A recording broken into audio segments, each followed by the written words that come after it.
Excellent. So, we are here, and for some reason our background music is not here. There we go. I think we turned it off for Fury last week. Welcome back. It is Thursday, so we are on DDO. And last week, we reincarnated into this Dark Bargainer. So we are a Warlock, and we've done a lot of Warlock lives in the past, so that's nothing new. But we have not done this kind of Warlock before. And it's working out pretty well for us. What we did was we went to Myth Draenor, and we tried to keep increasing the difficulty until it was too hard for us. And it turns out that that gets up to like R7.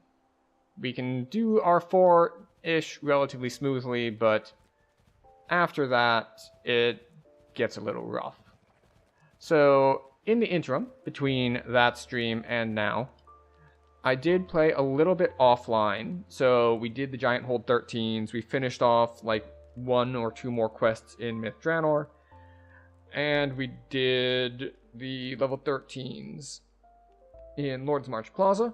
So, we are now safely into level 16, which means that for tonight, we will be running level 14 quests, at least to start with.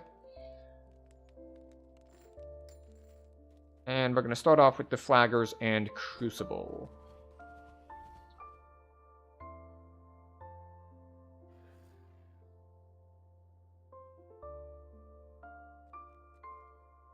RH Saga 1... Alright, you're 1 out of 10. Okay, and you're starting in Cabal. We passed the battle simultaneously. Alright, so we'll put up our own. 14s. 1. Alright, so we have our 3 Flaggers, plus Tor, plus Crucible, which is 5 total quests.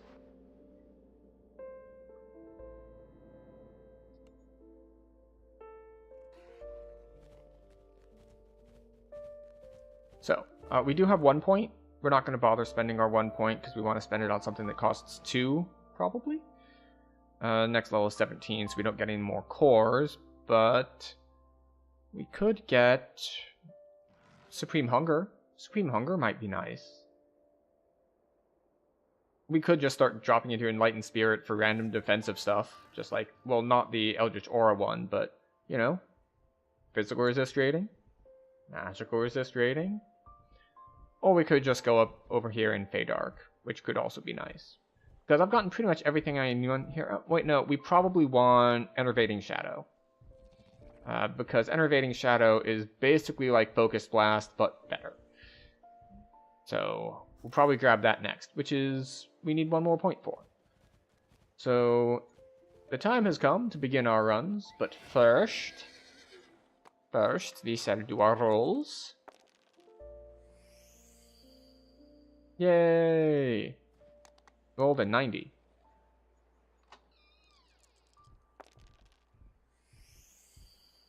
Okay. So, Storm's Fist, I believe, is where we want to start. Yeah, there we go. So, we're mostly here as a cone-shaped lock, and we're just going to be cone-shaping things down. We do have the mists and all, which are not super useful on lowish difficulties, just because stuff dies too fast to all the other abilities, like tentacles. I rested for the night here. But one thing that we will need to keep in mind... I see the hobgoblins have fortified this area and put it to good is that we do use. need to put our aura back on. It's very odd to me that this is one of the ones that turns off when you relog. I don't know why Shrouds do that. Death Aura. Lesser Death Aura. These ruins have long been inhabited by this fractured remnant of the Dakani Empire.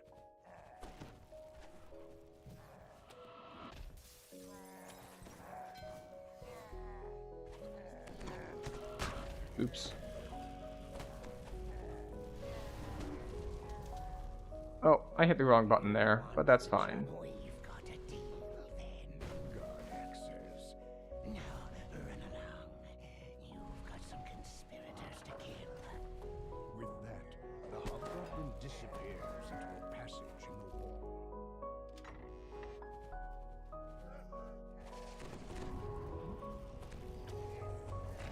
Oh, that's a Fear Reaper.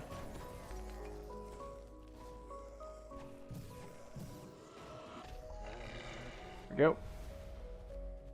In fact, we'll stop for Reaper. Oh, that's another Fear Reaper. Good thing we didn't still have stacks from the previous one. And yes, you might be like, wow, stuff's really falling over. It's like, are you sure you set it at the right difficulty? It's like, nope. This, oh, and knocked down mid-cast. That's not good for us. Fortunately, we're still fine. We are, of course, aren't going super fast, but we're gonna go with smooth here, because we are on R4, which is why we chose this difficulty. And this is actually something that someone asked me when I was doing stuff when I was off stream, which is like, wait, why R4? It's like, you don't get more. Like, if you want Reaper XP, then it's not worth it in Heroics, and if you want normal XP, it gives you the same as R1. Which is, you know, those are both true statements. Those are both correct. And so the answer then becomes, because I find it more fun. And the reason I find it more fun is I find that, for me at least, I think it's a good balance between I need to pay some attention in order to not die and just, you know, play and do reasonably well, but also not punishing. So I find it's a good balance between just turning my brain off and just Wing forward and not thinking about anything, and having to, like, really try hard in order to not die. And at least for this character, on these sorts of builds, this is a good difficulty for that. See, like, we have to actually think about things.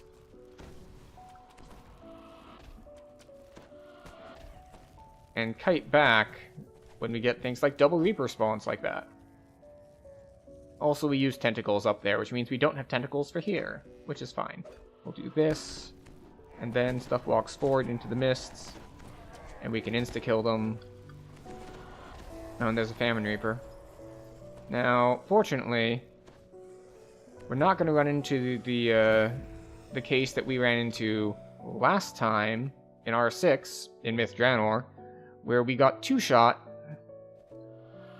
by a Plague and Famine Reaper that spawned, because one of them hit me with, I think it was a Cyclonic Blast for like 500, and then the other one just like meleeed me for the last 200.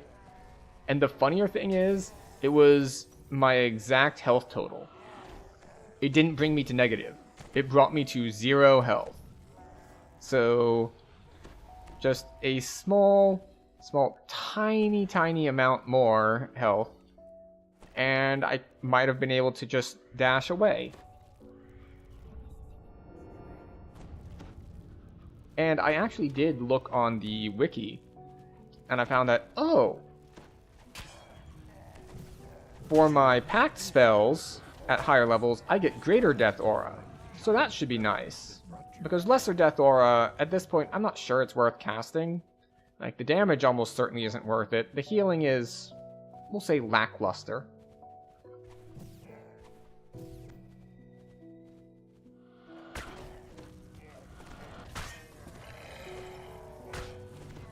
Alright, so we have a Famine Reaper. We could put on Spell Absorb if we were really concerned. But it's R4, which means they're not hitting hard enough for me to be too concerned. As the rusty door swings open, a cry issues from beyond it. Yeah. King Bendex has ordered your death.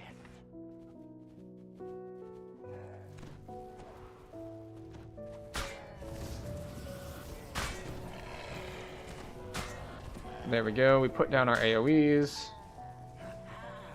and everything melts. Emerging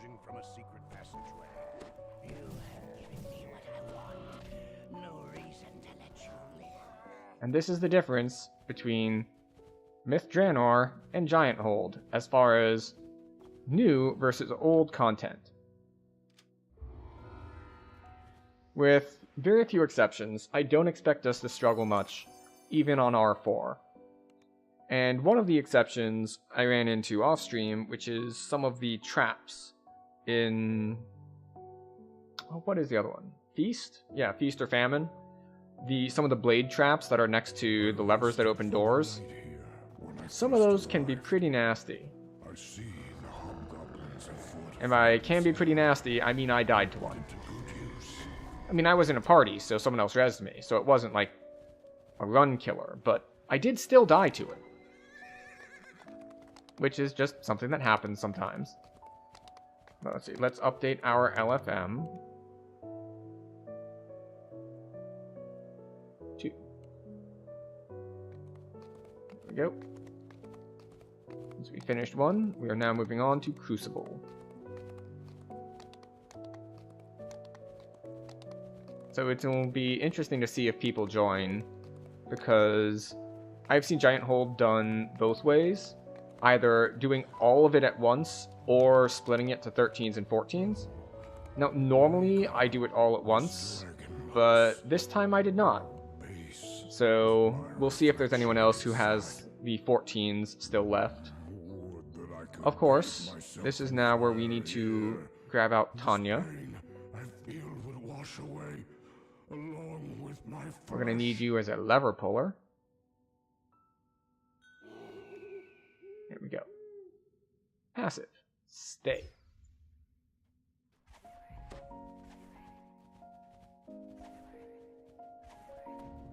Alright. We'll do this. Fun fact, you do not need to talk to that guy first.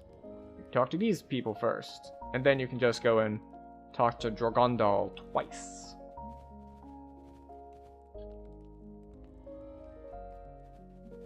And yes, being charisma based and with the Golden Guile means that socials are fairly easy to do. Because we have The commander of the Storm's Fist sneers at you. a decent amount here of what? Of stuff. Of charisma. Yeah, 60 charisma. Could it be better? Yes. Do I really care that much about min-maxing it?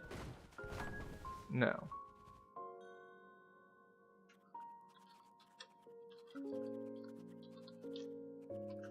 Alright, just started Crucible.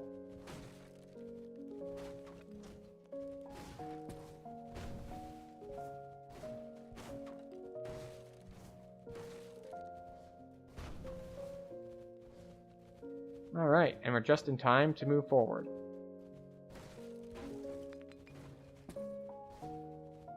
Oh, right.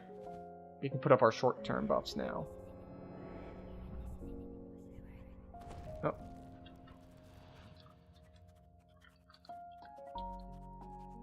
We accidentally sent that just started Crucible message to guild chat.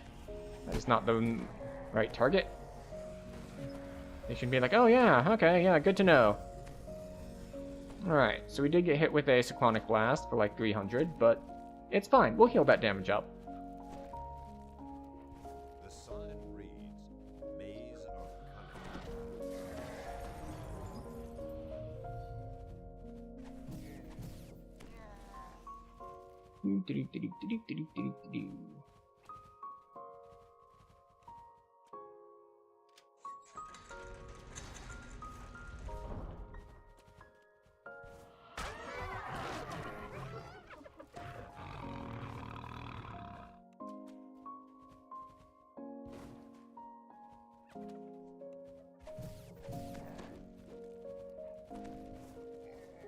What's the matter? Can't find the cheese? Yes, that is exactly my problem. I live a cheeseless, just a sad cheeseless existence.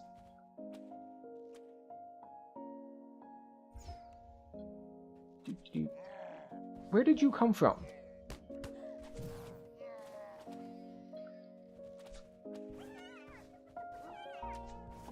Oh well, it's better that they show up right now than they show up later after I'm on the other side of things. Is it just me, or is the Spike Growth spell no longer be cast in front of you like other arrow spells? The spell just spawn below your feet. Alright, so I think I've run into similar to that with Spike Growth.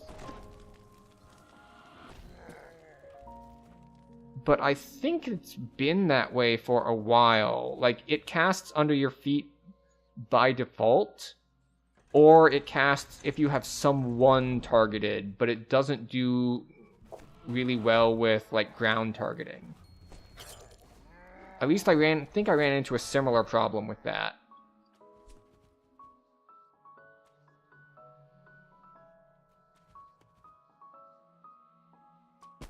Okay, yes. Pull the lever. There we go. Alright, so I don't have the third socket. Or the third crest. Crystalline horn rests on a pedestal. Why is she standing over here?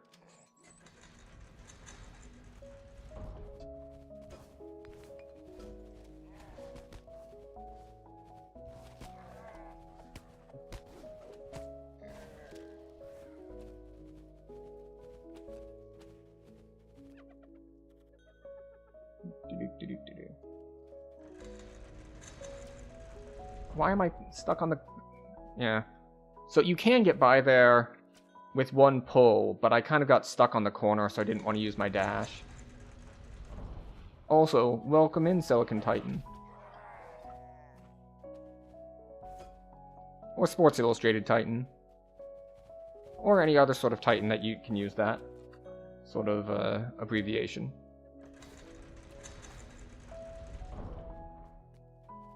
No.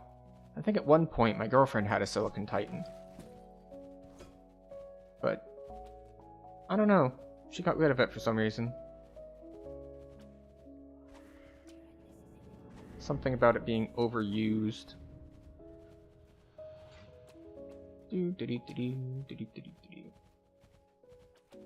Now, let us see. But it has been a while since I've played anything that casts Spike Growth, so I can't really say for sure on that one.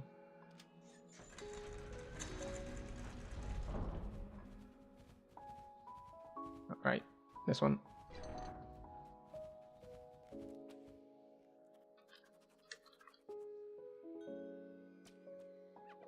Alright, we'll do that, Pedafall. Ooh, spicy.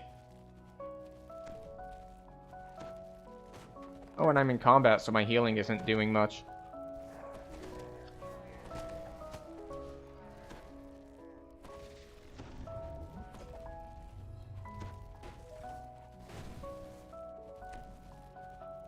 The gilded dragon head next to the door has a hole where its horn used to be. Currents tug at your feet as you step into the water.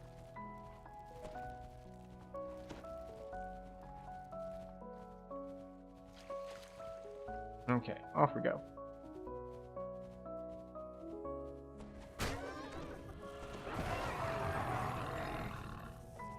Okay, so once again, I want to do this, this, and this. I am the wrong person to make this run, but I'll be the one doing it anyway. And I say I'm the wrong person to do this run because the Blightcaster can have evasion. And I do not have evasion. But I do have a lot of temp health, so that helps. Here, apparently unguarded. Ow. This is fine. You take 500-ish damage coming out.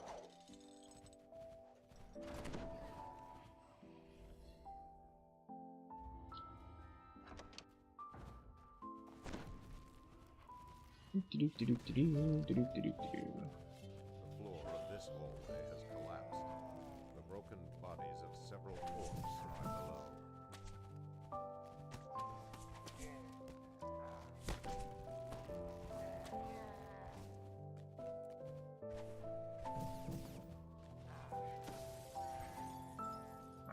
kind of the same here. Where I should probably not be the one trying this stuff. What's my wisdom like anyway? 25? We'll give it a shot.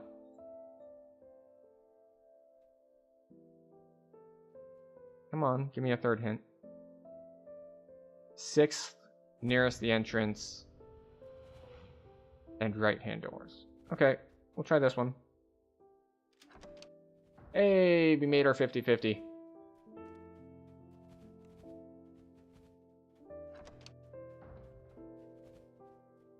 It's not as fast as like just getting it on the first shot, but it's way faster than sitting there and just having to try a bunch of times.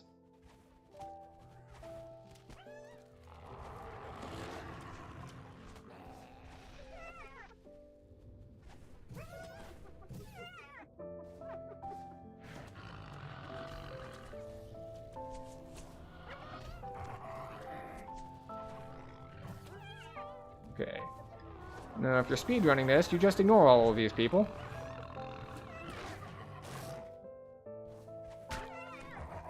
But we're not speedrunning this right now. Finger, that's that one. Wait, there's an archer over here? Where are you at? There you are. Hello, and goodbye. Aloha, as they say. Okay. Let us pull our lever and see what we get. You approach a bank of 7 signal crystals above a lever. E0, R3, G4.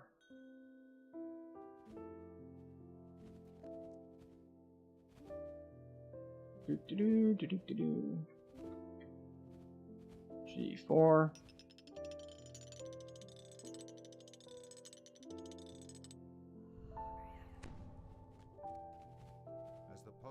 There we go. Easy enough, because we got that 0 in there. Wait, do I have my... I do have my swim bracers available to me. Okay.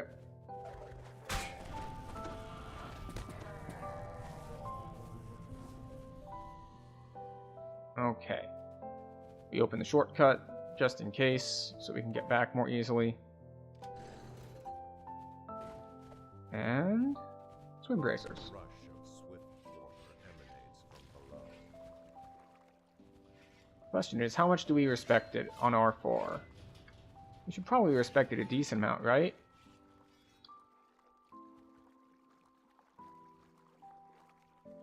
I'm pretty sure the spikes would hurt a bunch if I hit them. Okay, they do hurt a decent amount, but not a ton. And it helps that, I was going to say it helps that my death auras work underwater, but then they wore off. I should have recast them. So that's a mistake on my part, but you know. Maybe next time I'll remember to do that.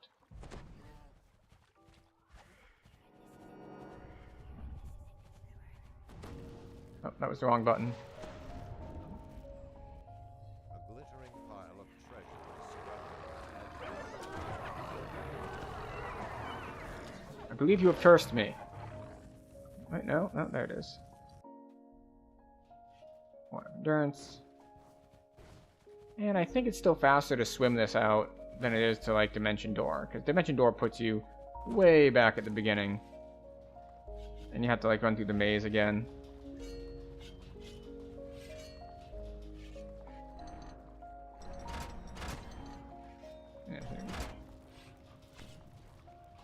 Do we get punished for being greedy?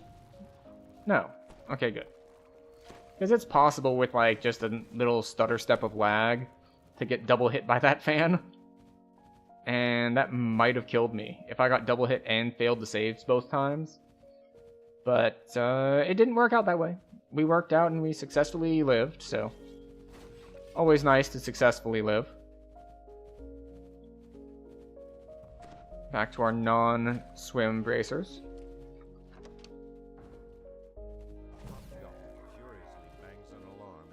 I am not going to hang out here for forever to try to spawn like 2 more dudes to get the full bonus.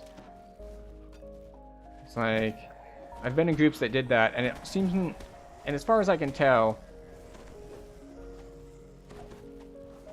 that's almost always like, we could have run 2 more quests in the time that it took to do this. It's not worth it for an extra, like, 10% bonus. That's not even a 10% bonus. And I say it's not even a 10% bonus because it's not like you're going from 100 to 110. You're going from, like, 300 to 310. Which is, survey says, not a total benefit of 10%. Bugbear's growling voice. Welcome, warriors to the arena of power. Your champions survived their trials. You all won your place in the horde. Okay. Oh, our death auras are down. So we can open those up. The new recruits will be happy to protect. Seems to be fighting naked today. Such confidence. Good. I thought you were supposed to wear the swim bracers until you go to put on your next gear change. I mean, you can do that. And don't get me wrong, I've forgotten a lot of gear swaps. But fortunately, not this particular time. Prowl the treacherous in his first solo battle. This time we remembered to swap back. Partially because they're part of our set bonus, and I don't want to break my Sharn set bonus. Looking traitors to Stormreach survive the arena of power. Today, the storm.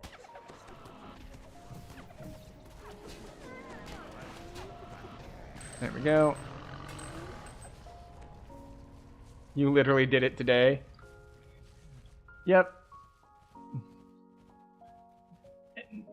Totally a thing. Now, the thing is, in this case, that might be a long time because I'm wearing a Sharn set, and I don't, generally speaking, have full sets to wear at level 20. Like, I usually have a couple swap pieces for sure, but the Sharn set usually stays until 29. So, forgetting and wearing my swim bracers would be quite the long time. In which case, I would probably wear them until I upgraded to the epic swim bracers at 24.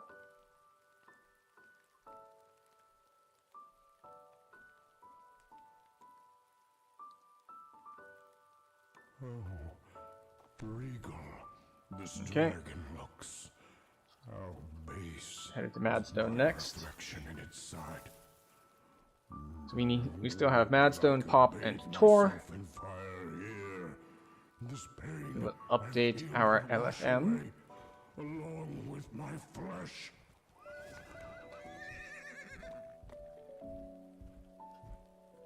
Update party. Here we go. Oh, but while we're here,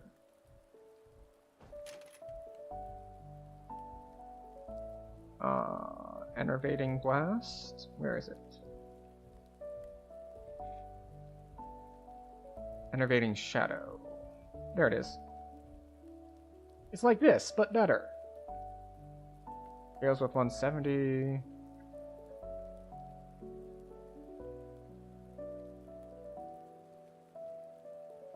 Yeah. So it's like the normal one, except it's seeking. We want Storm's Heart.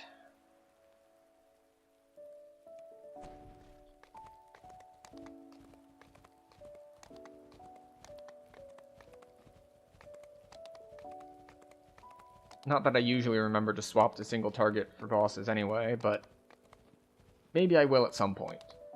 Or maybe I should just put them actually on hotkeys instead of over here with my, like, auras and stuff. That would probably make me remember to swap more. But then again, there aren't that many cases where I want to swap anyway. The crater here will drive you mad, and only death will bring peace.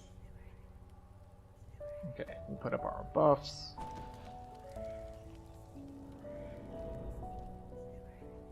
On a bluff high above the blaze calls out after you. Find the seers. Help them stop Hi. this madness before we tear ourselves apart. Oh, he went invisible before he died all the way.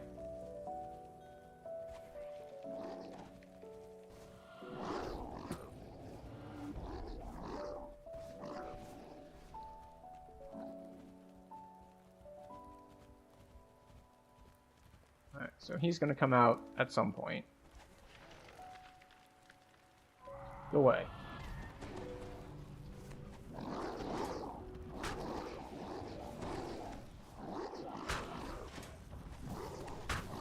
That's Plague Reaper. That's not good. Did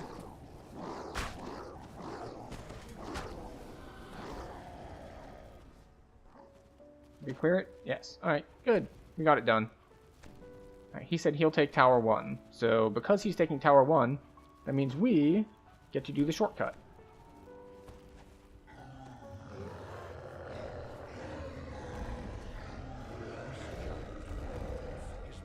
If you weren't aware of this shortcut, it is useless when soloing, because if you take it, you just have to backtrack.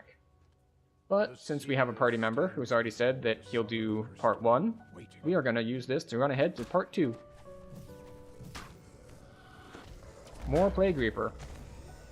If you could not do that and beat me with plaguing, I would appreciate it.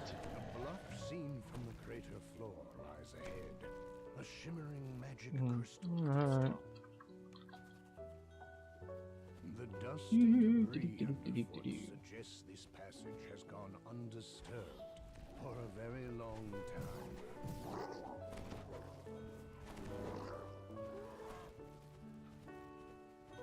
Yep. Alright, skeletons from there, skeletons from here. Please group up so you can all get tentacled together. It is a group activity. The gate opens, and a maddened giant seer comes charging out. Madness overcame me, says the seer. Accept. Better now. Welcome Time in to find Madstown.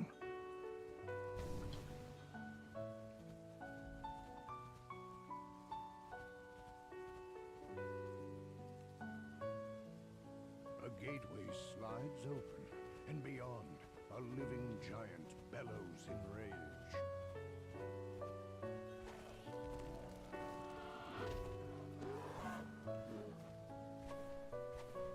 We've got more people joining. Excellent.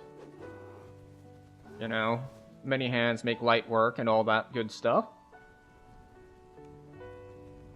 These guardians are some new magic, says the seer. They protect the South Crystal. I should probably put Spell Absorb on, but instead we'll just take some damage. We'll just take the damage and we'll heal it back, and it'll be fine. Even though the Death Aura doesn't heal as much while we're in combat, which these guys are keeping us in combat.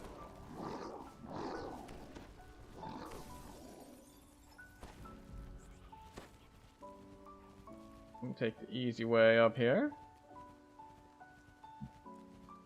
4 natural ramps rise up to the central crystal. Alright, good. We got seen. Position to defend. You might think, why is that good? It's like, trust me on it, it's good. Invisibility for you. Says the seer. The seer turns to Unfortunately, you can't do that in epics. the ritual. You keep me safe.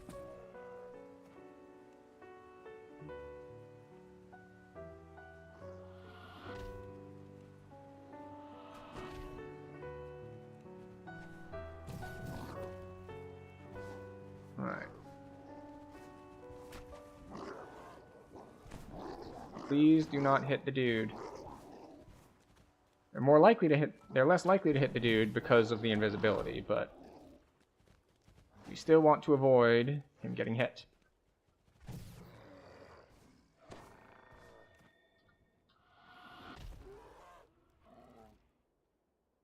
This is so much nicer than when I was here before on melee. This part of the quest is really rough if you're melee. The seer But if you are a caster, or if you're single target, then you should be good to go.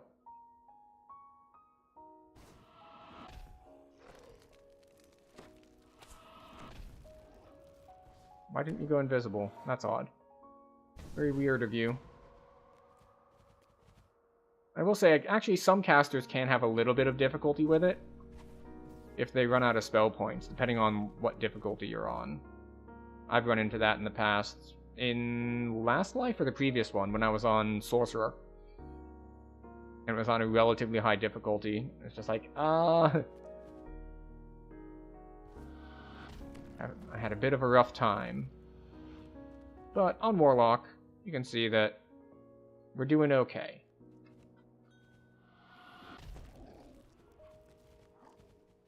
That's for a couple reasons.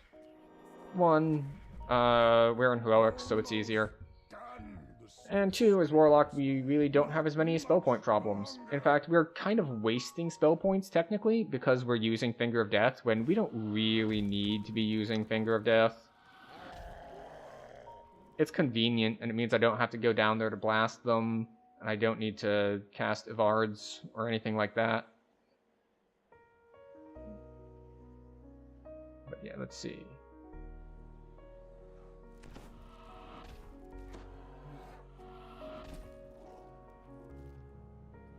It is more mana intensive, but you know.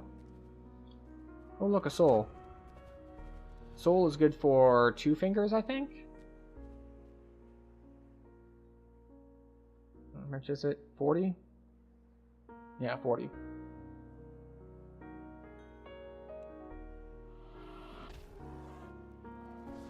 And we're getting 85 back from souls.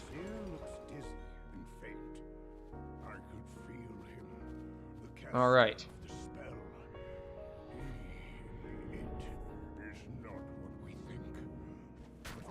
Now, one thing I probably should have done is I probably should have put in my looking for group that we are on R4, because most people are going to assume R1 because that's the most common. Missed the first crystal?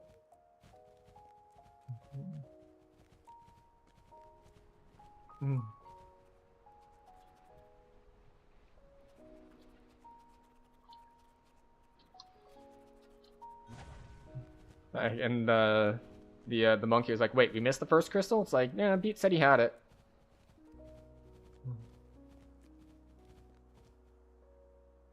I wonder if he already killed those guys. The tunnel rises ahead, winding up the crater's edge. It's just like, wait a second, there's supposed to be an enemy spawn point here. But there isn't.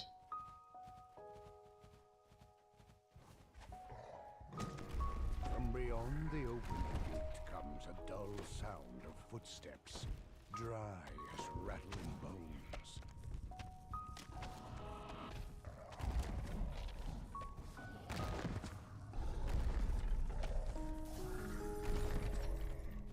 The seer turns to you. Let's see if this is bugged. Start the ritual now. Protect me.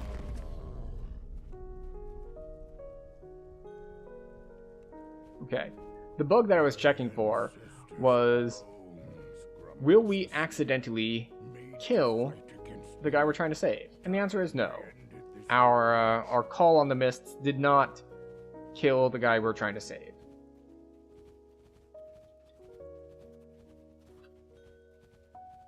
Alright, so they've started defending the first guy, and we are pretty soon going to start defending the second guy. Arrows shower down from the entrance to the crater's northern slope.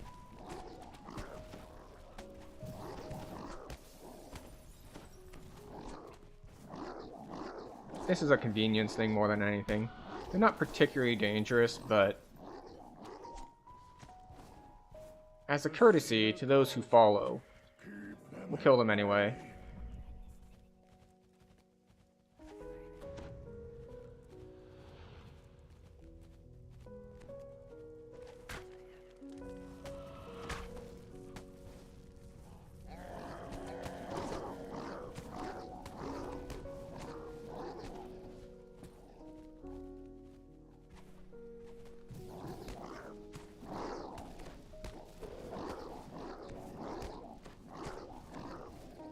Across the bridge and up the cliff lies the North Crystal.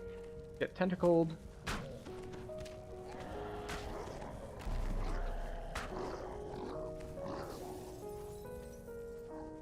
Alright, well, the monk is kiting them.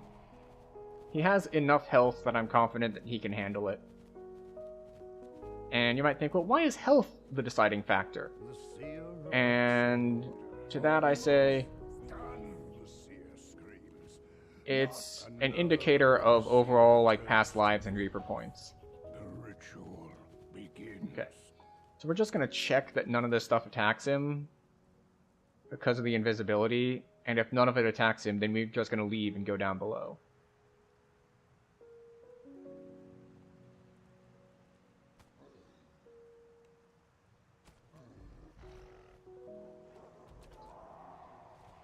Oh, he's blocked. Alright, we kill everything. Stupid champ over here.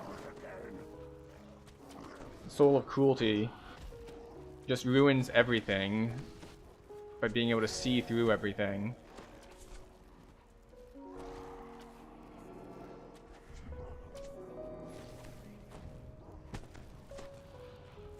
The seer pants heavily.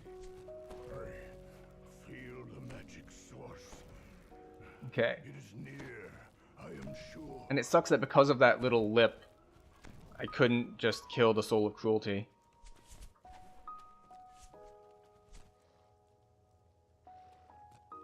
Alright, we need to look at that range over there and this one here to see if they're attacking the right person. The right person is, of course, me. Oh, no. No, you're attacking the wrong person.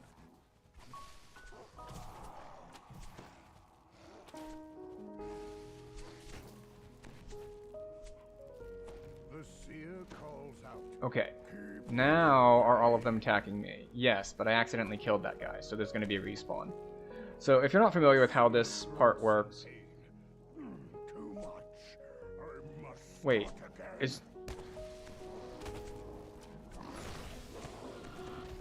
excuse you? What is the monk doing? Is he not covering the bottom exit? Alright. Okay, we're gonna have to do this a little differently then. Instead of looking over there, where we had been looking, we're gonna have to look over here. At the ramp.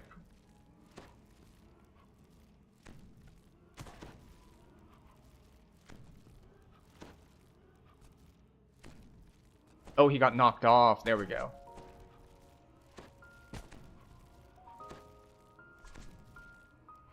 Oh. Alright, and he still isn't back yet.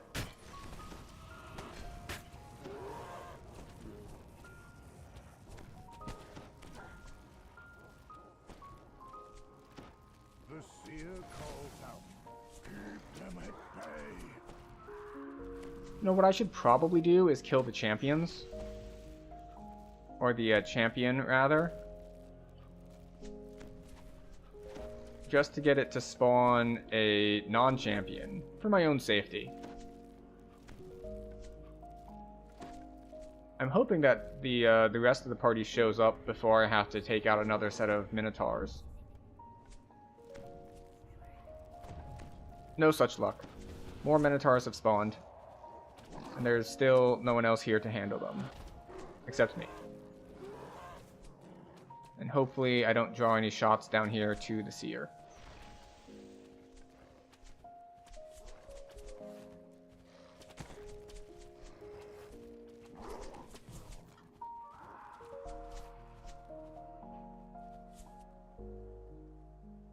Almost done, the seer screams.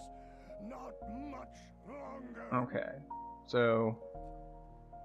he's not looking at me, but he also doesn't appear to be attacking anything, so...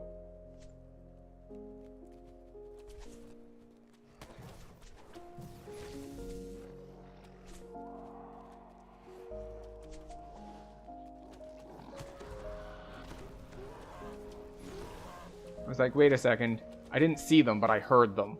Just like, I hear Minotaurs. And that's not good. I don't want to hear Minotaurs. Alright. We're just gonna kill things. It's just that much easier. It doesn't take very long to kill them. Especially now that he's close to done.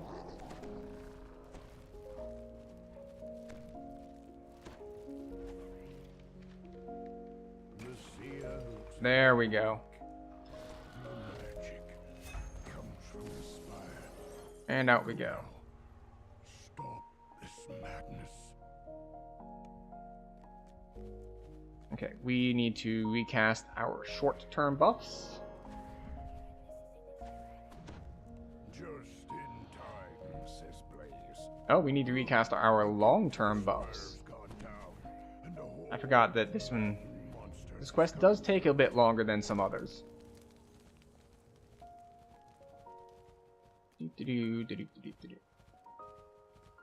Ah, I see. I was like, wait, where are all the guys? And the answer is, the rest of my team was like, oh, well, we've already got the third defense point covered, so we're just gonna wait for them to handle that.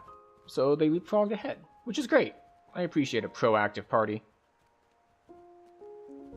And, in more convenience news, it means that when we go to the next quest, I don't have to update an LFG. Because we are done.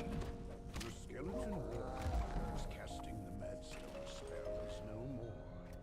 But why was it here in the first place?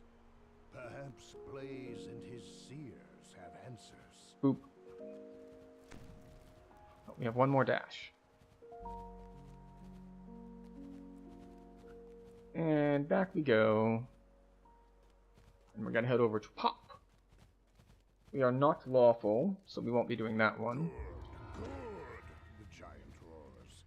My seers say these skeletons were dragon magic. Alright. Our ancestors' bones used to hide their dirty trick. This is a place to avoid. Recall, yes. Greater here will drive you mad, and only death will bring peace. So, recall, we go to Storm's Eye. Storm's Eye is the one that we want for Pop. I think some people also take a route that is just you leave town and you turn right. I don't actually know which one is faster. Storm's Eye is the one I know, though. So, it's the one I'm taking.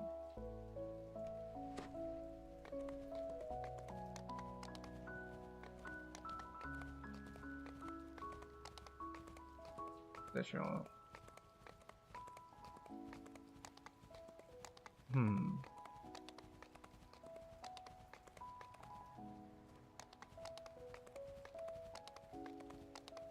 Someone said thanks for the run, but I don't know if they're leaving or not, so.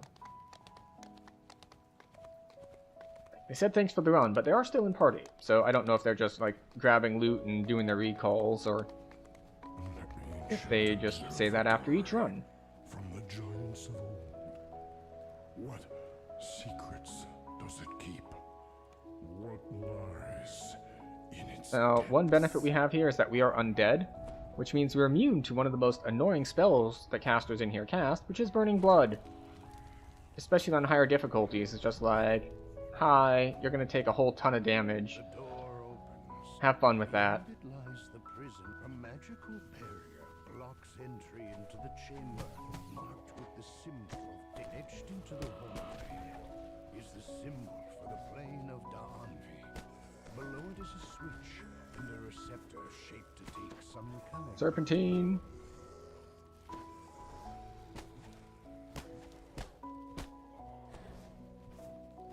Alright. We still got hit with a little bit of damage, but not much. The chamber has been ruined beyond repair. The once glowing symbol Right, what do we have? sits lifeless at its center. Up, down, down, up. Up, down, down, up.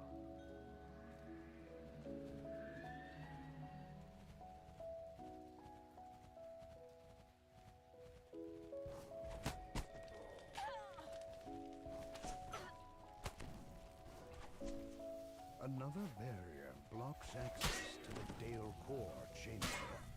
It would seem that this chamber holds great importance.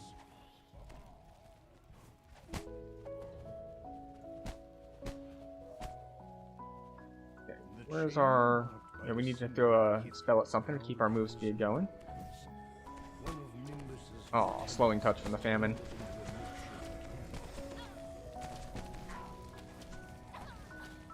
I did see, on the topic of casting negative damage, Yet another magic there is a patch note for the next bigger patch that they're looking at making Death Ward not give you immunity to negative damage, which you might think is like, oh wow, that's going to be rough, we're going to start taking a bunch more damage, but it also applies to enemies. Which means all those guys that negative casters just couldn't touch because they were clerics in the cast Death Ward, well, not a problem anymore. I don't suppose you have rogue level, do you? You don't? Okay. All cleric, and I am all warlock, and I do not have knock.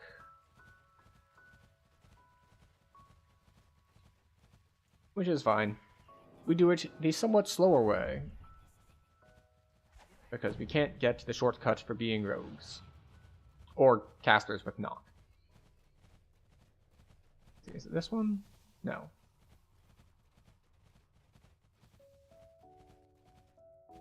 We're just gonna gradually run down here. Hi, give me the key.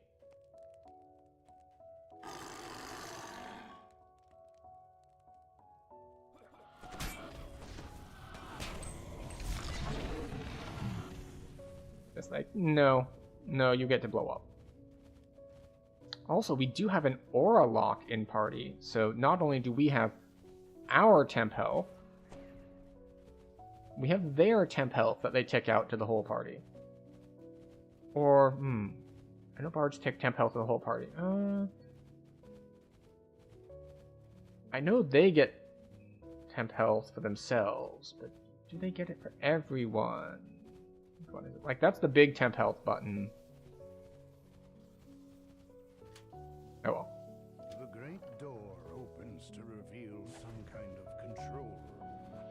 Filled with ancient doors to the control room fly shut. A bone-chilling cackle echoes through the room. The warden Get turned. What did I say? Up, down, down, up.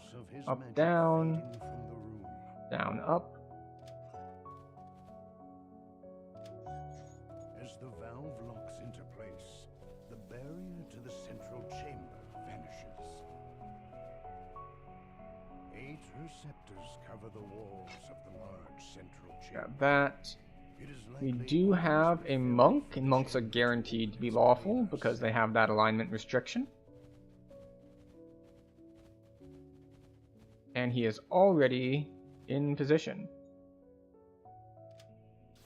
As the portal to the And now we entrust it to him.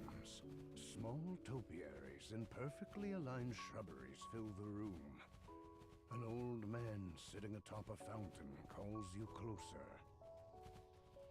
We can two-man this. You can't really split this much more than in 2, and we have a full party, so.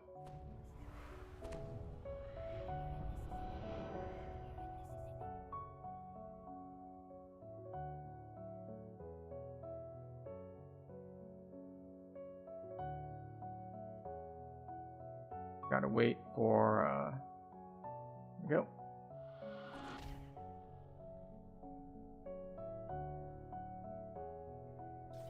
The portal to the plane of Dora opens. All at once dust rises from the floor.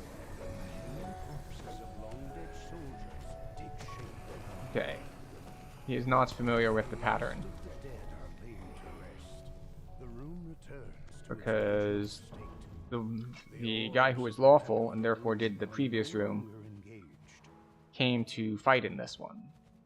Whereas the leapfrog method would say that he drops one in the receptor here. We pull this lever. Then we go to the next one. They've got like 2 or 3. Oh, they've got 4 people in there. Okay. Oh, and he took a big hit from something. The chamber marked by the symbol of Lemania is covered as the portal connecting the maternal plane to Lemania opens. Moss and shrubbery quickly engulf the room around you. The trees I forgot that he could be crowd controlled. I guess he's just immune to most normal crowd control as a Jin. But I always get annoyed by that guy because he's the one who, like, you hit him twice, then he goes immune, and then you have to wait while he, like, kicks you around the room with knockback effects.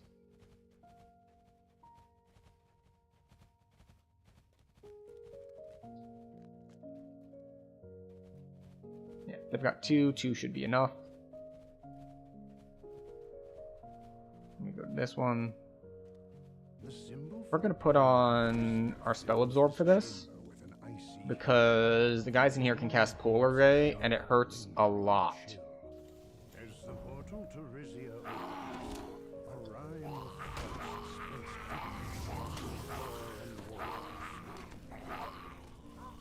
warmth returns to your fingers as the final creature falls. The orbs no longer power the planar Okay. spell.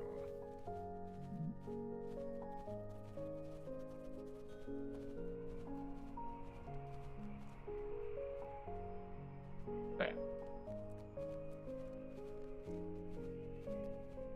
I'm pretty sure that you go up through ice even if you don't have a lawful person. If you have a lawful person, you stop one before that. So we should have an excess of orbs, assuming that the people who picked them up noticed that they picked them up, and that people picked them up in the first place.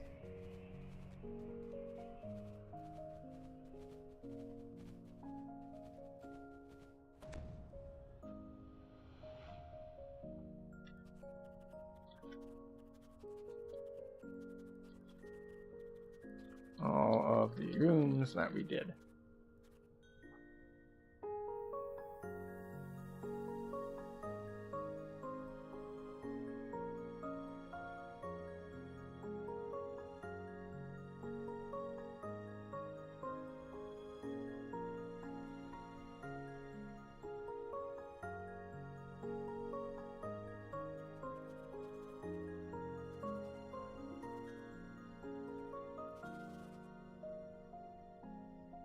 Okay. Alright, so either...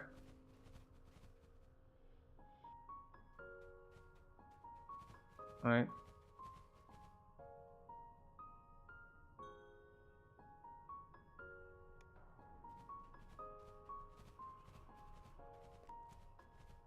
Alright.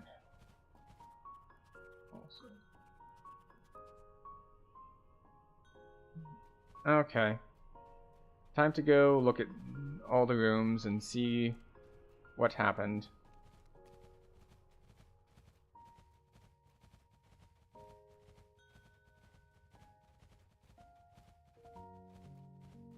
Right, so either someone didn't grab the orbs, or someone has them sitting in inventory. Alright. These orbs got grabbed. I grabbed those orbs. Sometimes you just gotta make sure you grab the orbs yourself. Those orbs did get grabbed. There were no orbs in that room.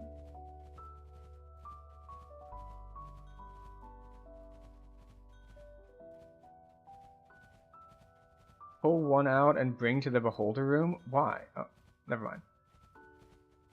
Okay, we had 2 different possible solutions. One person's like... The final orb lights in its receptor. Okay, excellent. Almost imperceptibly. And Twitch is going to want us to run ads within the next like 5 minutes or so. So we're going to do that immediately upon finishing this quest. So the ads run while we're turning these in and flagging for Tor.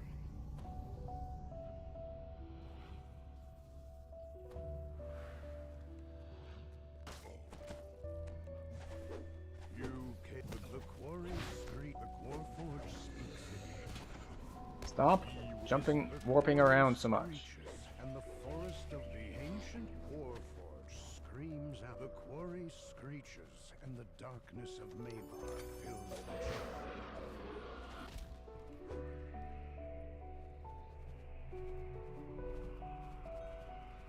Voices. Alright, and Tor. Okay. We're gonna hit the add button, and I'll see you when we're in the next quest. Or I'll see you now, depending on which platform you're on, or if you're subscribed, or any of that stuff. But this is how Twitch mandates ads. They heavily incentivize running at least 3 minutes of ads per hour, so we run exactly 3 minutes of ads per hour. But we like to put them during downtime, so people don't miss out on anything. So we actually, we delayed the ads, we hit the snooze button on them, and then we get to run them while we're turning in quests. So that there's as little lost as possible. Put these back on to our next.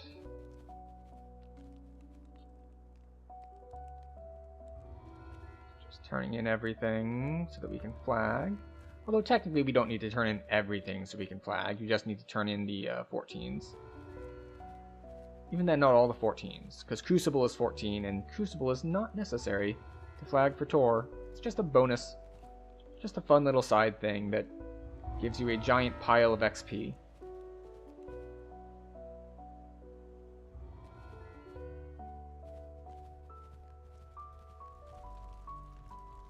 Oh.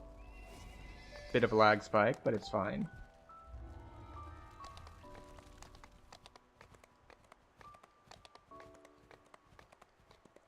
Go. The other thing we usually like to do during ads, which is what we do when solo, but we not in a party, is that we try to make it a after these messages sort of thing. And in so doing, we try to take a break to take care of ourselves, you know, stretch, grab a snack, grab a drink, all that good stuff.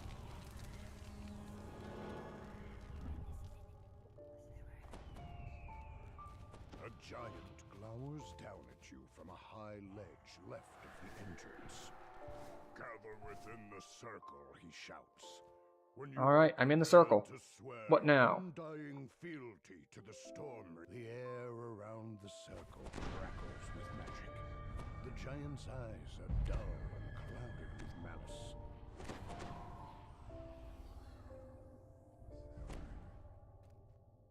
Now, the giant says, hear me. The Storm Reaver has refused your audience and bid that you be slain. Oh, little bit of lag. No big deal. No big deal.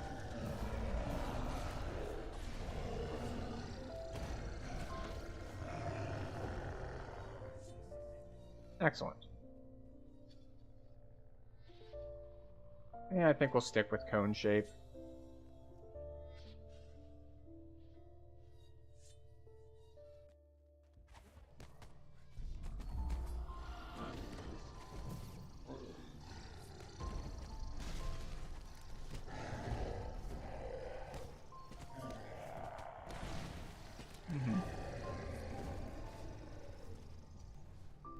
So let's see.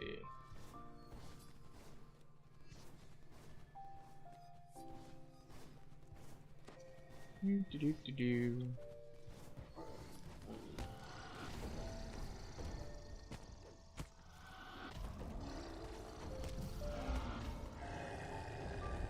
As we're just out here competing for kills.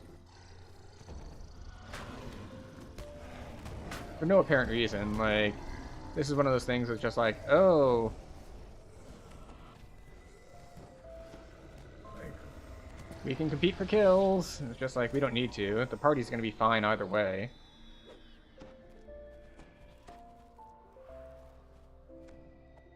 But, you know, it's something to do.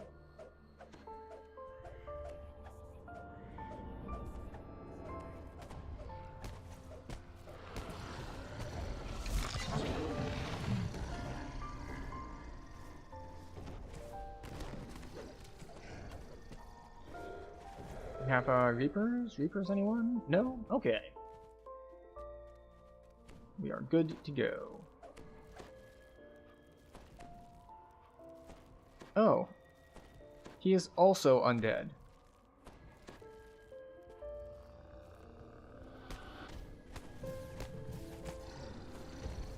It's like, wait a second, I'm healing someone. Giants left behind the portals.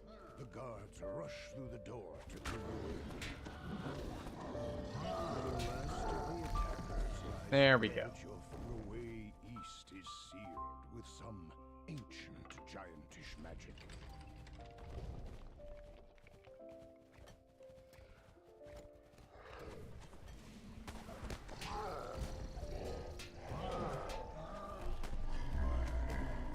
We'll let everyone else take care of that one. We'll run up here and be like, hey, have some tentacles. Which was technically a misplay, because I should have saved my tentacles for this next section. With these guys.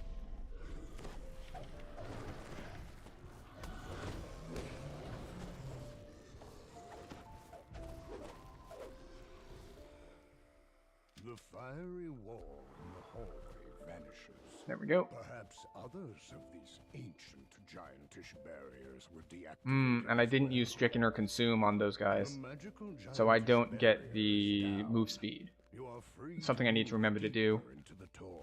Even when it's AoEing, just toss one in there just for the move speed between groups.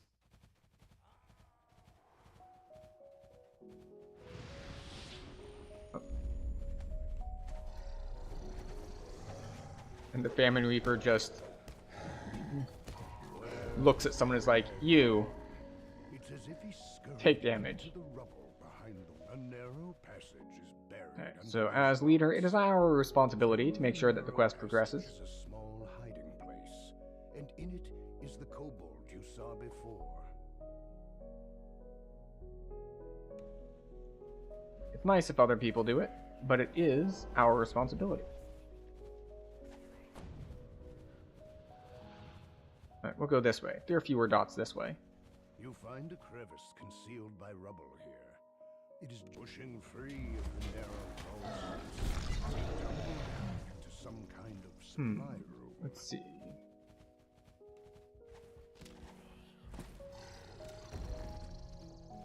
Fingered.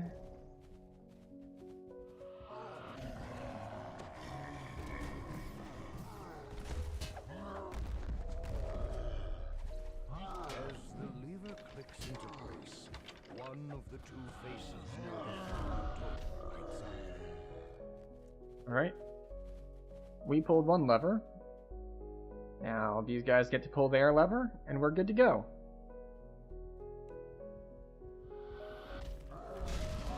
Ancient gears grind deep underfoot.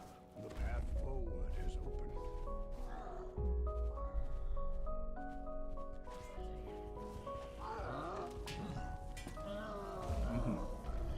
They did not get hit by the tentacles. Can't believe it. Can't believe they would resist the tentacles. Tentacles are just so nice and comforting. It's like a hug. A nice, slimy hug. You did not have to come here to die. The glowing section breaks. Oh, I should put my voice on. Because as soon as he goes attackable? Vulnerable? As soon as he stops being immune, he's gonna die immediately. Because that's how this fight goes in Heroics. Because this guy has ridiculously small amounts of health. Master threatened the portal. Yep, there he goes. In the cloud of madness weaves his eyes. What came over me? Alright, Dragons. and there we go. A little over an hour into stream, and we got done with the Giant Hold 14s. Which is not a super fast pace, but, you know, it's R4, so it takes slightly longer and slightly more attention. Where were we? We are looking for our horse. A horse is a horse, of course, of course. Now, do we need to take level? We do not. We're only rank 82. Because we're only rank 82, we can do other 14s. So let's take a look at available groups for 14s. Necro 4, R1. Desecrated Temple of Vol. Sure. We'll hit that up. Okay. So we go to Stormreach, then we go to... Then from there we want to go to our airship, and from the airship we go to... Where? We go to... Necrophore. The Orchard of the Macabre. That's the one. It's like, I was trying to think of the actual name, not just Necrophore.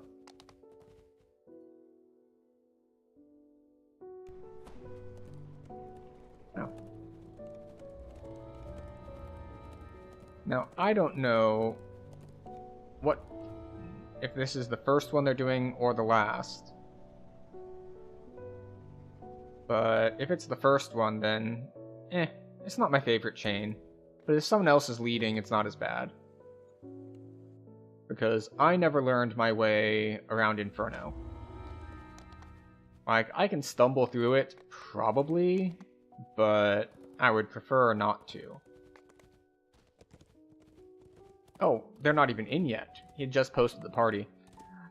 From the phrasing on the LFM, I'm pretty sure this was the same guy who was doing Giant Hold as well. So, we will see what we can see about getting this done quickly.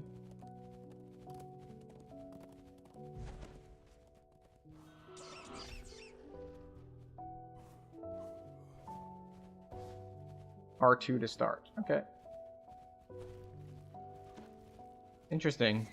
The LFM said quick runs R1, but it looks like we're starting on R2. So I guess it's only R1 if he's soloing? I wonder what metric he's using to determine what level we're going to run on. Once magnificent Temple of Vol was ravaged by the Black Abbot's forces. Alright, he called for R2. R2.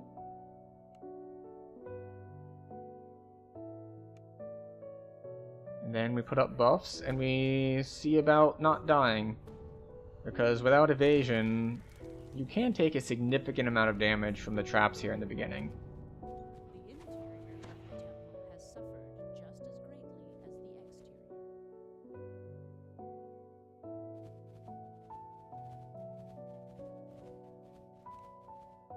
So we pull both of these levers. The catacombs are sealed by two intricately locked boxes. We'll go this way.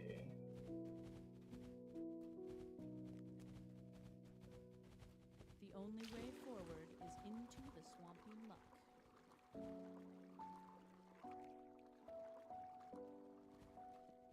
Alright, which one is this? A long hall. Just run straight down the middle. Before you. Ignore all the blades on the sides. The dart traps don't hurt, the blade traps do hurt.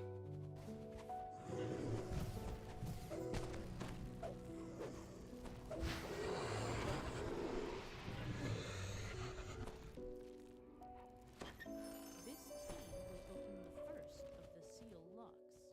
Alright, and out we go.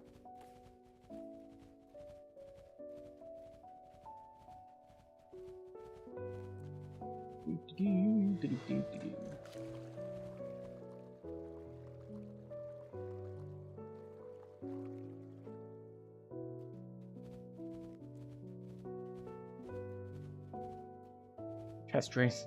It's funny how the infinite loot chests, they still give you the reset thing. Followers were sealed in. Where it's just like, I'll tell you how long it is until the loot in this chest resets. In this case, 80 years. 3 months, 2 weeks, 4 hours, 5 minutes, and 31 seconds. Which is kind of an interesting number, because 80 years and then 3 months would put it at, like, The seal shudders and opens the it's like not a round number is the funny thing. Summon forth the 12 sealed Well, they're immune to the negative damage. Oh, there's Fury over here.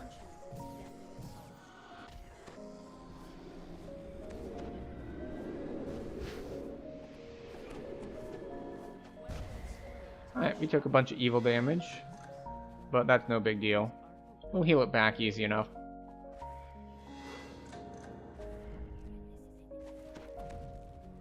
Alright. Time to remember the route. I think it's just like stick to the left, yes? I think that's all I need to do is just...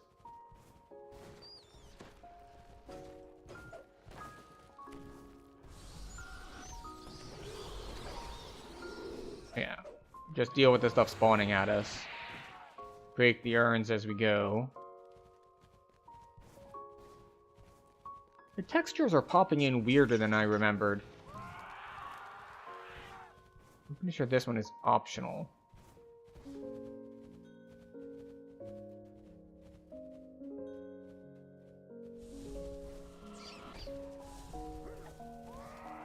The vampire spawns, those are definitely not optional, because as you can see in the upper right, we do have a quest objective to slay the vampire clergy.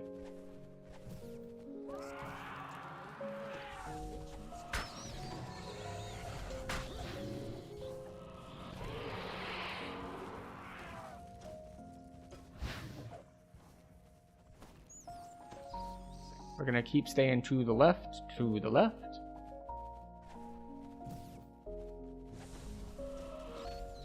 Go. The Priest of Bowl is the one we actually care about killing.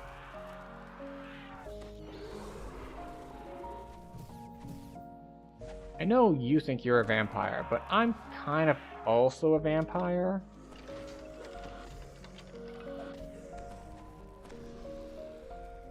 Yeah. The visage of the lady. Alright, so we got some shadows, we got bats, we got more priests.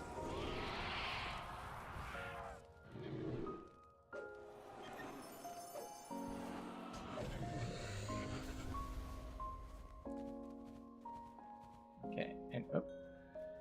Did our jump wear off, or did we get dispelled?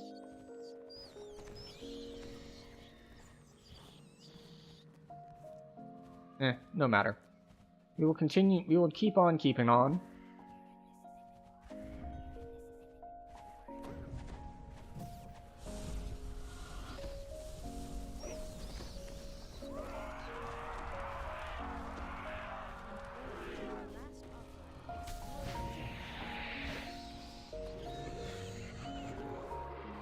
Alright, I hope I didn't miss one. And that the one left is gonna be like here.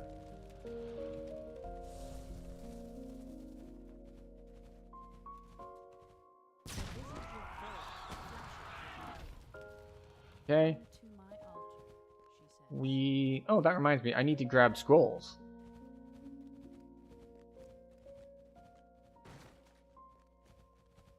Because what I don't have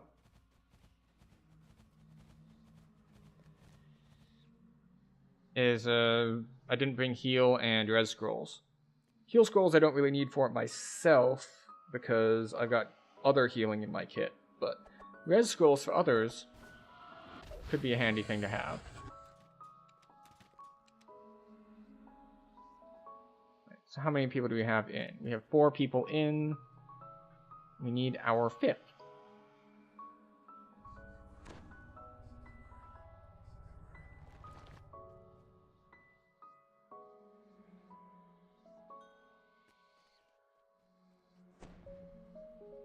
Oh, and he's in. The high priest orders his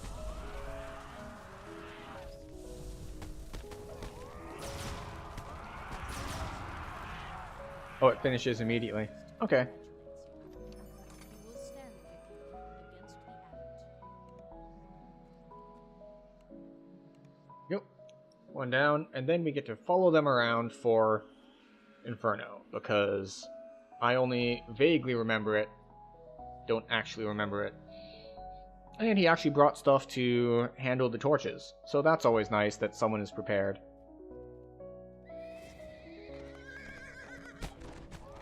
I'm over here thinking, oh right, I should get res scrolls that are useful everywhere, that I should remember to grab upon reincarnating. Meanwhile, this other dude, he's not just prepared for that, he's prepared for the specific quests. He's got Fireball Scrolls, Ice Storm Scrolls, he's got all the scrolls he needs to run the quests he wants. And we're just kind of getting by. How unfortunate for us.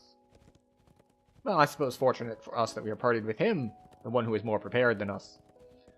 Then again, we can just kind of blast things. We'll just make that our role. We don't need to lead this party. We are not the party lead. We joined this group. So we don't need to think about the quest mechanics. We just need to pew pew pew pew and kill things as we go. Well, okay, I say that, but it is Inferno, so there are mechanics that I should probably actually consider.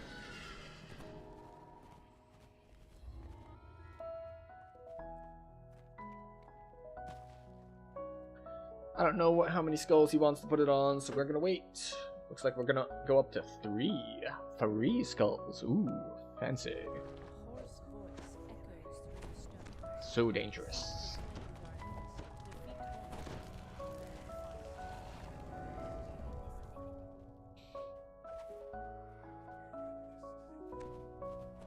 The Black Abbot's cultists have beaten you here. Sunlight streams in through a crack in the ceiling. Oh no, traps. We ignore this one, right? Heat radiates from this focus of dark magic.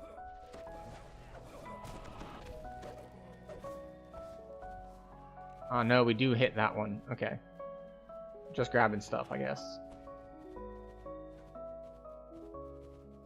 Oh, they already hit it, so we need to wait for it to respawn.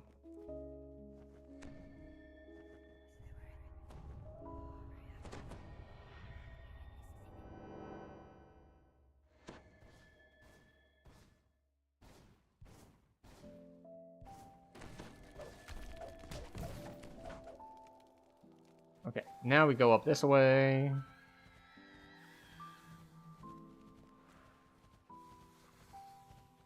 Then we need to hit this one.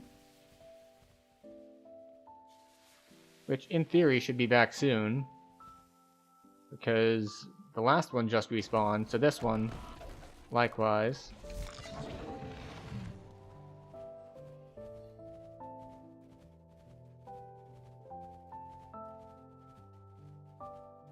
Oh wait, did we just catch them going the wrong direction? I think they, right as we came to this side, they came to the other side.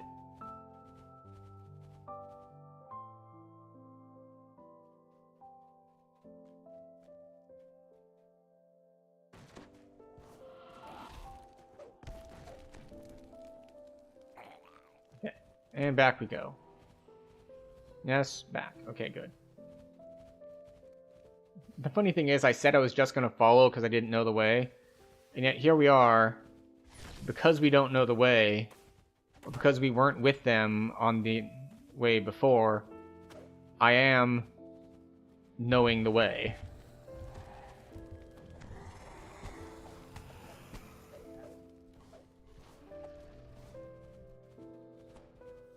I think they're going to have to come over here, though. So we are currently in the west. The Guardian awaits your summons. Yeah, that's what I thought. Because they're on the other side doing one half of this. And now, the next step is for them to come back to this side and do the other half of this. So when they get here, we will have caught up.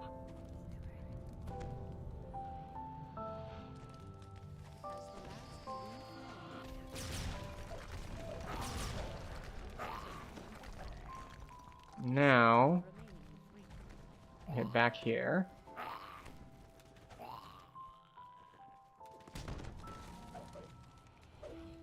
And this way. I forget if we mess with this one or not. Do we? Looks like the answer is yes, we do. The hallway continues unabated through the flames. Flames crawl just take some random shots from stuff. Oh. That was a mistake on my part.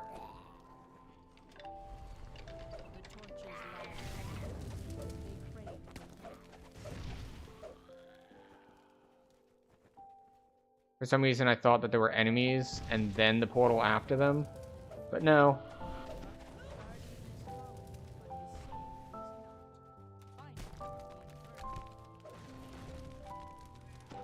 Oh, look, a Reaper.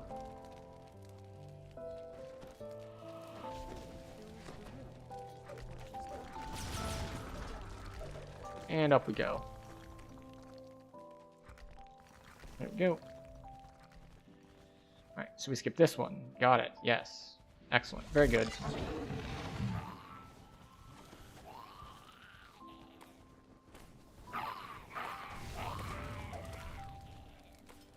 I accidentally hit the pool.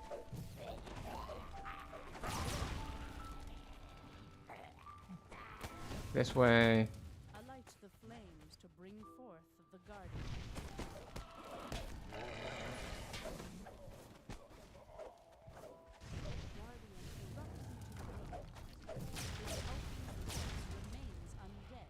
Alright, see, this is the part that I forget more. Possibly because it's the part closer to the end.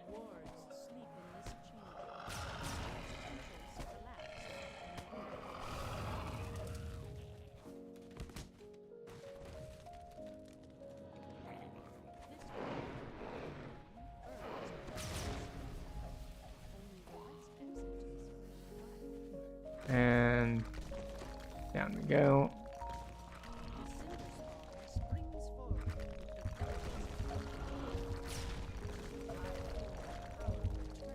Right. This way? Alright, this way it is. Oh, hello. Red dungeon alert. Where did you come from?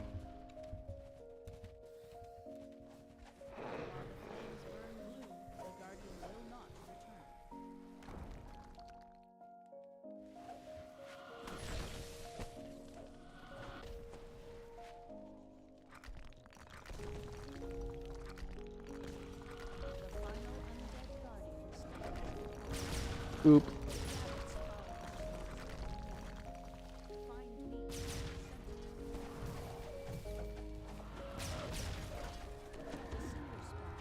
All right. There we go. Good deal.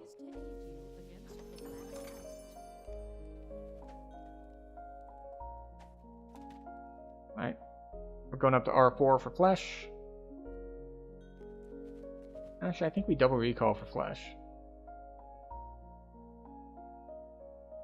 I don't know if it's correct or not, but it means I won't get lost at least.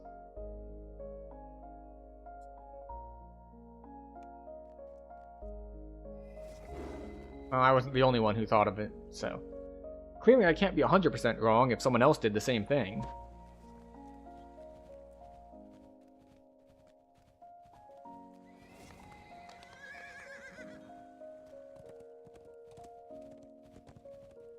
Also looking for tome and shield pieces. Okay. Which are not sigil pieces. Sigil pieces drop like candy because they're the flagging items. Shield and tome pieces are a little bit more rare. And they're usually in optional sections. As you know, it's like... I think there are some that, like, the best way to farm them is optionals, but I think you can get all of them from end chests as well? It's been a bit. The only time that I farmed them was when they had one of the box rewards, which is like the Raiders box, and I got my Quiver of Alacrity. But the problem is, you need to upgrade the Quiver of Alacrity in order to make it actually useful. And to do that, you need a set of tomes. So that's what we got.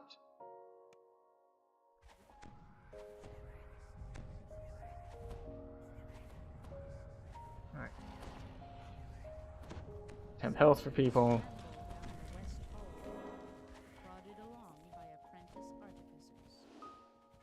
Down the hole we go.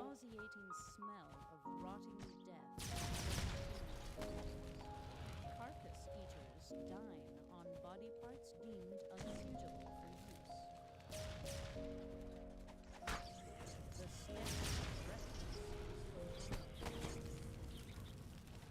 Go. That shoot later. So good right now. Also, that's another thing that's happening in the upcoming patch is Inquisitive is eating yet another nerf. They're taking they're taking ranged power out of like 3 different parts of Inquisitive's tree. So I didn't see exactly how much total it is that they're losing, but it's just like this no longer has ranged power on it. This no longer has ranged power on it, and this also no longer has range power on it. It's like, wow, that's a lot of stuff that's losing range power.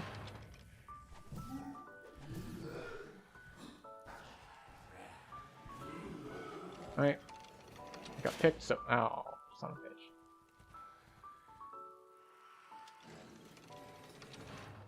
There we go.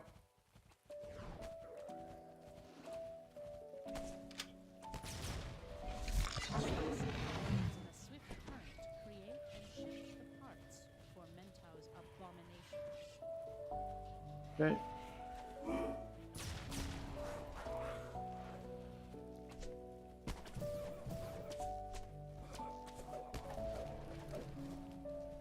We don't care about that, right?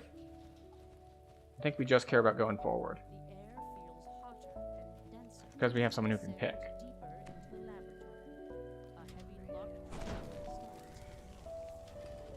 Because we can't really move forward anyway. Might as well rebuff.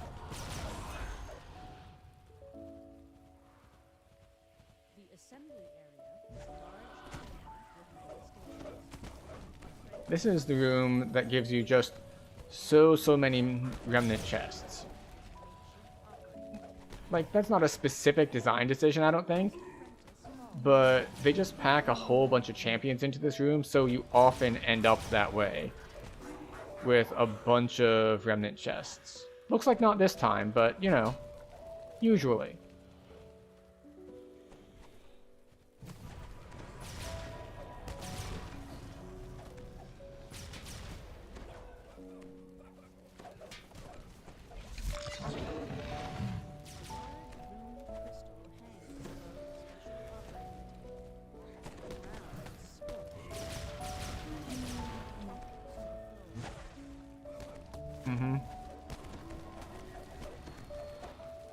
Yeah, everything's just kind of falling over.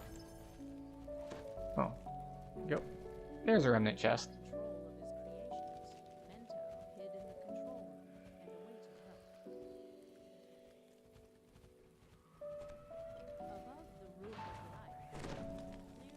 Okay, we're gonna take some lightning damage here.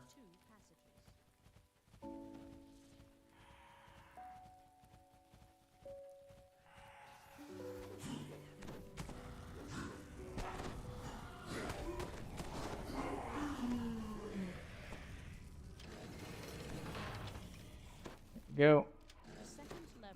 Oh, we took more damage than I thought we would. Okay. That was a lot of damage. It took like 400 in one shot.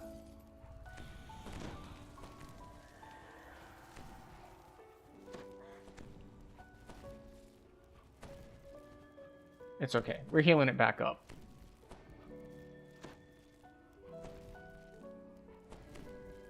We also, you know, popped a whole bunch of temp health, just in case.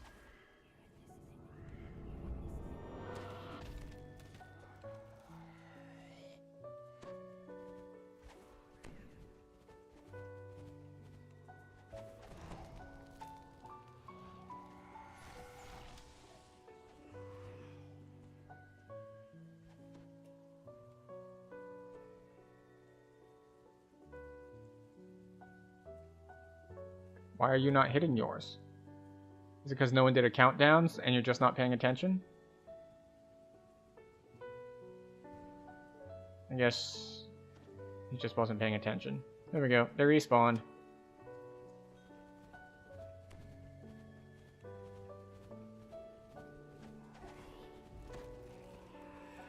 As the lightning machine shuts down, its true source of power.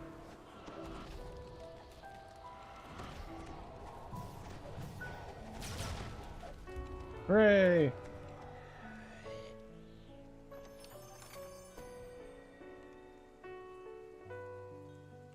finish off.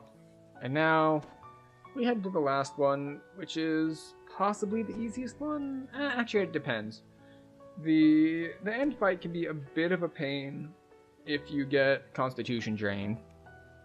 And then there is also the issue of, it won't be a problem in this party, obviously, based on how it's gone so far. But there is sort of the DPS check of having to kill the two brothers within a close enough time window of each other. Which is really only a problem if you're soloing.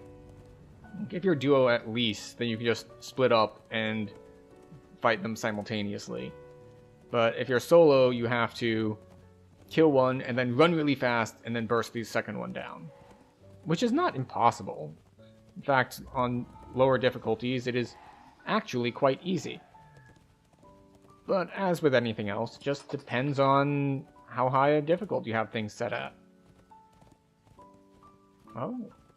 She's chosen to leave the nest where she was safely ensconced in blankets and...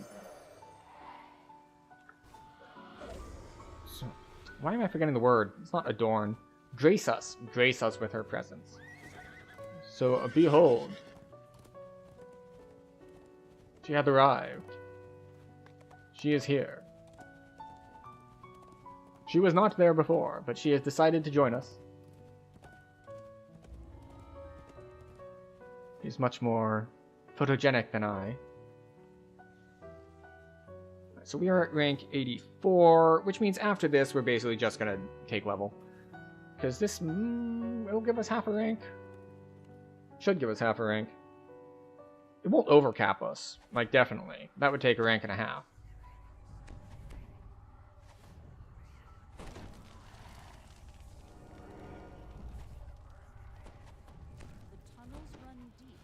But it'll be enough that we're not going to want to run another quest.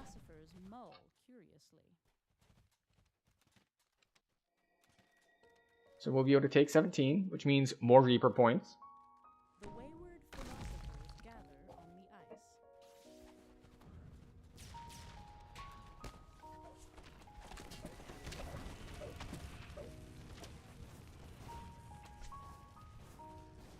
A thin layer of cracked ice covers the whole, blocking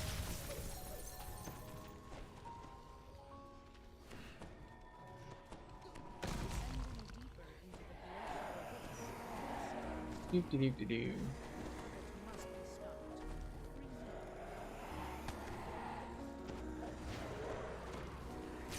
Just gonna kill some stuff. It'll be fine.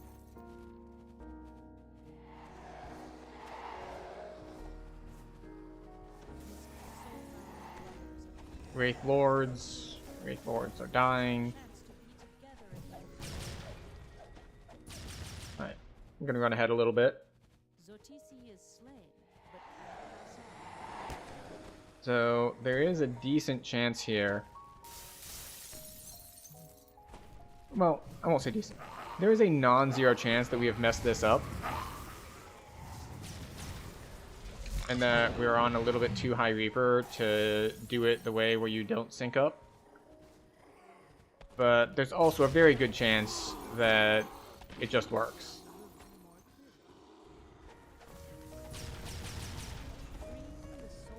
Yeah, there we go. Yep. As we expected, or as we said was quite likely. We just got him. Just win. Just run fast and hit hard. And most of DDO will just work for you that way. And if it's not, have you tried running faster and hitting harder?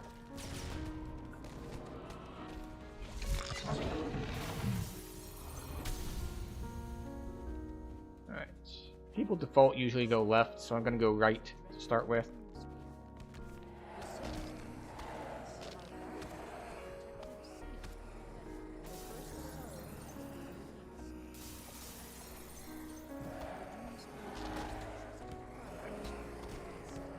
Spirit out of it. Oh, I got knocked down. The souls of the conservators are free, but mine is yet not. Come to me. Stumbles under your feet as the traitorous Doomsphere attacks.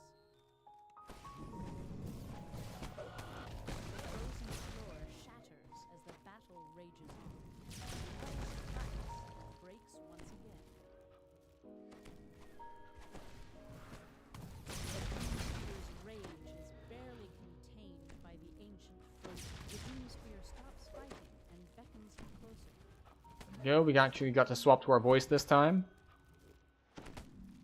We didn't finish immediately, and we remembered to do so. And there we go. With a full rank to spare. Oh. I accidentally picked up the sigil piece.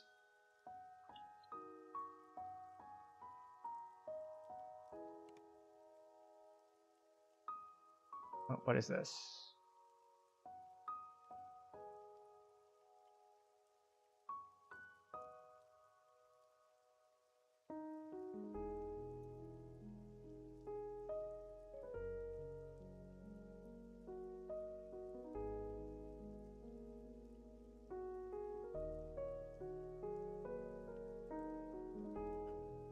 Oh, we're kind of stuck loading.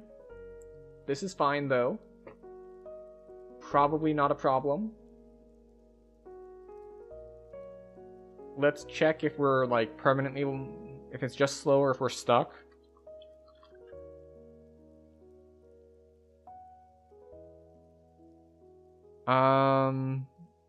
No, we're just stuck. Sorry, we're just slow, not stuck. If we were stuck, we would see some sort of error message here. See? Yeah, there we go. We would see some sort of error message like recovering from failed teleport. We're still loading slowly.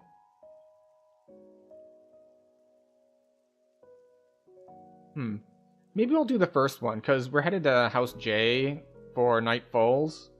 Also known as the... it's not the Madness Chain. What is it? Madstone Chain? It's also not the Madstone Chain. Madstone is a different thing entirely.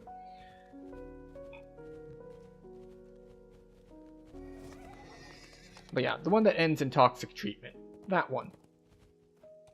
Because I'm pretty sure that the first quest won't overcap me. And we're in a group, so we might as well keep it going.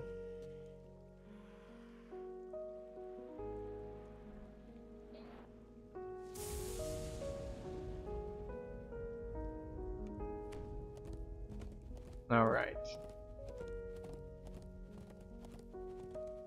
Here we go.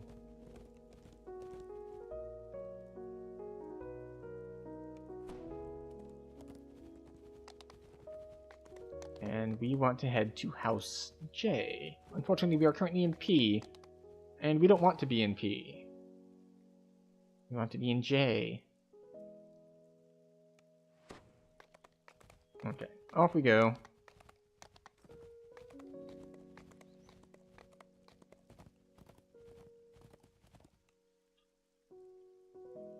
Ah, yes, Disciples of Rage. That's the one. It's not madness, it's rage. It's the other emotion.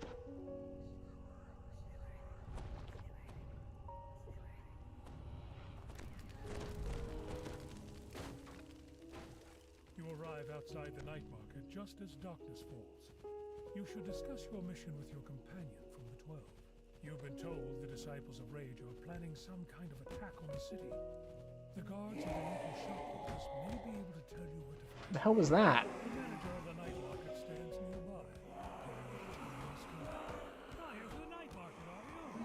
It's just please, do me the honor of lighting the street lamps. That always marks the official opening of the night market. This is the best part of the day, don't you think? Some people rush home afraid of the dark. But those who come here to the night market seek it out. The sun sets. What was all like the undead screaming noises? We become something different after dark. Our dull daytime existence ends. Our petty little worries fade with the light. When the night comes, we What see is the that? possibilities. Why is it happening? That's what brings people to the night market. They feel it around the corner or inside some store. A new life waits for them in the dark. You just like the food. I do hope that you'll find what you're looking for tonight, my friend. The tavern owner insists that you get rid of the thought outside the blazing beacon. Okay. I hope it's not something that's like someone in party is doing deliberately. If so, that's incredibly troll.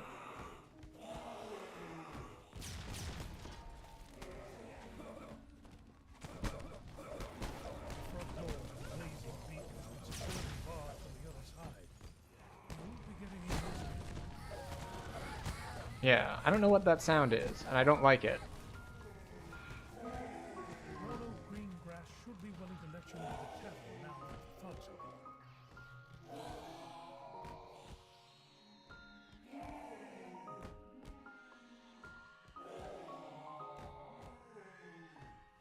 Rolo agrees to let you into the tavern's side entrance. Yeah, I really don't like that. I don't know what's causing it, but I can deal with it for a quest, since I'll be capped, or I'll be close enough to cap that I'm leaving this party at the end of this quest. So if it is someone in this quest doing it, then I'll be free of it soon.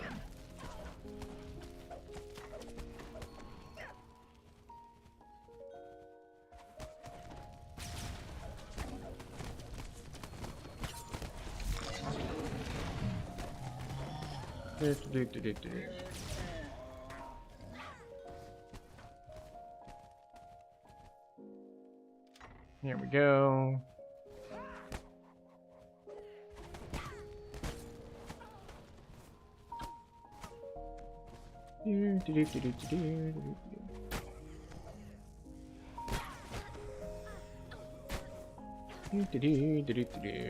Just kiting the Carnage Reaper. No big deal. Manager of the night market stands on a terrace overlooking the harbor, surrounded by witnesses. Ah, you found it! Good, you're just in time. It should happen any moment. Cultists, before they can carry out their plan. The manager holds up his hand, a strange smile on his face. Wait, Alright. you really have Give no people some idea? defensive buffs. Put my own healing back up. I'm really glad that I grabbed Extend. Like, I keep forgetting to put my buffs back up, It's not our doing. and they would only be lasting half as long if I didn't have Extend on them. What's happening?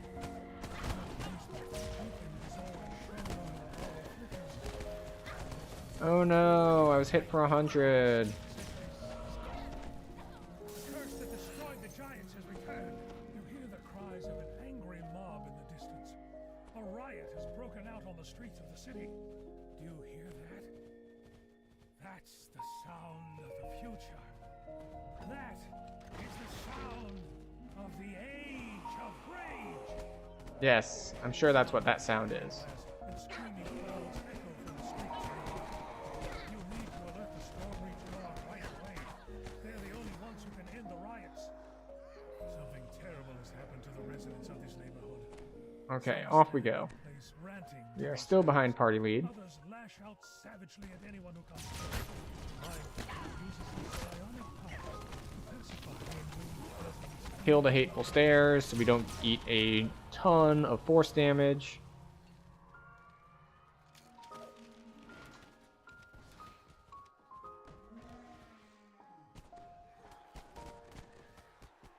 There we go. Nice little platforming section there.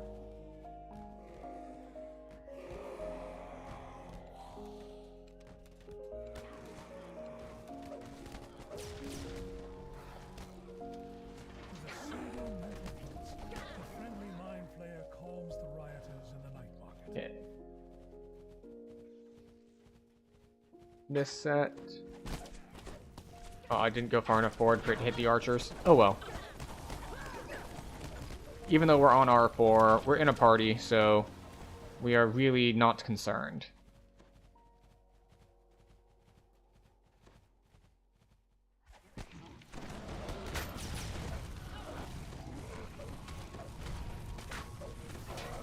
Do-do-do-do-do. Suffering from the same attacks that affected the people in the night market. Quick, ring the bell to summon the guards inside. You ring the bell, the doors fly open and guards for a moment you're sure you've found them. Then you notice the fury in their eyes and the anger in their voices. An enraged guards attack.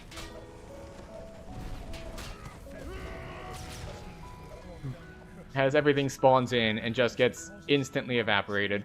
Rage. You should return to the House Tarasco and warn them of this disaster. We're not. That didn't give us that much XP. We can stay around for another quest. It was less than half a rank, so I think we're we're good for one more quest with this group before we have to level.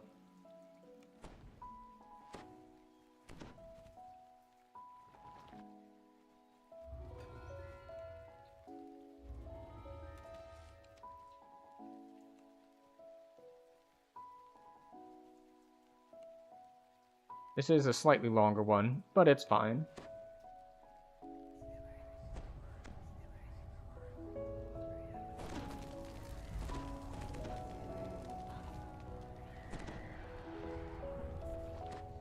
A strange vapor Okay, seeps off we go. The result of House Jorasco's bombardment of the neighborhood. According to the reports, Okay, so we had a bunch of immigrants who are being kept in poor conditions, and then there's a disease outbreak, and then there's a crackdown. So maybe keeping all these people together in close quarters was a bad idea. What are we going to do about it? Well, we're going to drop a bunch of poison on them. Well, granted, it's not like poison. They're not going to die. It's just chemicals to calm them down. You know, the opiate of the masses. Haberdasher says that he knows of several others who bore no ill effect from the curse. The disciples of Rage urge the crowd inside the plaza. That's Pam Raper. And great acts of madness. As you approach, you see several coaches dashing into the alley of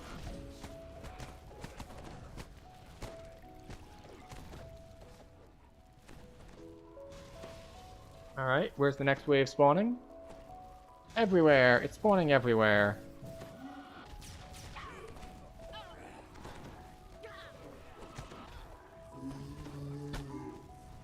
Now, we could bite these things. Like, there we go, see? Take that. You thought you were worried about this other disease and your other treatment. As a refugee, well, guess what? Guess what? Now I'm gonna bite you. I'm gonna use a vampire bite on you. That'll solve your problem, right?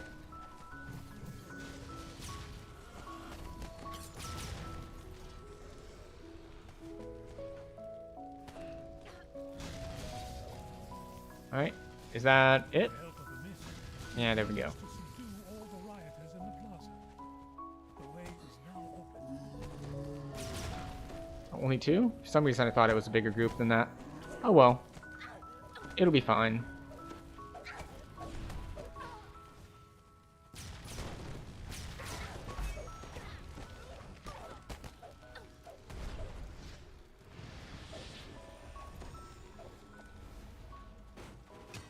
Do do do do do.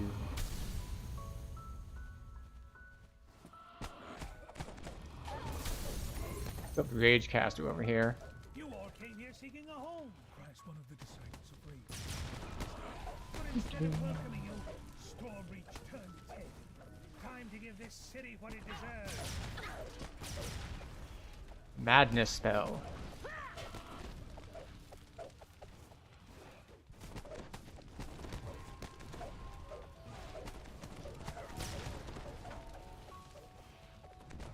Did we miss one? No, not really. She turns to greet you as you approach.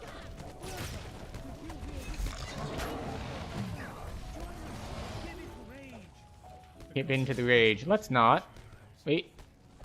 Okay, there is one barbarian in the party. It's probably okay if the barbarian gives in to the rage. Just a little bit. He's used to it. He can handle it. We're a warlock. We're not really that rage-y. Like we could be, but we don't have to be. We definitely don't have as much experience with it as the barbarian. And that's like their bread and butter.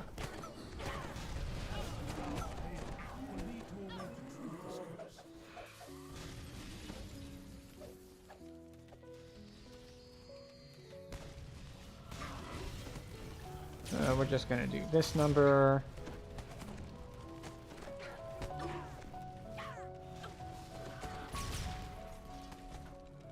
Alright, not step into that, because we don't feel like getting knocked down.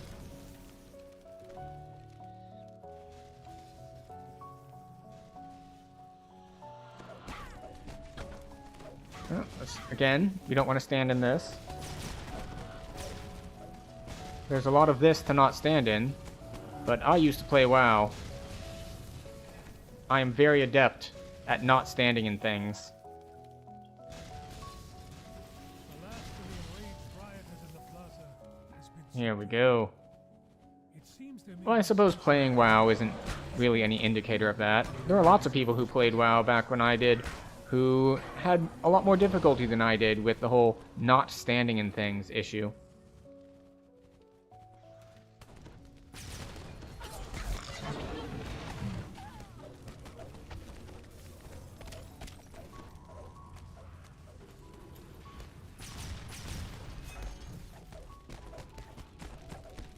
Alright.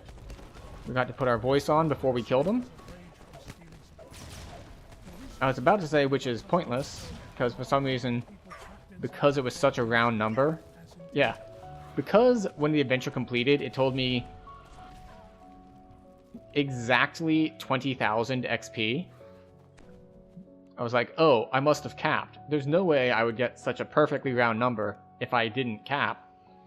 Which is wrong on two accounts. One, it did just give me that round a number, so clearly it can happen besides that.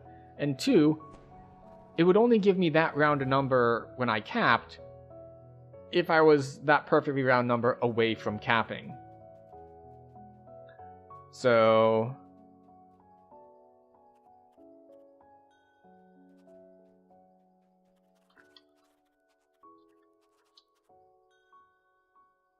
we are leaving this party. Go take level. Just say a little bit of a goodbye. And we are on our way. Where's our... There it is. Where's our horse? There's our horse. Marketplace. Now, this is the point where if we had farmed out a gear set or something, we would probably switch to a Sharn Dox set, because there's a negative poison kind of set there. I'm not 100% sure it'd be better for us, but it'd at least be a consideration. Alright, we hit our socials.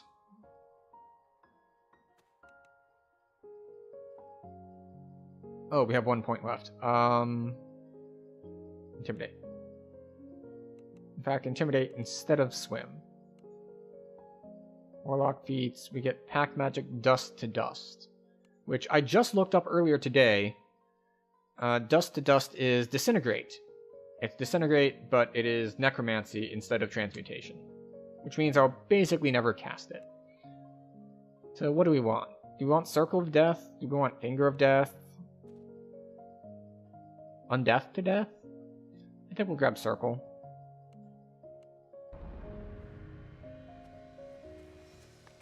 Okay, as we mentioned, this means that we get to spend points in our Reaper trees, because we took 17.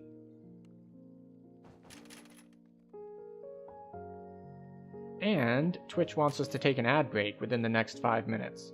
So, because we're between quests, this is an excellent time to do so. So we can get up, we can stretch our legs so we don't get all sorts of circulatory issues. We can give our eyes a break from staring at screens for a little bit. We can grab a snack, we can use the bathroom, all that stuff that you used to do when watching network television or cable when commercials came on. Instead of switching to a different tab and just continuing to stare at things, you would actually take a break from whatever it was while the commercials played. So we're trying to bring that back a little bit and take care of ourselves a little bit better. But for the moment, what are we doing? We have 4 points.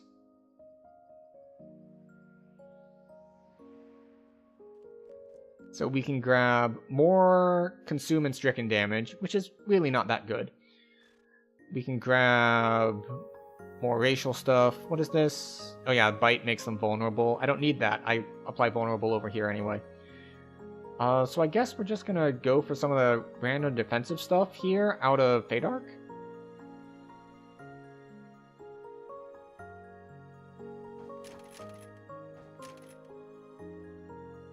Haha! Plus to all saving throws.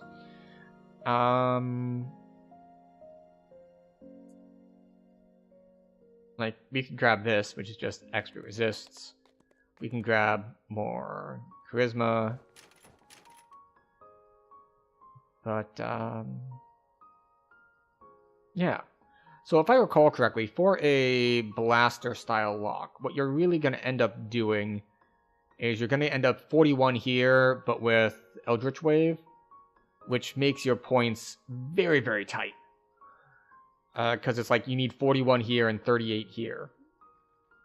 So we're not going to have anything else to spend over here, but for now, we'll grab an extra charisma here, and we'll grab, what is this?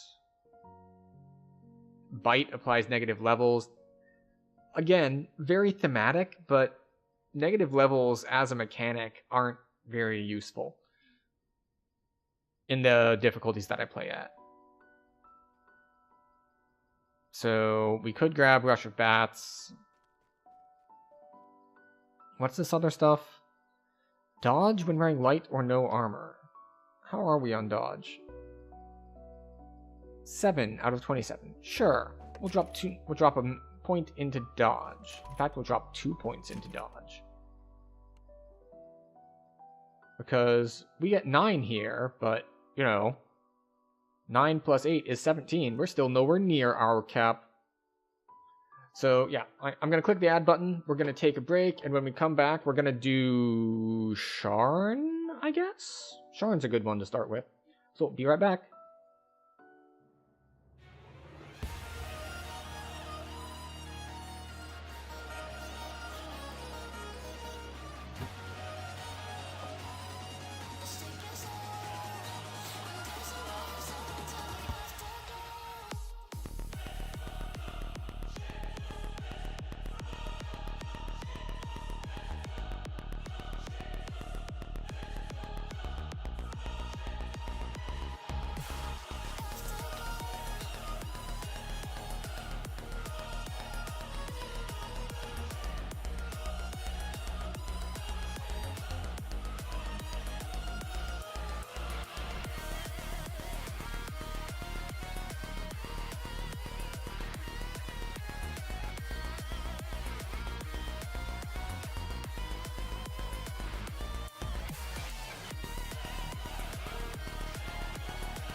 Alright.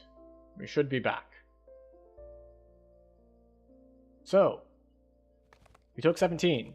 We're going to clear some inventory space, and we're going to head to Sharn. Because, well, Sharn is my preferred set of level 15 quests to do.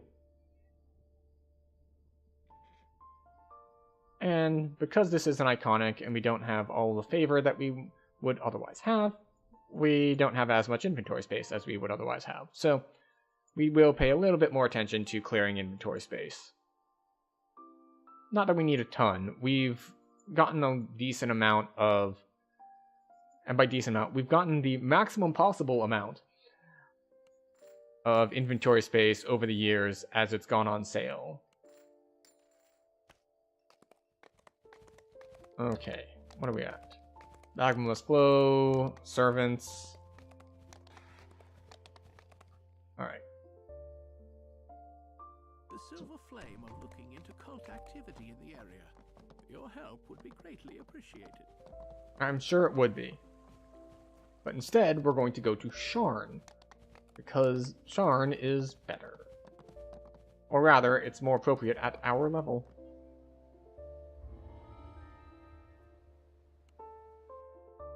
Alright, Lost at Sea.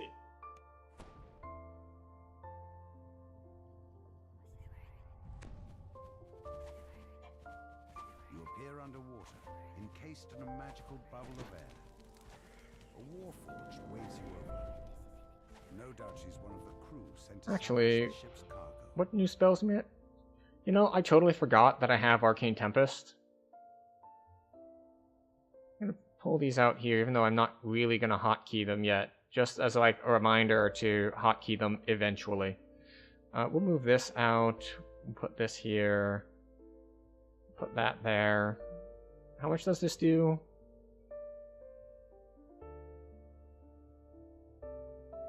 Alright, so this is scaling with Force spell power, I think.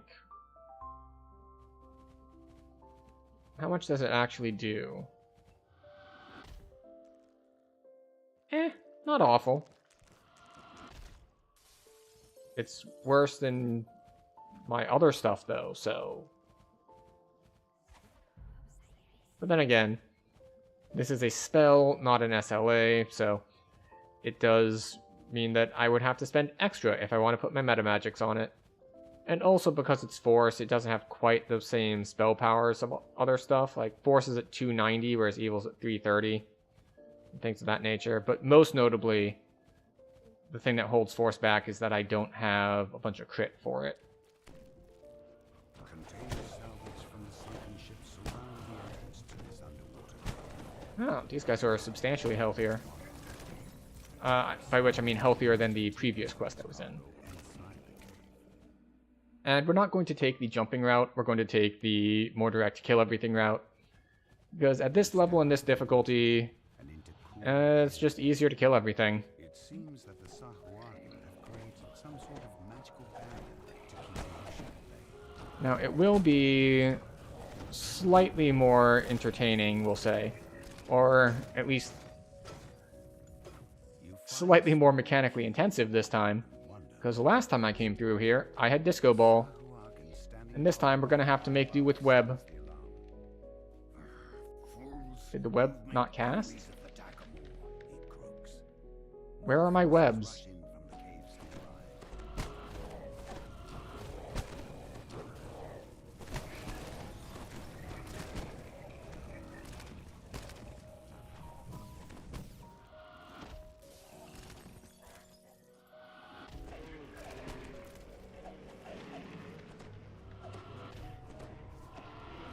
There we go.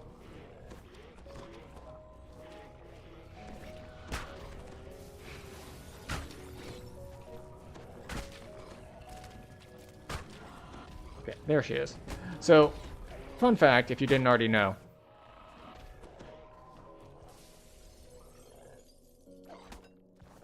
Is that the spawns in here are not dependent on killing the groups. They're dependent on killing the leaders of each respective group. So, you might have noticed that when the group of undead came out with their necromancer leader, I just killed the necromancer leader, and it spawned the next entire group on me as well. And that was deliberate, because I figured I'm going to be AoEing these things down. I might as well spawn more at once. Just for fun and efficiency. The Sahuagin stands before a vast river, which allows ships to come and go. Actually, wait, I was about to jump across, but it's like, wait a second, no. If I jump across, they will run all the way around. And then I have to deal with the whole train of guys that they pull. So let's just not. And instead, we're just gonna walk over and kill this dude.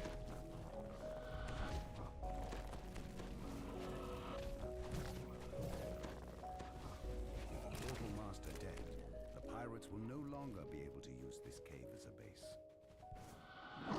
Okay, kill these dudes. Even though I don't think we need to. They just get in the way of us pulling the lever.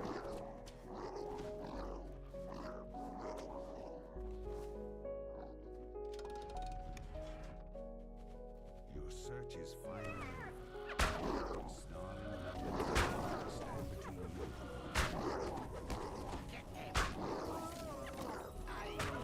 Oh, I should have put a quicken on that.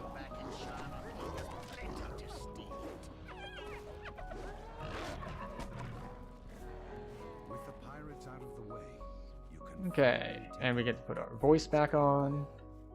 You've recovered Vaughn's mysterious shipment at And there we go, yeah. And we would have overcapped if we hadn't taken level. valuable to have drawn such attention. Whatever it is. And now, off to Sharn 1 proper. Because this is technically kind of sort of part of Sharn 1, but not really. Because it's not part of Sharn 1 technically, but it is part of the Sharn saga, and it's the same level as Sharn 1, so it's definitely not Sharn 2. It's Sharn prequel is what it is. But do the prequels count? I'm going to say, in this case, yes. The prequel counts. Although, no, I take it back. It doesn't, just because if you look at how most people post groups, it will say, like, Lost at Sea plus Sharn 1. Captain Dramor suggests that you head to the Adventurers Guild to find out more about So, current we're just gonna... Speak to Summer Coronor of the Clifftop Security Adventurers detail, Guild spinner, in the okay. Clifftop Tower district of Sharn.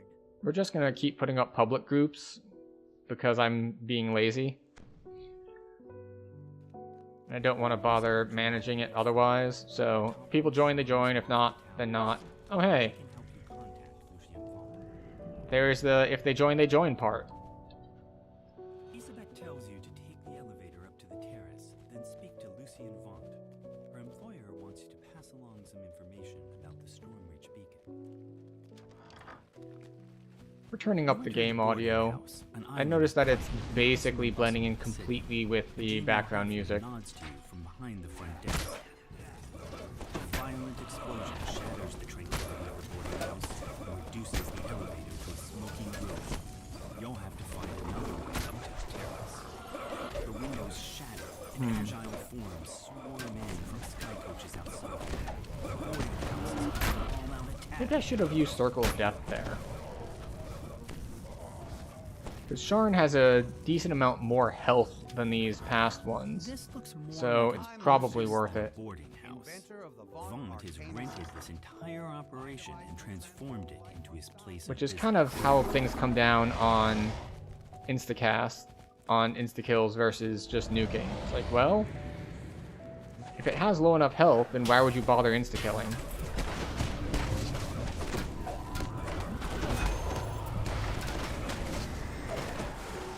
Hold up, why did they die?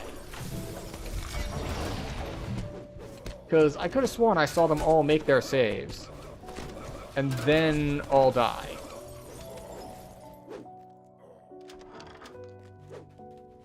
Like, right after it. So... that's kind of odd.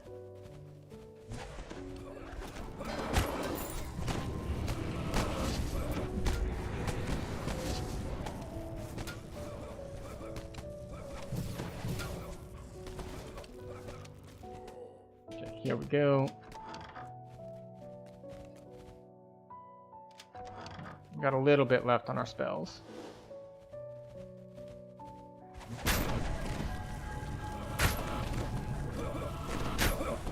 Yeah, I need to set this to always have quicken on it. It just takes forever if it doesn't have quicken on it.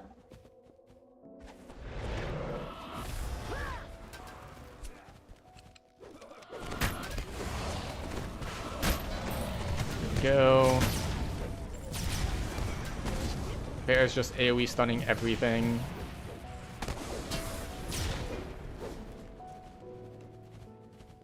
Rubble blocks the elevator shaft, as well as the nearby door. You won't be getting up to the terrace this way. There we go.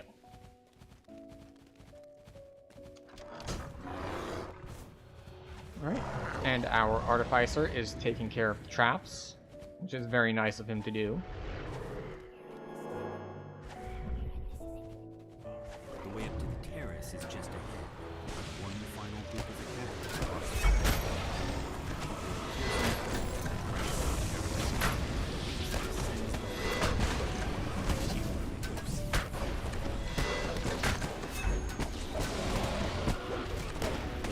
Go.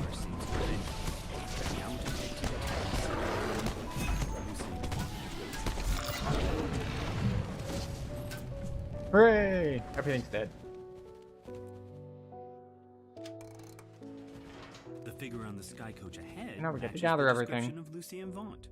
He seems unruffled by the attack. Or everyone, I should say. Even our chopper, who's caught up. Oh. Where are you?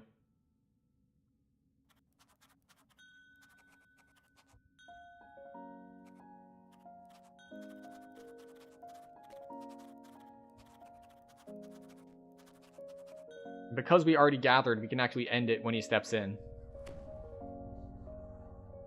We don't need... See, this is the problem with this quest and people joining late. Is that if you haven't already gathered the party, every time someone steps in, well, now that person's at the very beginning and they need to run all the way to the end to accomplish the gather the party part. I have a message for you. Says Vaunt. The beacon belongs to me now. There we go. I paid the Boromar clan good money to get it, after all. Don't think for a moment that you can challenge me in my city. You're just setting yourself up for a fall. Vaunt's companion makes There a we go. gesture and the terrace collapses beneath you. See, the thing is, I know how to not get caught by that now. But it's a great trick for, like, when the first time you're in the quest, it's just like, don't question me, you're just setting yourself up for a fall. And then it collapses, and it just straight up dumps you down into the cogs. So it's like, well, there's the fall we were set up for. You step into Zelith Prospire's tidy office. The Inquisitor calls out to you. Step inside. Oh, hey, freedom of movement. That's nice. Everywhere.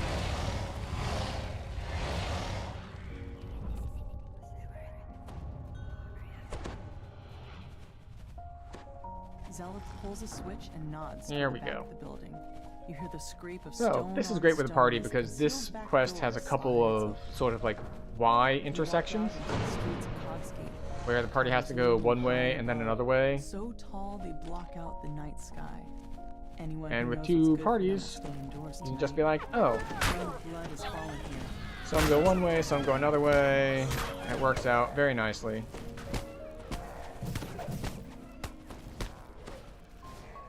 It's just hopefully we all kill enough that we don't get a ton of what? Dungeon alert. Also, I think I went the wrong way. I almost always go the wrong way on this one. I don't know why. I must be mistaking it for a different one. The doors to the gambling hall are wide open and its chairs are empty.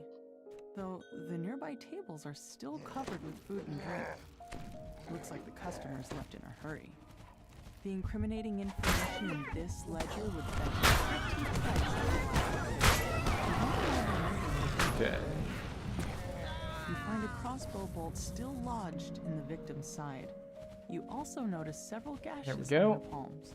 A chest full of Easy coins enough. was left here locked and untouched. This was no robbery. You can tell that there's more to this than meets the eye. Searching Like the Transformers, gambling hall those are raised also more than questions meets the about eye. The murders than answers. As you turn to leave, you hear figures clamoring outside the door. You manage to make now it I'm past behind. the dusk thugs blocking your way. That's fine. Strike I'm pretty combat fast, with so dusk thugs. I take being behind There are no more nearby. not as a indicator that I am slow, but rather that the group as a You've learned all whole you can is about these fast, first two crimes. which Head I back consider to the be Wolf a Gate good where thing. Zeleth awaits your results. A small lane curves deep into the heart of the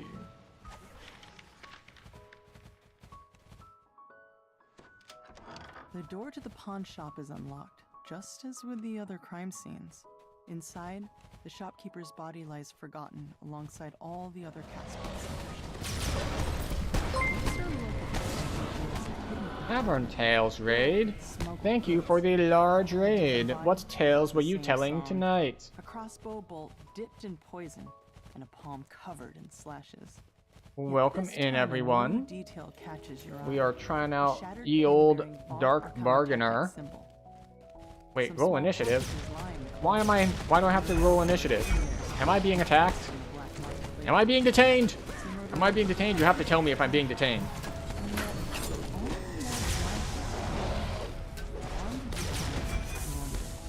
What connects all these gruesome Oh, are you crimes? following? The Man. last of the heavily armed halfling thugs falls. Another alley stretches before you. The more you I'm learn not about sure the what exactly you mean by that. Also, I find it funny that orange named guy can be insta-killed. Because he's set up like because it's a chest room and a stands before you. rest shrine room, Face you can just remember insta-kill him. from your recent So, hey. adventures. But yes, welcome Despite your in. I short hope you had a meeting good again, stream. you Things hope went that well and all Zolkis of is willing that. to answer your questions about the murders. Zolkis steps through a dimension door. His face And glowing follower with the ones smug only. triumph of a man Copy and who paste hates and agree with you. his Ah, I wife. You're see. too busy dealing with his troll bodyguard to notice. The troll Just drop some crowd control for my party here before we move on. But yeah, we're cruising through things on The R4. weight of her brother's betrayal settling over her like the dirt that falls from the streets from above. But you've got a job to finish. So what were you Another up crime to scene this waits for evening? you in an alley to the south. 'Cause I am clearly More leveling my slashes dark on the bargainer wall. here. And this time, you But see a pattern. I did not see what you were up to. The slashes were literally her signature. Whoever did this wasn't shy about letting people know. The secret door But yes, slides we're taking it open, a little bit more chill revealing tonight a than Medusa. last week. Oddly enough, she Because doesn't seem last surprised to week see we were you. constantly increasing the Instead, skulls until we she died. motions for you to enter. And so we died a lot. Scoot down the stairs to Maidens Path. Well, okay, not that much, but soloing Myth Draenor on like R6 in heroics is a little tricky. Quick glance reveals that every victim has a hypergon. Too big of a coincidence to overlook. Okay, you're out? Oh, of course, yes, Especially absolutely. since a note in the I know when I margin turn off talked stream, about it is time cleaning for up rest loose and to ends. not stare at What screens ledger for a told bit. you what you So, needed to know? thanks for passing The all your victims people all my lived way. for I hope you on had a good or stream because and a they good were post-stream rest. operations down the road. I didn't die nearly as much as usual. Okay, alright. That seems like a pretty low bar, but I understand. Sometimes it's about setting realistic standards for yourself. And that's just part of knowing yourself and loving yourself. So, it's good to celebrate the accomplishments, no matter what anyone else says about them. And leaving your signature behind was beyond stupid. Now Zeleth is onto us. Yes, no, feel free to raid and run. I will take care of the people you have brought in with you. Barging in We here. will run through things, and maybe we'll die, and maybe we won't. The tiefling It's and only the goblin R4, so disappear through probably it. won't. Chat first, pay attention to game occasionally? Okay, yes. That's fair, that you have, you're at a bit more of a disadvantage than I am there, because you have a significantly larger chat to pay attention to. My chat barely exists, so I am not as distracted. Then again, you are free to test that theory, if you think that you can get me killed by just chatting. But, oh, we have redeemed a Love the Dog. Excellent. We have ample time to love the dog while waiting for them to talk about stuff. Looks like getting inside his Liesel, warehouse someone has won't redeemed be love for you. Victor leans over and whispers. I don't want to use Roger. If you'll just follow me, I'll cough when it's time for us to part ways. What you do after that is none of my business. He sounds quite nervous.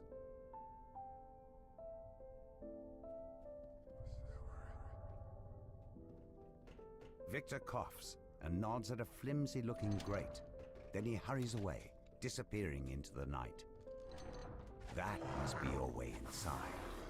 Time for you to investigate the warehouse. There we go. The dog has been sufficiently loved. And or annoyed.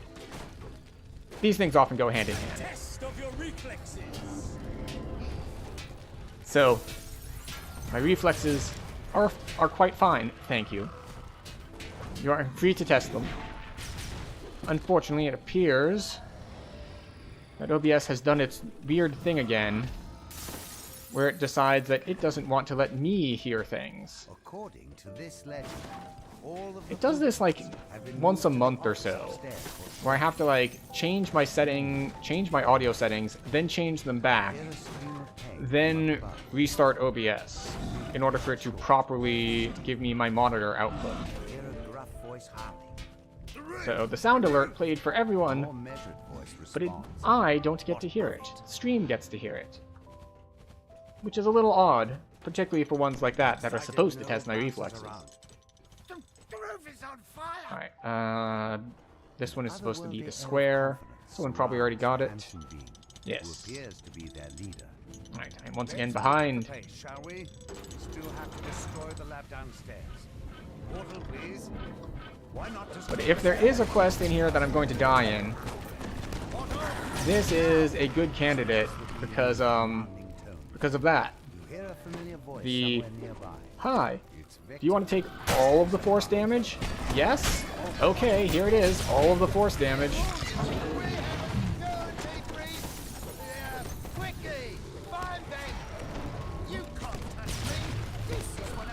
Was that a double Fear Reaper? Because we just killed one and now there's another one?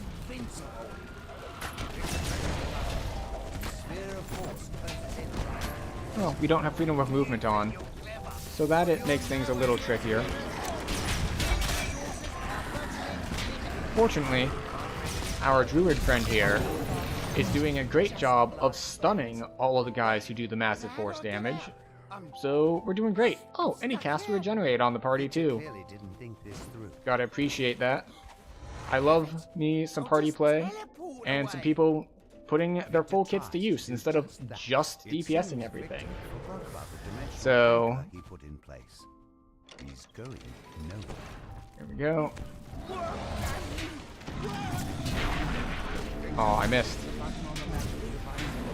By which I mean I didn't manage to ensnare the dude.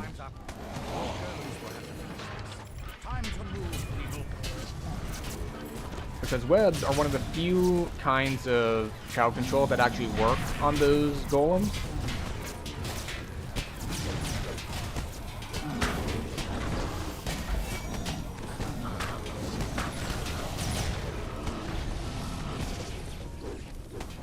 But I accidentally cast it on the wrong thing, so he got to actually kill the thing. At some point, I'll specify what's actually happening besides just calling everything the thing. But for now,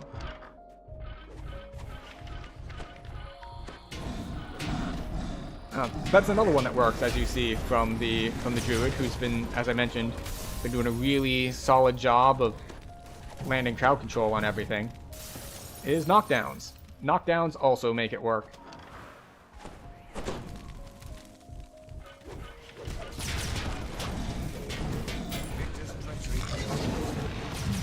Is that a fire? Nobody Go. goes in or out until we find them. Don't just Oh, it might help if I put my death auras back up. You know, I'm not sure I should even bother with the lesser death aura anymore. It really feels like it's not doing anything. But then again, it's not too big an effort to put it up either, so at certain points it's like, well, why should I bother? And then it's like, well, why not? It's not like it's costing me a whole lot of time to cast it once every 2 or 3 minutes.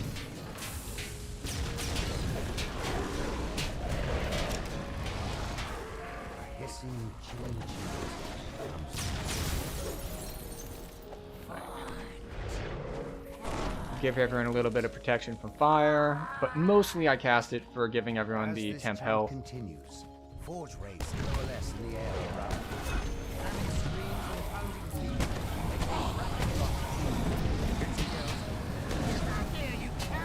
Yeah, so this is what R4 looks like when you have a lot of past lives, and your party as a whole seems to have a lot of past lives. Perhaps we could make a deal. Victor presses Spawn the button squirrels on his makes it work? prototype, and the magical Makes what barrier work? around him fades Makes away. crowd control work? Or makes the crowd control work? Because I'm assuming you mean the magic fire. Makes conquest work? Really? Amazing. I did not know. I'm assuming you mean that the squirrels that spawn sometimes as a wild mage that interrupt your spell casting, like it gives you, what is it, 20-30% arcane spell failure or something like that? But killing those counts for conquest? That's kind of wild and very funny. You conquested Hall of Mark? Why? Just because? Just to say that you could? I mean, just because to say that you could is a reason I've used for a lot of things. But DDO we can even... Ah, I see. It needed to be updated for how many kills you need in Hall of Mark to achieve conquest. Of course. Even get inside the door. The group of thugs suddenly attacks. That makes sense. Clearly, they want to prevent you from enjoying a night. It needs to be as thorough as possible, even if the information is not particularly useful. But it's there. Something's brewing, and you're smack in the middle of it. A group of would-be patrons lingers in the We need the information. Why? Who's going to use this? Someone, somewhere, somehow. The bouncer opens the front door, allowing you to enter.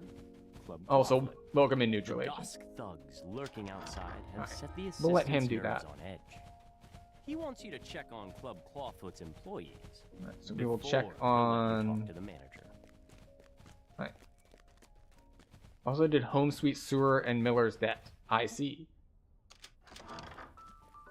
Oh, for some reason I thought that you could already conquest Miller's Debt. That it was one of the ones that just had really low requirements, and you just get conquest by killing everything.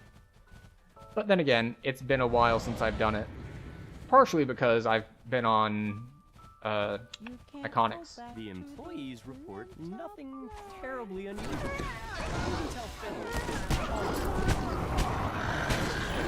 is relieved to hear this. That's Famine Reaper. Is it gonna hurt much? Let's see. It depends on which spell it casts. A little bit of sonic damage. Not the worst. Regina turns to you and cries, "The alarm! Someone's breaching our magical ward! It must be an attack! Quick, defenders! Do what you do best!"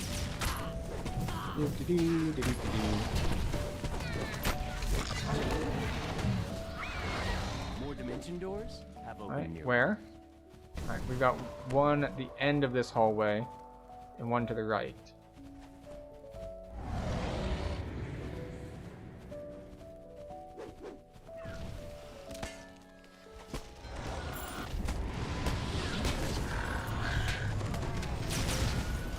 Go. Little circle of death action there. Which reminds me. You. Turn on quicken. How are we doing? Alright, we need this one.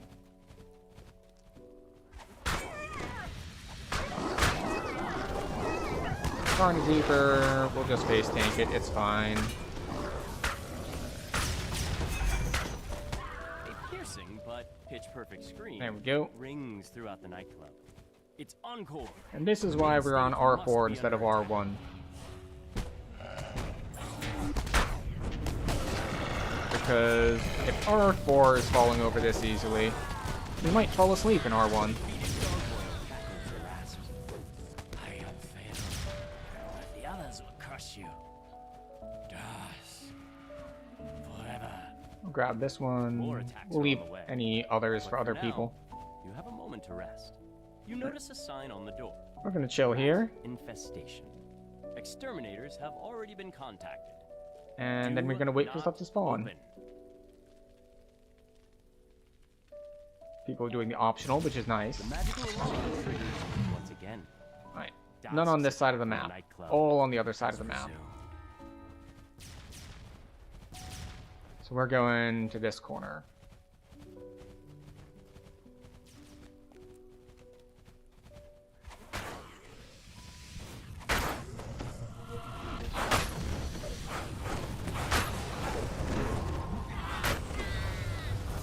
More dimension doors have opened nearby. There we go. Where are we going? Alright, yeah, we'll go this way.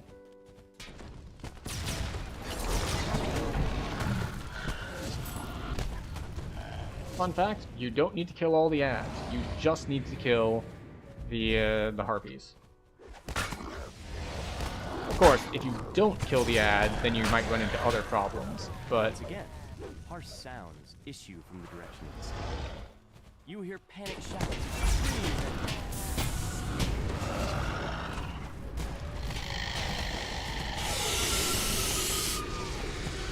Excellent!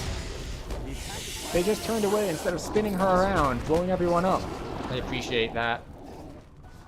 I was gonna say in a tank, but just in whoever has aggro, really, since you rarely have a true tank in DDO.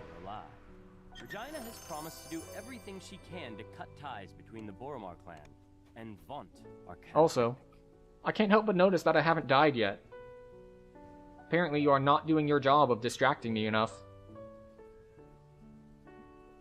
Or just the party is too OP and I'm getting carried. That's another possibility. I'm just getting carried too hard.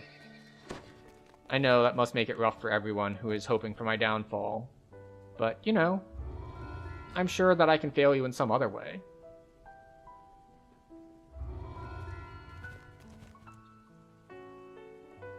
Perhaps the dog was insufficiently loved. Look how sad she is. She's very sad. Very unhappy. She's not comfortable at all. You arrive in Dava Gate, one of Sharn's many business districts. The streets are almost One of Sharn's deserted many except business districts. a lone I'm surprised figure Sharn has stands anything idly but on the business platform districts. next to a sky barge. Like, what do you have in Sharn? Well, you have the business district where you do your business. Then you've got the business district where you do your business. Then you have the business district where you live, which is to say, it's someone else's business where they charge you to sleep. Not like to live, but to sleep. It's just like sleeping pods. No one owns property in Sharn, or at least no one who, you know, works. Property is for, how does Lucien Vaunt put it? You know, the people who matter? I think that's his particular turn of phrase for that. This is about your request to join the Platinum Concord, which was turned down due to your lack of subtlety, shall we say? Yes, well, I prefer audacity to subtlety. I admit that subtlety has allowed the Aurum to do as they please with the Five Nations for many years. But what I have to offer your organization cannot be ignored.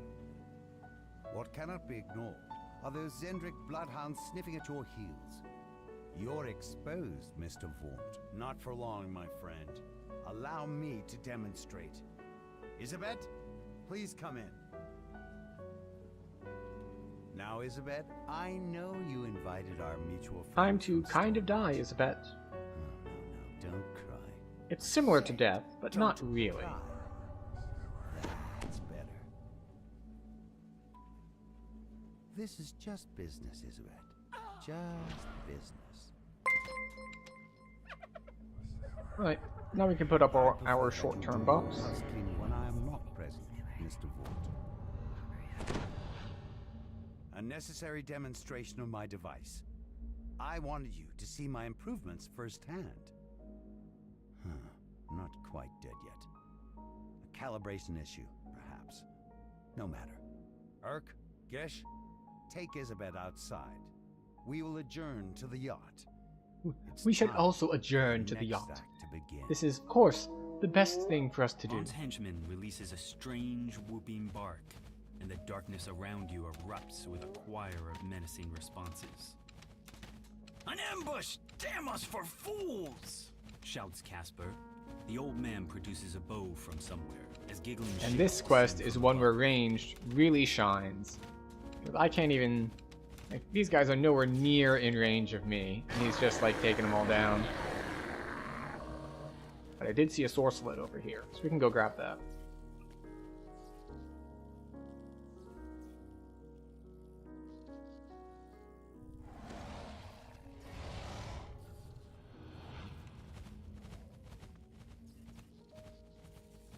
Did he bug it by attacking them too early? You've dispatched Ah, Vaunt's there it first is. group of assassins, but they're surely not the last. Vaunt doesn't go in for half measures. Casper wheezes out his words. Ooh, reminds me of my days in the last war, but with more chest pain. Too old for this for sure. Alright, yes, Come here, yes. we gotta talk about I know you're Isabel. too old for She's this. still It's alive. fine. I bet my life on it. You've agreed to help rescue Isabel. To do that, you'll need to clear the way so Casper can follow safely. He says to head to the side. Please group up for me, thank you. And as a bonus, Bursts from the shadows. Show those brutes they can't mess with my we're girl. dropping Cries extra Casper source sleds from onto the behind bridge. Relying on other people to kill that group. Hi.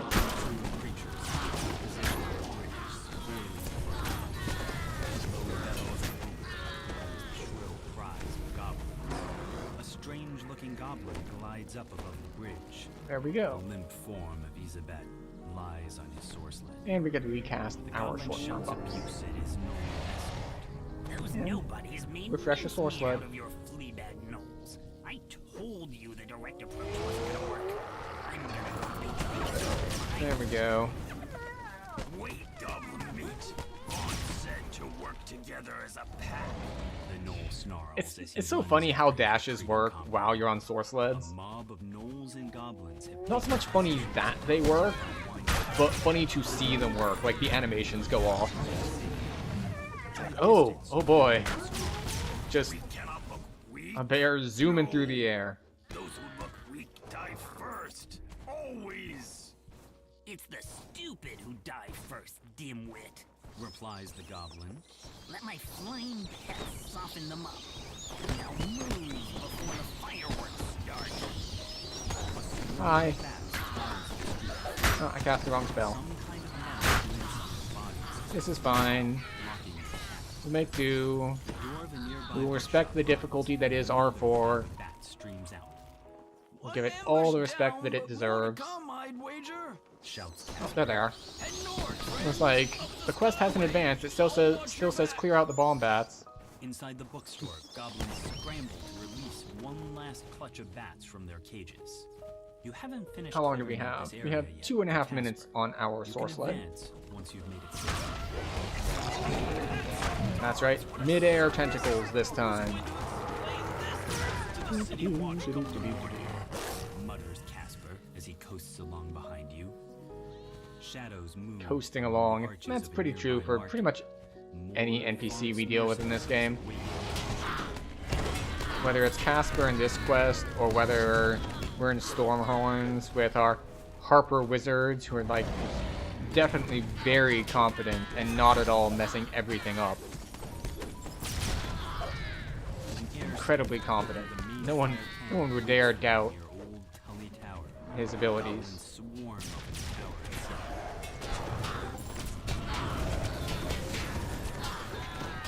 Oh, a Plague Reaper. It's a dead Plague Reaper, but a Plague Reaper nonetheless. Must have been holding that in reserve. Those things are expensive. Alright, that is a Fear Reaper over there, so we should probably prioritize that. And by prioritize, I mean, we'll get to it. Excuse you.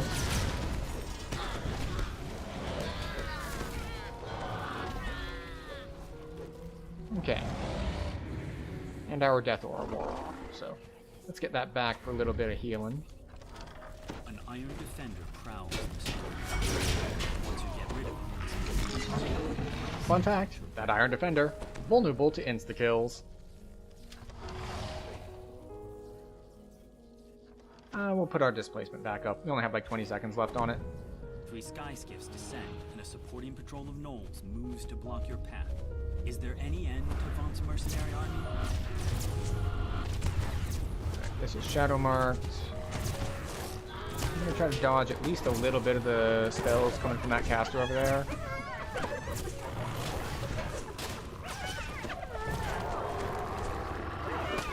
Alright, we got a lot of it taken out. Casper gasps in surprise as he reaches the wreckage of the Magefire cannons. 3 of them! Now I feel like an idiot. Because you are an idiot, Casper. Like, how do you live in Sharn and you not know how the class systems in Sharn work? Like, I knew that he was ridiculously wealthy, but I didn't know he was, like, ridiculously wealthy. It's like, have you seen Sharn? Looks like they're using sky wards. Casper tells you. Your source leads might suddenly stop working out here. Be careful. The mercenary Gish stands here, his jaws frothy. The goblin says you're strong, but he's just a weakling. Mm-hmm. Enough waiting. I'll butcher you now. He's gonna flash the keyboard myself. Go apply some debuffs. Should have probably switched to my single target here, but you know. You're my next meal, goblin meat. Right after I would grab that, but our druid friend here is Gish collapses from his apparently having mana issues. Before you can finish him off, a chanting voice calls I your didn't know that was a attention thing. to I the thought there was north something above. in, I think A it's tiefling sorcerer T4 completes his spell on a that ledge should above be you. continuously giving temp spell points as druid. Another quick Maybe he gesture. didn't take it, or maybe there are some spells that I'm not familiar with. It's been a while. The goblin's voice Oh, calls to I you missed the across follow from AJ there. This goes back to what I was referring to earlier. How it has decided that like it's not going to let me hear my alerts. It'll still play them on stream, I'm all ready for you, so come on. but it won't let me personally hear them.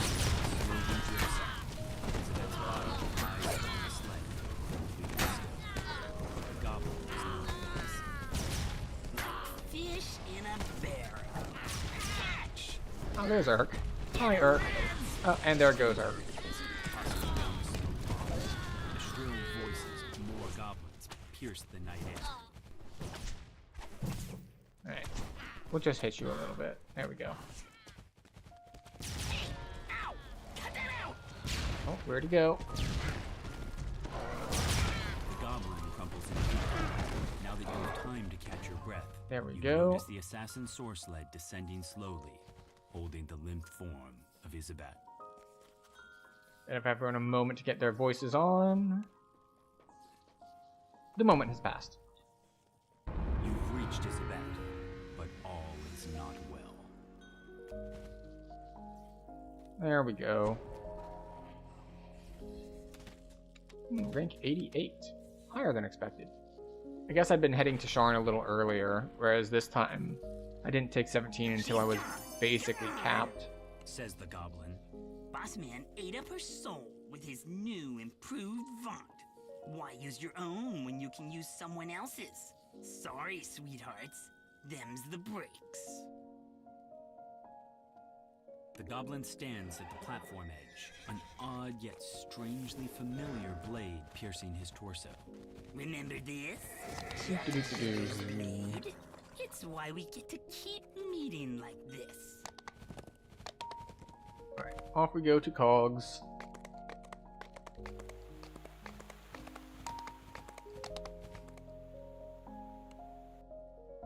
What do we have?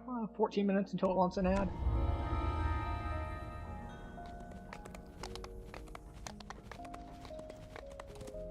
We got time.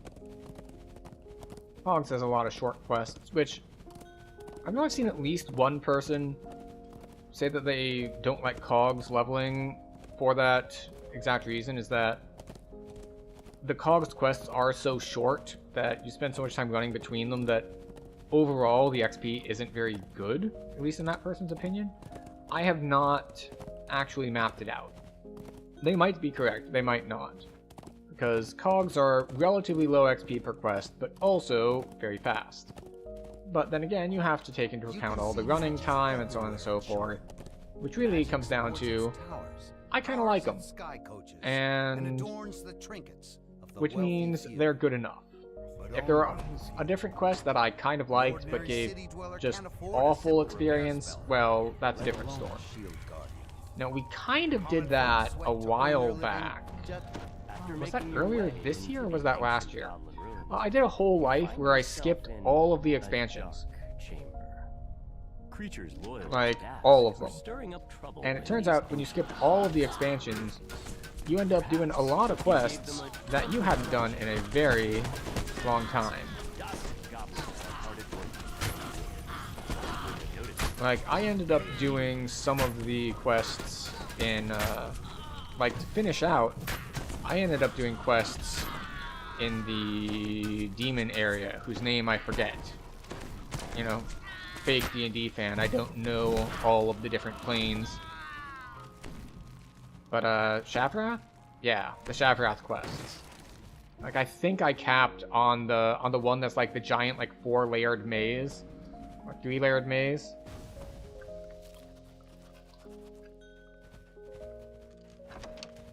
It's just like, wow. I remembered why I don't do that quest usually. Because it's a bit of a pain. It takes forever. Now, granted, this time didn't take me as long as the first time I did it, but that's an incredibly low bar. Because the first time took me basically forever. But that was an interesting life.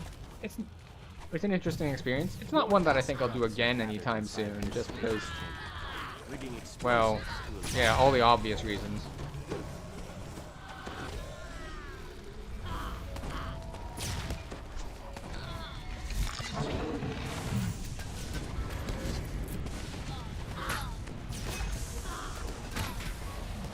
Kill these guys. We have 3 people in party right now, and all 3 are here. Excellent. Now you have a chance to find out more about the strange artifact that they were trying to unearth. You pull the lever, triggering an explosion that flattens the remaining debris as the roar of the blast dies away. Alright. Now we just have to wait for him to walk down and talk at us a bit so we can kill him. Is that right? Malik calls to you. Thank you for clearing out the blast bar. It was a great help. Those fools had no idea what they were doing. The friendly note transformed. So, my name will be known across Corvette. Wait, is this one? Oh, there it is. I was like, wait, is it not targetable yet? There we go. So, yeah. 13,000 XP is really not that much at this level. But the quest is only like, what, 3 minutes? Yeah, 2 minutes and 55 seconds. So, pretty darn quick. The world must remember my name. The ornate artifact shatters. The portal dissipates, and the remaining demons are It's kind of amazing that in modern day with modern architecture, but wait, we can have citrus fruits available even after it has gotten pretty cold outside.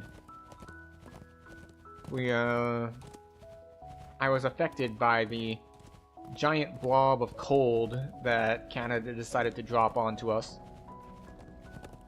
And it's just like, we went from like comfortable outside in short sleeves to suddenly, oh no, oh, it's like actual cold outside. Like, oh, I need layers now. Oh, that's unpleasant. But why?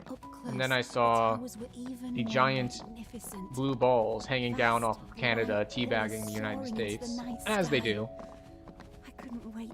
And it's like, ah, I see. Weather's gonna weather. But that's fine, because we can stay inside and play DDO. Or other things, for that matter.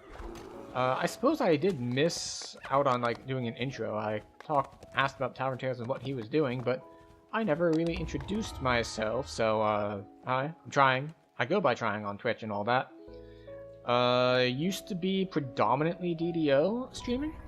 I shifted to a bit more variety a couple months ago when the 64-bit servers came out, and the lag made everything unplayable. And because everything was unplayable, it's like, well, I'll play other things. So I'm still doing a little bit more variety because of that. So right now, or at least for the past while, we have been doing Warframe on Tuesdays and DDO on Thursdays, and then on Friday we're digging through various like indie sort of things that we have in our backlog. So last week we beat Fury, which is a fun little like boss rush challenge sort of game, which was very nice. It took us 2 streams to beat it. Highly recommend it. It's one of those that's very much, it's like punishing, but it's fair. Just like, it opens itself, it knows exactly what it is, and it tells you what it is. It's like, hi, I am a hard game. You are going to die, but it'll feel better when you win because it was hard. And then it delivered on that promise. So it was pretty good. And that's Fury with an I instead of a Y, if anyone's interested in it. But, so we finished that last Friday. But I've kind of run out of the things I was planning to do on Warframe, and I haven't decided on any new, like, big grinds to do. So I believe that we will be switching over, and the next thing that we're going to start spending our Tuesdays on is going to be Elden Ring, because I have not played it. And the only other Souls game that I've played was Dark Souls 1, which I beat. And I think I like dabbled a little bit, maybe like 1 or 2 bosses into Dark Souls 2 and 3. But we'll be picking up Elden Ring on Tuesday. And since we beat Fury last week, we have a slot open tomorrow.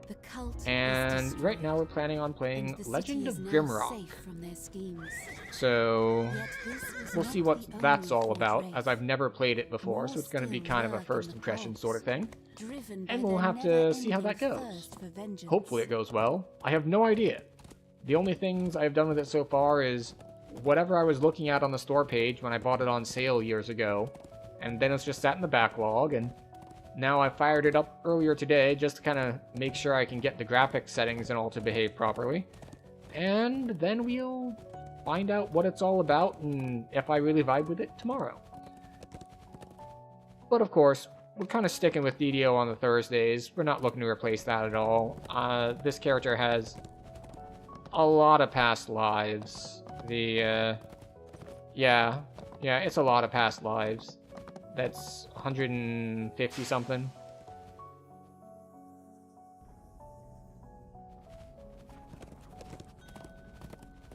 So, someone in the party did ask where we're headed next, because there are a couple different routes that people take. This is the one I prefer. There's another one that wants you to, like, recall there and then go to Smash next, which is another just viable thing you can do. But I prefer doing this way, which unfortunately does leave Smash and Burn for last, or Smash and Burn for not at all, because Smash and Burn can be a bit of a pain to deal with.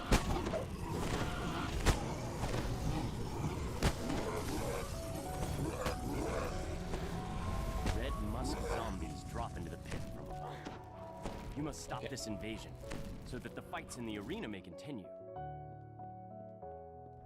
So, where were we? Oh yes.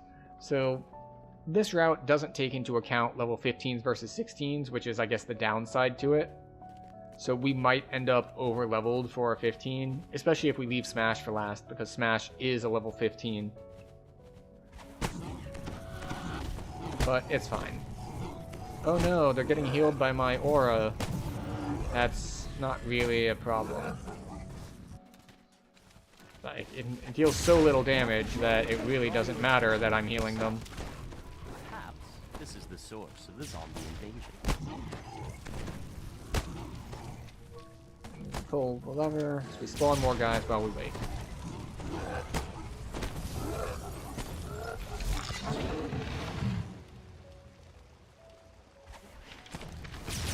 Here we go. Everyone is here and ready. Hold up a sec. Alright, I was right. Like, wait a second. I thought I just saw Shadarkai chains come out of that druid. And I was correct. There were, in fact, Shadarkai chains coming out of that druid. The source of the creatures must be nearby. Which means he has a very specific plan for that build, because he had to use a heart to get rid of his rogue level, because he is pure druid, but Shadarkai.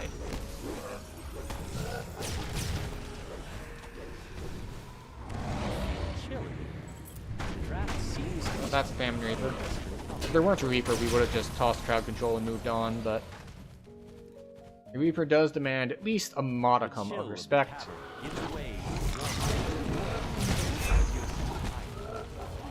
Not like too much, but at least some.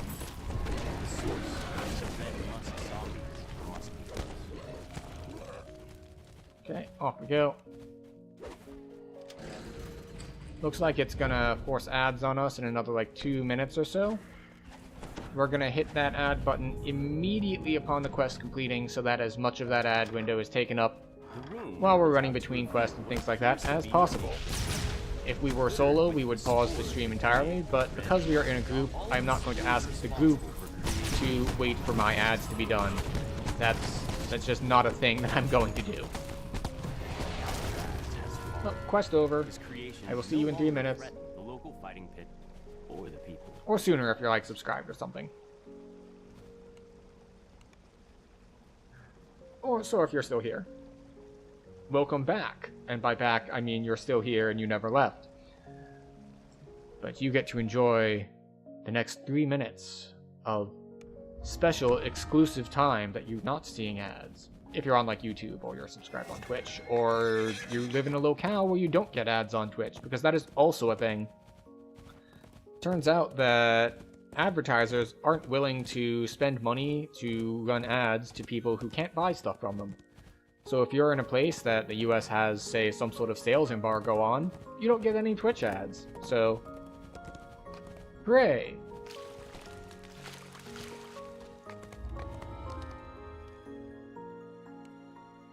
Oh, I'm still on private. I should be opening this as a public party so more people can join.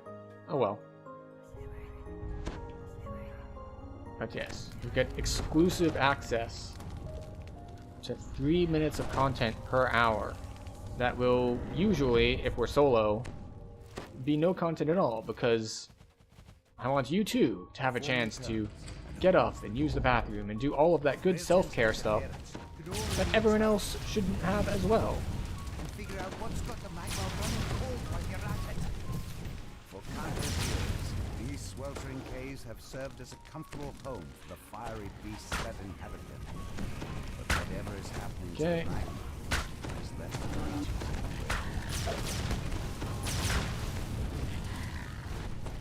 Alright, we're going to give you a little bit of temp health and absorb shield. And we're going to come down here, and our tentacles are off cooldown just in time. Most of them made their saves, but it doesn't matter. The damage, as they say, has been done. In this case, the damage that's been done is literally damage.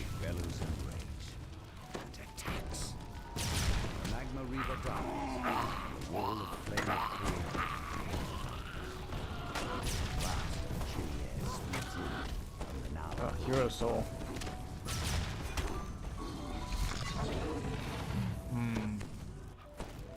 Taking some damage, but it's fine. It's fine. We don't have like mass hold or anything, but we'll make do without it for this level. I think I can get mass hold eventually. I think it's in my spellbook. It's been a little while since I played Warlock, so I don't remember exactly if they get it or not. So we did have someone who left to take 18. They appear to be back. I'm sorry, Master. Aha! And welcome back from ads, ye people on Twitch who got stuck with the ads. Unfortunately, as we were talking about earlier, with these quests in the cogs being very, very fast, mechanical device. The jets of air released by You, even with us hitting the button immediately upon completing the boss fight in the previous quest, you still only got here just in time for the last quest, or for the last part of this quest as well. And my icy minions as well. Well then, it seems that I, Jabazoknago, must deal with you myself. Yeah, because this one took 3 minutes. You managed to At the same disable time the as device, our ad break. halting the flow of frosty air. So we're making good Feel progress. warmth seeping We're back rank into the cave. 89, Sign that things which is are good, returning to normal. because it means we've got a rank and a half to play with, and like 3 quests left. 4 quests left.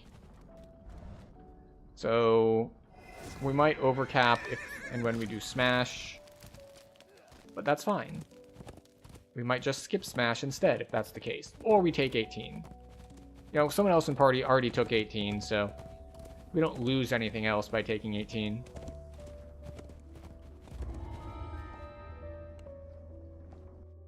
There we go.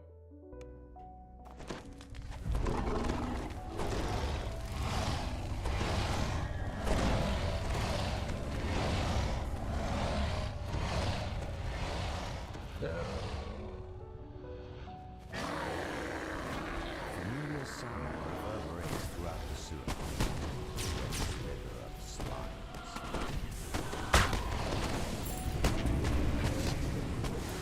The mists ate the slimes. Neat. Members of the Dark runs off. Chasing the You know what? We're going to go to our single target blast for this.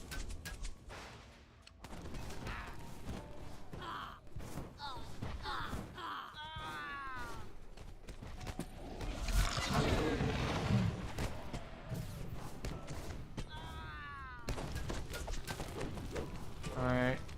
There we go. A little bit higher damage.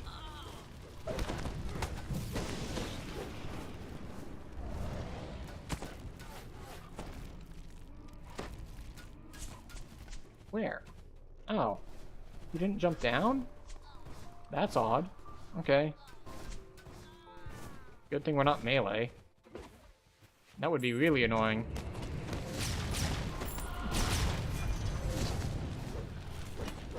slain the Dark thugs, but found There we no go. sign of the Excellent. scavenged arcane assistant. Follow the goblin. Yep, that ran as off. expected, our ranged friend here has Whereabouts. done a much better job of killing stuff in the room where stuff spawns, like one at a time. Go figure. Door collapses It's beneath almost the like his Dark's build feet, is and he falls very into good the at depths. doing that particular style of task. And again, shoot later means he's pretty good at AoE as well. The Dark thief flees into the main trash disposal room. There's a blood-curdling shriek from beyond the door, followed by a deep rumbling. This massive chamber Yeah. is filled with refuse from the other city. In the middle of the room, lies the lumbering beast. Go. Use your toppers to the trash-littered floor. The Voice door to on the before we west get on the opens. ladder. Because you can't switch Scavengers gear on the step ladder. through Why? to Not retrieve entirely the sure. device. You've returned the missing arcane assistant to the known scavenger. This one was even quicker, 2.5 minutes. Alright, so now we go to security detail, and then we go to roll call, and then we go to smash. And because they're all so fast, that will not cap us. But it'll get us close enough that we'll take 18, and then we'll hit... let's see, will we have time? Yeah, we'll have time to hit Sharn 2 as well. Still need to figure out exactly what I'm doing with the build, but I think we're just going to stick with blasting. The real trick I need to figure out is what I'm going to do for my Epic Destinies. Because so far, I've had not that much success with figuring out what I want as far as like Epic Strikes and Epic Stances. Because there's a lot that just doesn't work well with Eldritch Blast. and I've never really gone around to explore my options. Like, obviously, right now, we are doing evil and we are doing force. So we could go for something like Shirati. We could go for maybe something. We could go for Shirati. We could go for Exalted Angel, because that is light, and light is... Oh, that's Fear Reaper. That's Fear and Carnage. What was I saying? Yes, because that is light and alignment are the same thing, so we can use that.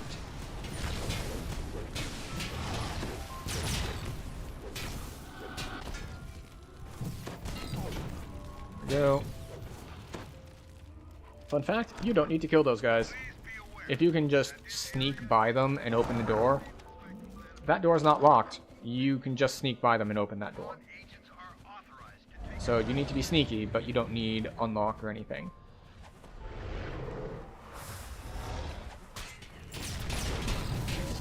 There we go.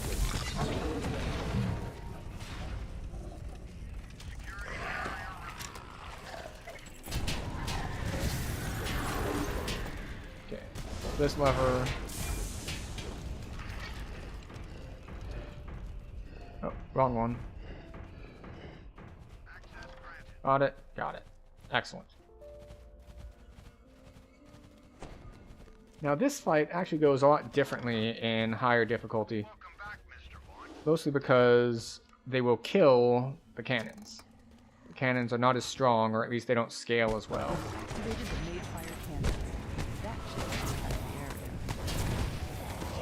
That said, it's not that big a deal.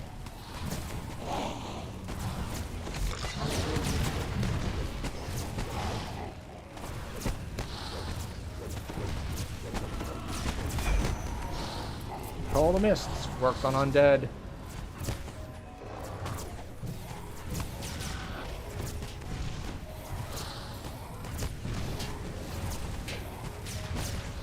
So we just need to kill them.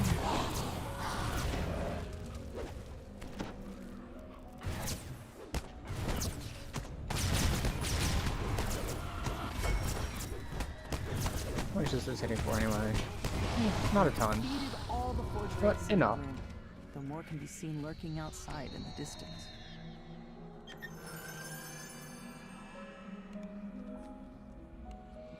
Alright, now we get to go to roll call, and then smash.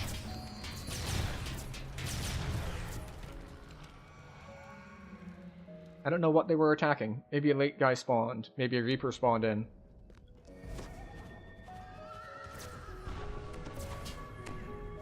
Waterfall only lasts 2 minutes, but that's as long as I need it. We just need it to do the tower jump to get to roll call. What does he put on them anyway? Bless, I think? It's still funny how there are so many things that are almost, I'll say, vestigial in DDO. Like, they're from established Dungeons & Dragons mechanics. But because of the power creep and how the game is designed and how the powers are scaled in DDO, there's just, like, so much stuff that's there for flavor. Like, the mobs casting Bless, like, especially in the wilderness, it's not going to do anything. It has no effect. Like, oh, yeah, everyone is already going to hit you on everything but a 1. That Bless is not going to do anything.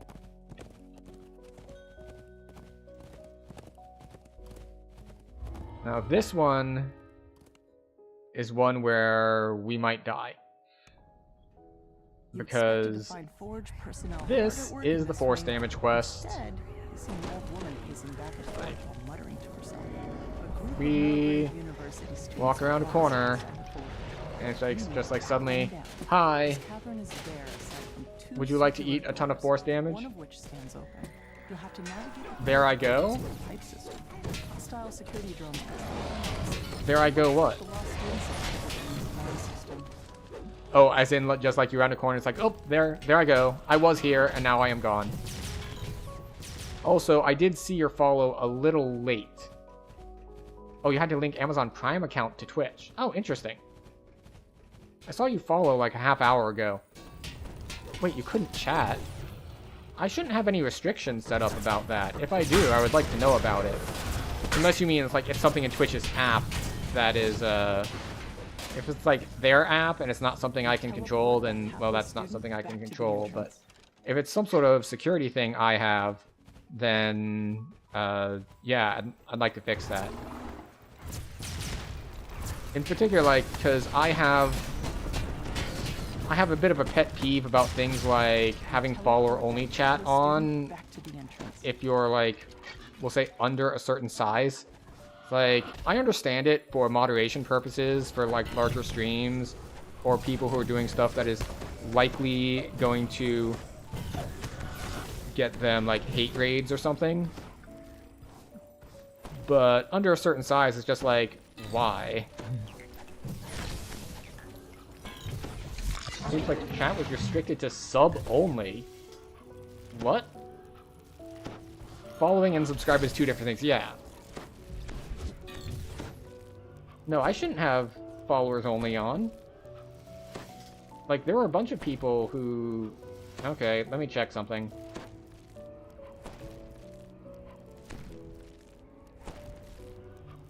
My chats... No, it shouldn't be in follower-only mode. Hums with energy from the Caneth crystals used to power the facility, but a thin trail of smoke points to a channel system modes, malfunction. emote only, Teleport subscribe the only. hapless student Yeah, back to the follower only entrance. mode chat is off. It gained you a sub? Oh, I don't see a sub. I don't see it in my action history. Like, maybe I can refresh the page, but I see your follow from 37 minutes ago as the most recent thing that anyone has done.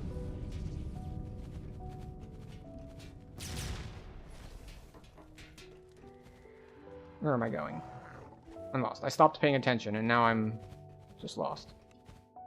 Oh. Well, there it is. Gust propels you upward and Yep, out of that's the what I pit. thought. Wrong place. The oppressive heat in this corridor radiates from the sealed Aha. room at the end. I wonder if it was just on a delay then. Well, thank you for the Prime sub. I have gone the wrong direction entirely, I think.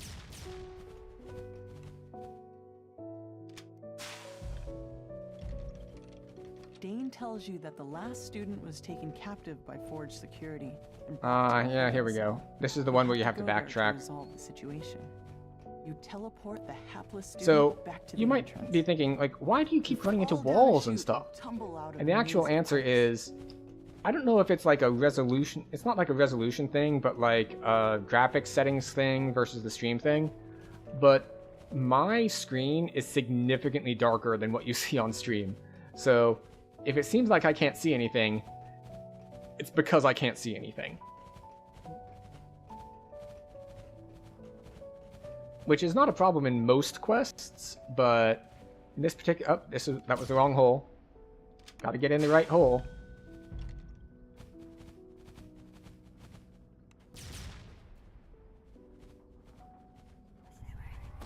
Oh, and they started boss fight.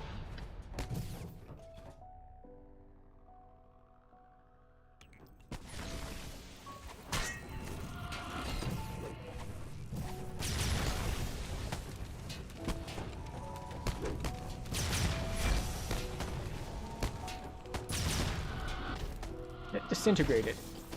Only 300 damage. Smash the shield guardian into This a is pile fine. of debris.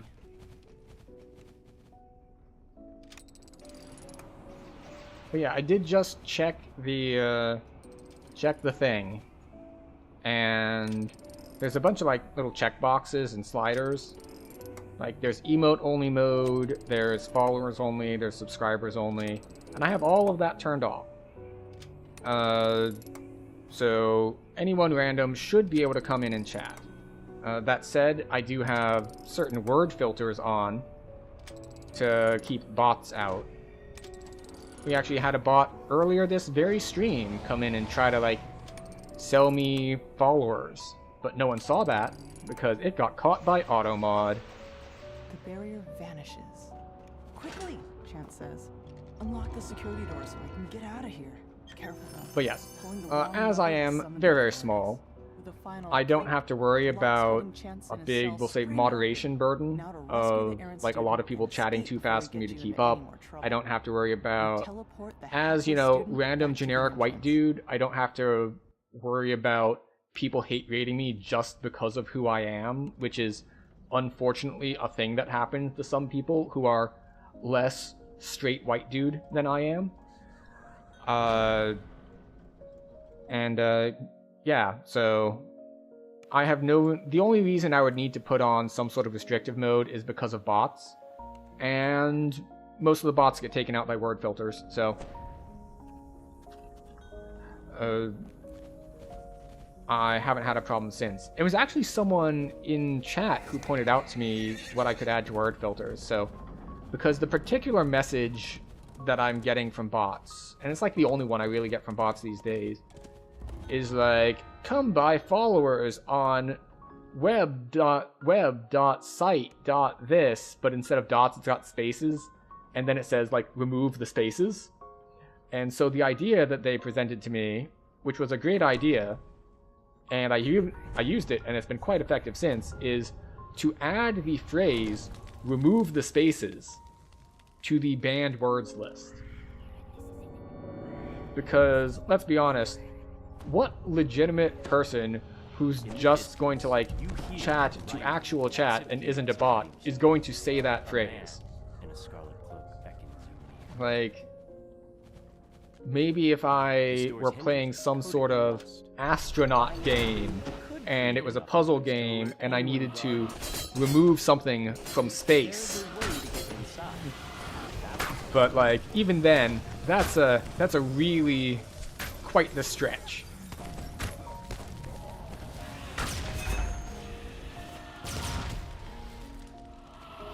Go away. Oops, I cast those in the wrong order. Because I forgot that my insta-kill is like, first you cast mists, then you cast the insta-kill that hits them if they're in the mists. And I just hit the insta-kill button, and that button doesn't do anything if they're not in mists. Oops. Oh well. Good enough. Mark of Chaos, nope. Infernal Pact, yep, you get to go away.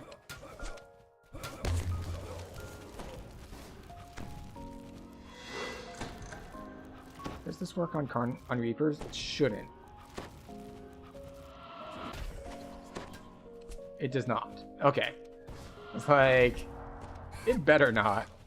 Like, if there was an insta-kill that worked on Reapers, that would be kind of busted. Even if it did only work on, like, the weak ones. Like, the ones you can get in R1 through 4. But then again, there's precedent for Reapers not being immune to stuff. Like, they're fully vulnerable to things like crowd control. Okay, I say that, they're not vulnerable to all forms of crowd control, but at least they're vulnerable to things like hold monster and stuff of that nature. Right. Where is that key? The vault door tumbles open. Surely danger. Oh wait, we don't need a key. Await you inside. We have an artificer.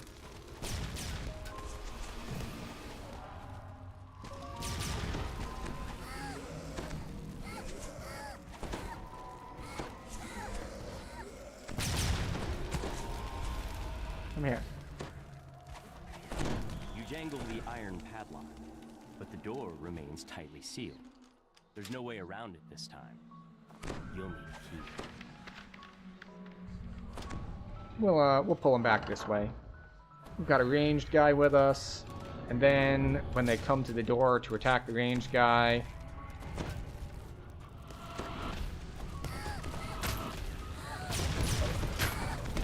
I get to blow them up. Okay. A very, very complex plan of you make them come over here and then I kill them once they're over here. Fairly new to this game, thank you for the content. Oh no, thanks for coming. And as DDO is an older game, we always appreciate new players coming in. I will say, and this is something that I have cautioned people on in the past, because it is such an old game, people will assume you already know what you're doing because there are so few new players. So, in order to keep yourself from having a negative experience, as the term goes, just, say that you're new. People are very welcoming to new players, but they will assume that you are an established player just, messing around or being lazy or something. Because, well, there aren't that many new players. But welcome in. I hope you're enjoying it so far. Are you completely intimidated by the complexity that builds can have? Or is that something that really drew you to it? Because it's one thing that I really like about it is the how builds work, or potentially not work. Oh, you come from Path of Exile. Oh, okay. So you're so you know how to handle builds. You go online and you copy whatever they have. So that's the way PoE works, right? It does for me. I couldn't get into PoE enough to roll my own builds, because over the years it's gotten more and more and more and more and more complex. I used to be able to keep up. Like I played in the beta actually, but the thing that happened is they kept having more mechanics like for each season or league, not season. They call them leagues. And then after the league ends, that mechanic gets added to the main set of things. And then you repeat that for like a decade. And then, well, that's too many mechanics for me to remember, especially since I didn't do every single league. Like I've been wondering, I've been considering picking up the Path of Exile 2, because I don't know much about it. Like, the last stuff I learned about it was years back when they were just announcing some of the stuff early on, like way before it was at all playable. So I know some of the changes they've made to help, like, with how gems work. Like how gems have stuff on their own now. They're not gear slots. Like, there's that sort of mechanic that I know a little bit about. But besides that, I don't know much at all about the rest of the changes. So, alright. We have our last person who came in. And we are looking for the last special cargo.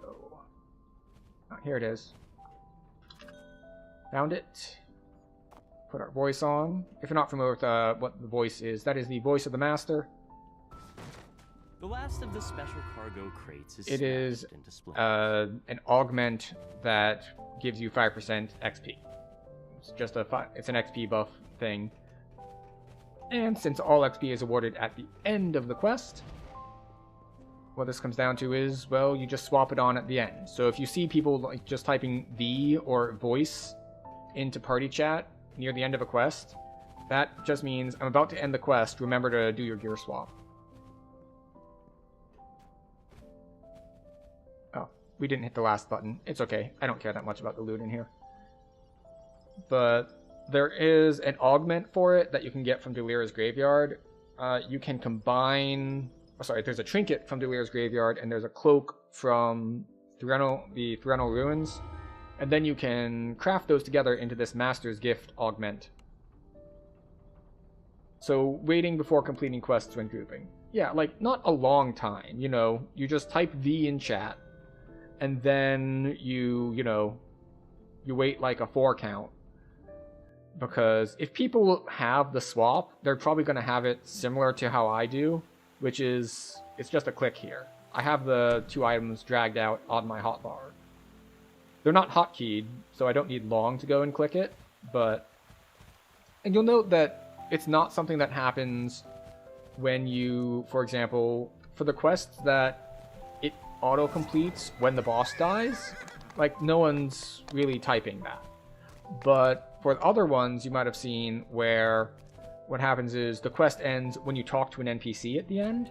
That's when you'll usually see that sort of warning. Wizard trainer. Where's the warlock trainer? There's the warlock trainer. Advanced next level is warlock.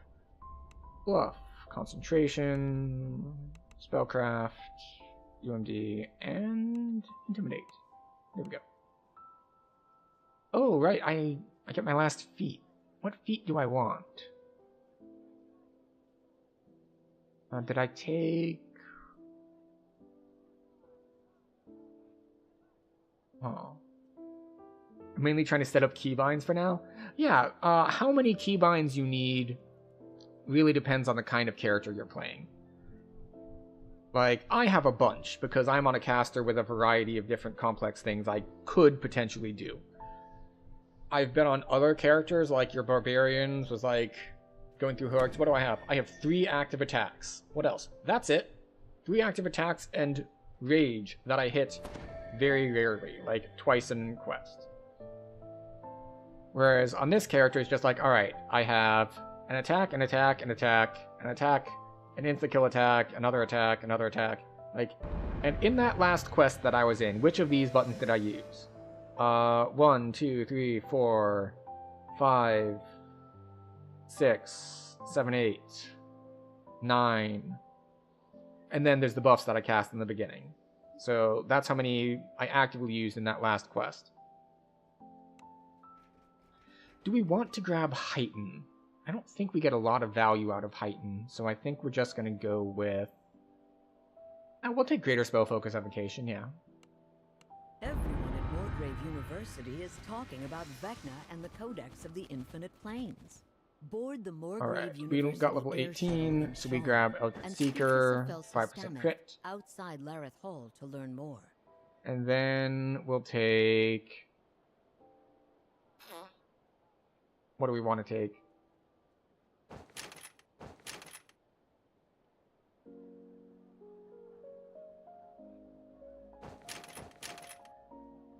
Okay, I could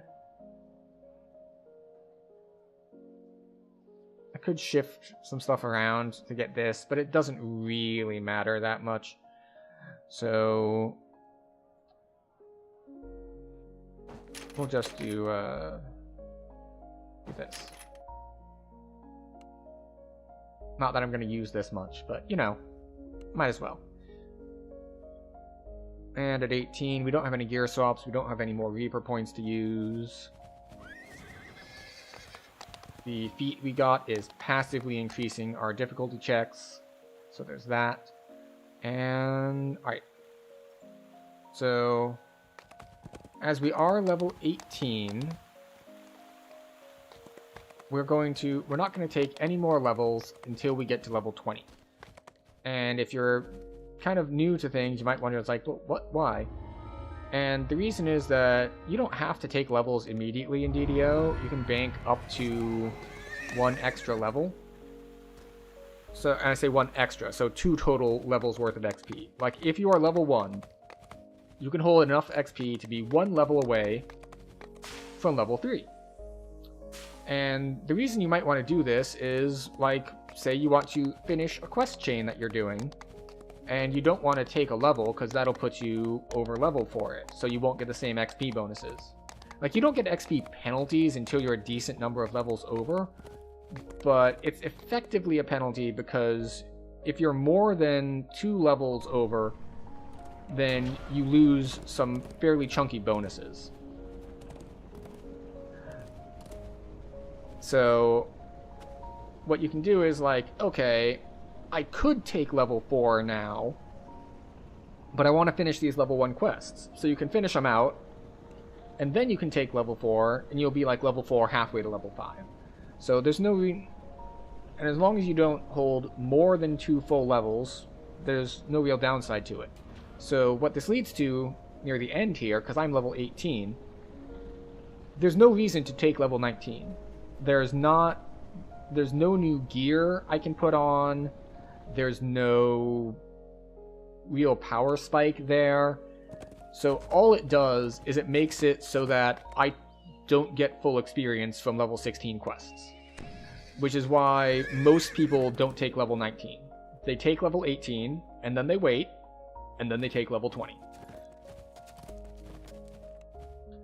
And this is also why I have waited till now to turn in my Saga rewards. So, because we're not going to do anything else at this point, might as well turn in our Saga rewards. And then we'll see how close we are to cap. We're not going to get there, because the only other Saga we have left is in Giant Hold. And that'll just give me another 50k-ish. And we need another 300k-ish. So, we're going to hit Sharn 2 next, which is another quest chain in Sharn. It's level 16. Where was I going? I was going to Giant Hold to turn in a Saga. So we'll hit Sharn 2. It's not going to give a ton of XP, not because it's a low XP chain, but because it's only 4 quests. And there's only so much XP they're going to cram into only 4 quests. But then we will be able to turn in another Saga at the end. Right. Is there... See, I often wonder if I should put this sort of thing up in-game, like to advertise. On the one hand, I'm not that big on social media, and I don't like being like, hey, hey, look at me, hey, hey, hey, hey, hey, look at me, hey, look at me. Except, I am currently streaming. So, doing things to draw attention to myself is what I probably should be doing in the first place. So, something low-key like that in LFMs is probably pretty solid that I should do. Like, I know a couple other people do it. Like, we have this guy who is apparently on YouTube. I know Deathy does it. And I don't know who all else does it really, because it really depends on what server they were on. I saw Deathy because we were both on Caneth before the server merges. So, his is the one that I'm used to seeing. But I know I've seen other people as well. So, I don't know what the standard is. It probably depends on the culture in various different places. Because I know that, like, in certain games, there's a certain, we'll say, disdain for that sort of behavior. But then again, on the flip side, if they don't like it, they can just not watch. Which is why I feel like I want to strike a balance between, you know, doing some form of advertising, or at least making people aware that the stream exists, but I obviously don't want to be spamming. And I think just like having it in an LFM is probably a good balance. Like right now I'm probably too far on what we'll call the safe side. I'm definitely not spammy, but I'm also just kind of over here in the corner not letting anyone know that I'm actually doing anything. Which is no way to do anything.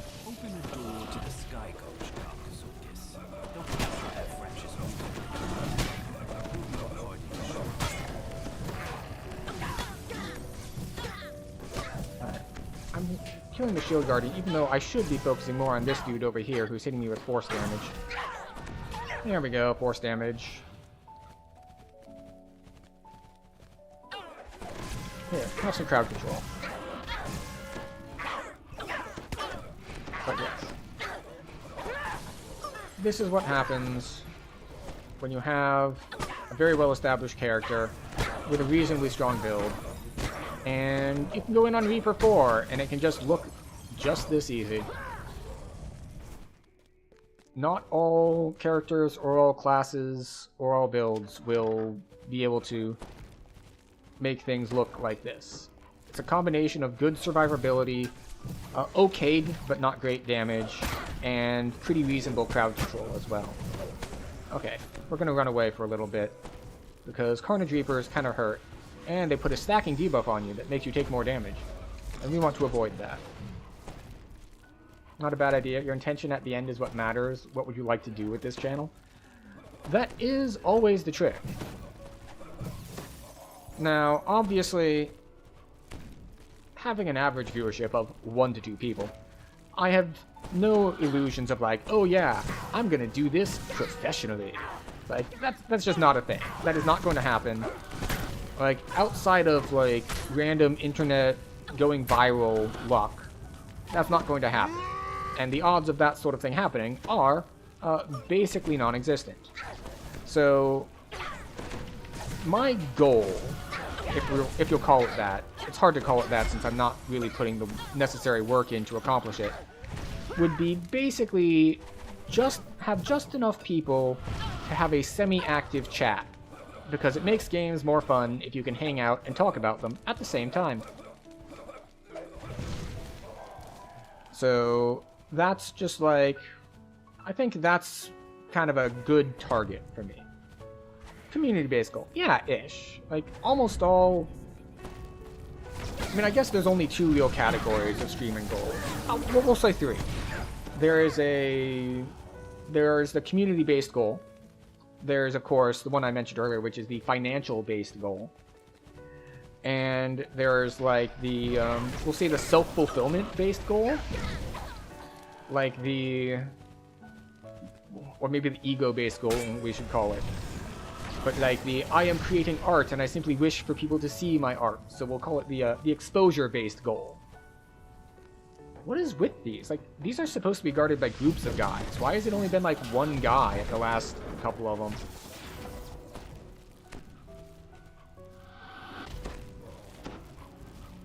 But yeah, so there's a certain amount of having enough of a following to make this the act of streaming itself more fun. Like, that, I think, is kind of a solid goal that I'm looking for.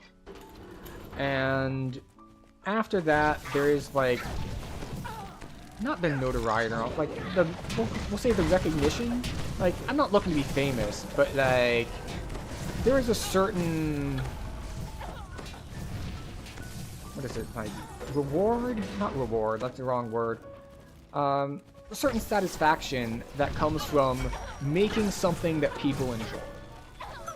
And it's kind of splitting hairs, but kind of not, for the, in it for the fame and recognition versus for the satisfaction of a job well done side of things, if that makes sense. Like, there's the...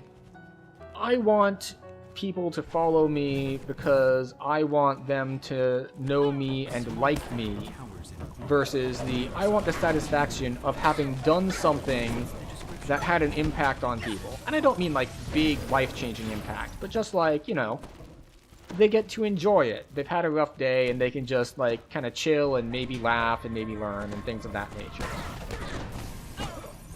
So I have enough going on in my non-streaming life that fortunately I don't need to, we'll say, seek approval from in a streaming context, which is nice. I'm fortunate for that. Not everyone has that.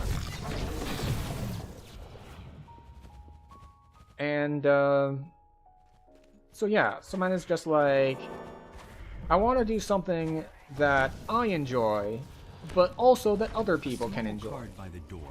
So I need to put a lot more work into that, really. So this is one of the classic blunders of streaming, is basically not having a plan and just like click and go live and hoping for the best. And I've fallen into that habit a bit too much, we'll say, because essentially that's a way to basically go nowhere. That said, I am still kind of chilling and enjoying myself. And I get around to other stuff eventually. So, we're having a good time. The radiant idol calls out to you as he climbs aboard the wings. And I recently ran into this as a, as kind of a broader life thing. Because what I was thinking, I leave these barbarians to you. and see, this is an example where we're pausing for a moment, because this quest ends when you interact with the notebook. So we could have finished immediately, but we paused for a moment. It's like, as we're both looking at it, so it's just like, right, voice is on. Where was I? Oh yeah, so this was a thing that I realized that part of my problem as a streamer is that I am kind of generic dude with camera. Which is not really a problem, because that's an accurate description of me. I'm kind of generic dude with camera. There's nothing about me that is immediately eye-catching, so I consider myself a fairly neutral first impression. But this led to the consideration that it's like, okay, if I want to do something with the stream a little more, I need a better idea of branding.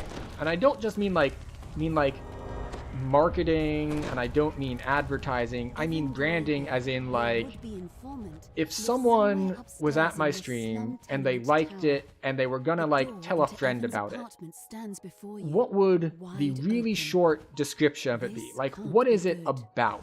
Like, what is just the baseline? What are we doing here? What are you good at in DDO, basically? No, actually. That is one thing that a stream can be. But, so this is a reason that people watch various different streamers. So, while I am good at DDO, yes, there are certain streamers who the appeal of the stream is their specific skill at a particular game. And you'll see this a lot, particularly in like PvP and competitive focused games, like your first-person shooters, your MOBAs, this sort of thing. You get the pros who people watch them to maybe learn stuff, or to either learn from their high skilledness, or simply because they enjoy watching someone be good at the thing that they are doing. And this is true even outside of streaming. Like, we'll say, take real-life sports. So you play, you know, baseball in your little rec league thing, but you also watch Major League Baseball so that you can see other people who do the same thing you do, but, like, better. Either for just, like, inspiration, or you enjoy the sport, so you also enjoy seeing people who are good at it. And that's definitely a genre of streamer. Then you have the then on the far other end you have your, we'll say, your Let's Chatting style streamers who are just pure like personality and vibes. So there's that side of things.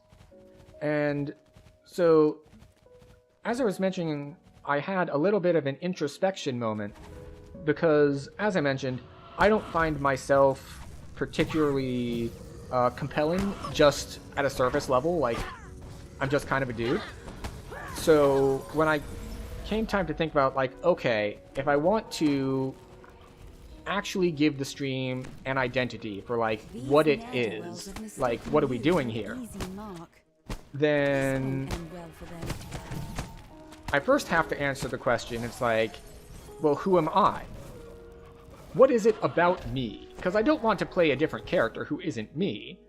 It'll simply be, the goal is simply emphasizing which parts of me I want to be the main thing that comes across in stream.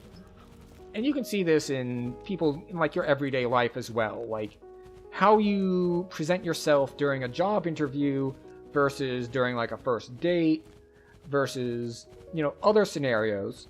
They're all you, but they're emphasizing different parts of you. So,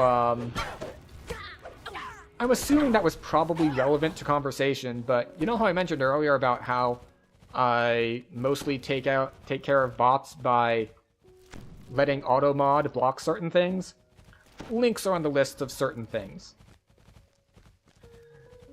Like, the only links I believe I have whitelisted are links to clips of my channel.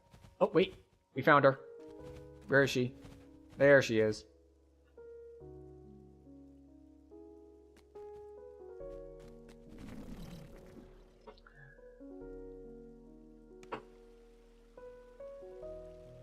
Oh, wait. Why is it timed out for 5 minutes? No. Where is mod view?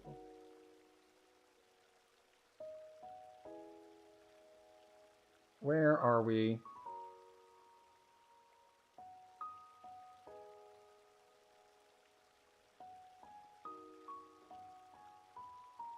Stop that. Stop that. You have a pop-up right over the thing I need to click on. Go away.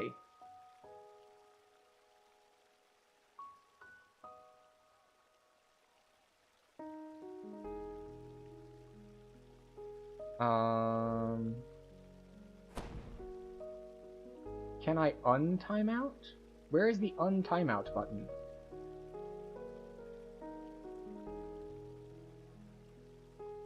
Oh, wait. Haha. Untimeout. Alright. Let me make a note here. I don't want it timing out people for 5 minutes for a link. Change mod link timeout. Meanwhile, there's someone in party who's died and I'm carrying their soulstone around and they're just wondering, why has he suddenly stopped moving? Okay, I have died here in Hardcore League. There we go. But yes. It was a link to your favorite OJ's song. I see. So, yeah, so basically, in the little bit of introspection for it's like, well, what do I want the stream to be about? That led to somewhat more existential question of, well, if I need to decide what about myself I don't need to show, I need to first come to some sort of idea about, well, who am I as a person? It's like, oh, good. Existential dread. Excellent, just what I needed. So, I've decided that, so after a little bit of thinking on it, I decided that the two main things I wanted the stream to be about would be basically kindness and learning. And I don't mean like book learning, I mean just like general knowledge acquisition. And one way that comes across as, you know, in games. And that's one reason why we have Friday dedicated to like doing stuff from the backlog, because it's always pulling in a new game and just like learning about it and seeing how it goes. Now, obviously, sometimes this leads to me playing poorly on those because I am new to them, but you know, that's how that goes. When you're new at something, you tend to be kind of bad at it. Which is, I believe it's an Adventure Time quote, like, being bad at something is the first step to being kind of good at something. Which I think is an excellent philosophy to adopt. Just popped open. You did it. Calls down the hallway. So, I haven't really completely locked down how I want to change stream things to get those two key points to come across as what I kind of want the space to be about.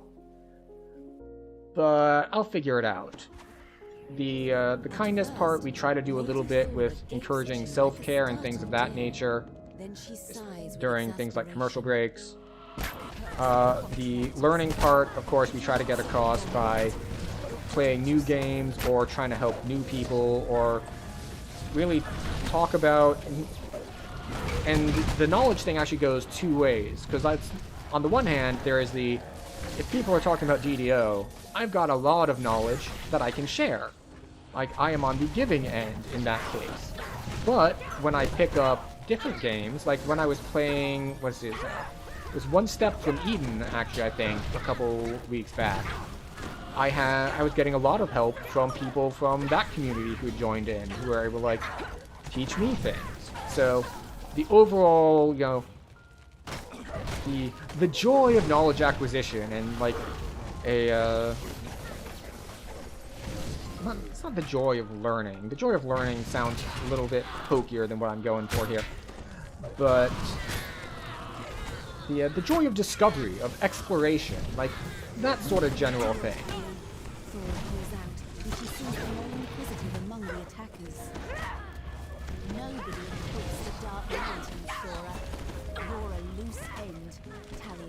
Oh. Go. Should we be face taking this in this difficulty? Probably not. Our party member here is, I don't think, quite used to this difficulty because they are running completely out of mana very easily. At least for today. We need to keep Which moving. is something you'll run into as a sorcerer, If you want to talk to Evan, is we need to that do it now. you'll get some sort of handle on basically how aggressive you can be with your spell point usage. And we're probably playing on a higher difficulty than he's used to. So he deals less damage. So instead of like, he's calibrated to, alright, I can kill guys with 2 spells, but we're on a higher difficulty, so it's taken 3 spells. So he runs out of mana. What are the main mana management tools? Alright, so it's going to depend a little bit on class. But the main mana management tools are not using your mana. Because mana restoration is very rare. So your primary thing is not using mana until you can get to a shrine to restore your mana. Because rest shrines will give you all of your mana back. So your main tools in order to do this usually revolve around meta magics. So meta magics are things that make your spells cost more and also hit way harder. And the main way that you can squeeze a lot of efficiency out of them is with things like SLAs. SLAs are spell-like abilities. This would be anything you get from your enhancement trees. So like this, Eldritch Wave, that's an SLA. And the trick with SLAs and mana management is you can apply SLAs, you can put your meta magics onto SLAs for free. So this is maximized spell. It gives you 150 spell power, but stuff costs 25 more. Except, for an SLA, that means you can get 150 spell power and it costs 0 more. So what you do is you right click on them and you can go to these drop downs and you can say always on. And that way you're yeah. Oh, I thought he pulled it. And he thought I pulled it. There we go. Now he pulled it. So that's a way to get a lot of mileage out of things. And different classes will have different numbers of SLAs. Now as a warlock, I don't really have spell point issues, at least for the style of warlock I'm playing at this level. Because I'm mostly using Eldritch Blast, and Eldritch Blast doesn't cost spell points to begin with. So the only things I'm using my spell points on are my crowd control spells. I'm using it on Web, I'm using it on Bard's Tentacles. I'm occasionally using it on insta-kill spells. And of course I use it on buffs to start the quest. But some other ways that you can manage your spell points is playing more aggressively. And I say that, and it's not going to make much sense until I follow it up here. So, if you can survive it, it is much more mana efficient to pull 2 groups of guys together and then cast an AoE spell that hits all of them, then have to cast AoE spells on 2 different groups separately. Because if you can kill a group in 3 spells, well, you can kill 2 groups in those same 3 spells if you can group them up together first. Of course, this requires a little bit of kiting and a little bit of survivability, so your mileage may vary depending on, of course, your build, your class, and your gear, on whether or not you can do that. Pushing open the doors unleashes a wave Of course, the other big mana management thing, be in a group. If you can be like, well, it takes me 2 spells, and it takes them 2 spells. gives way beneath your feet. Instead, what you can do is, well, now that we're in a group, it takes each of us 1 spell. I believe my party member fell in a hole. They did. They fell in a hole and they died. So that's unfortunate for them. and So let us go machinery rescue itself them, begins which to means we're shudder. going to do an optional piece of this quest. Pulling the final lever causes the temperature in the room to flare up as system Oh, no, breaks down. no, they didn't die. They just walked forward. They didn't fall in a hole and die. They walked forward and died. So, if you're not familiar with, or if there's anyone here who's not too familiar with the difficulties, we're currently on Reaper 4. Some of those quests are straight mazes. Some of them are, yes. Not many. Most of them are pretty Your direct. footsteps echo as you progress But down some the of them are eerily definitely quiet pretty hallway. maze-like. Alright, is this where the shrines are? It is. Okay. A dropped pile of paperwork. So catches yeah, your eye. if you're not familiar with the difficulties, there's, of course, solo, then there's normal, hard, elite, and Reaper. And Reaper has, on top of it, 10 more difficulty levels. Because you can go Reaper 1, Reaper 2, all the way up to Reaper 10. And every time you go up, you deal less damage, and they deal more damage, and it's a hard time. So most leveling groups, in fact almost all leveling groups, are going to be on Reaper 1. Here should disable the Because then you get the full bonus to XP for being in Reaper, but it is the easiest Reaper. And yeah, this guy actually said in chat, sorry man, not up to R4 soloing standard yet it seems. It's like, yeah, it happened. So people aren't used to running on higher difficulty. This character has a ton of machinery past loudly lives. grinds and So I do it to make it, you know, a little bit more entertaining. squeaks. Acrid smoke pours from the sabotaged equipment. And I was doing something last week where every time we completed a quest, Arcane lightning crackles through the we grating raised as the device difficulty. overcharges And then if we died and couldn't complete a quest, we lowered the difficulty. Which meant I was doing most of it on like R5 or 6. That's where I spent the most time at least. And it gets pretty rough up there once you get to higher levels. Just activated. Last boss.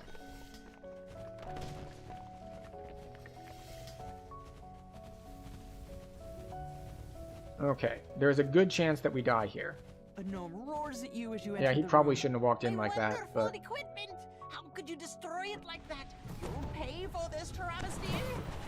You just barely escape the tower before explosions rack the ground beneath your feet, reducing the area to ruin. The massive construct emits strange metallic the ads are more dangerous than the boss. We need to kill the ads. barreling into the chamber.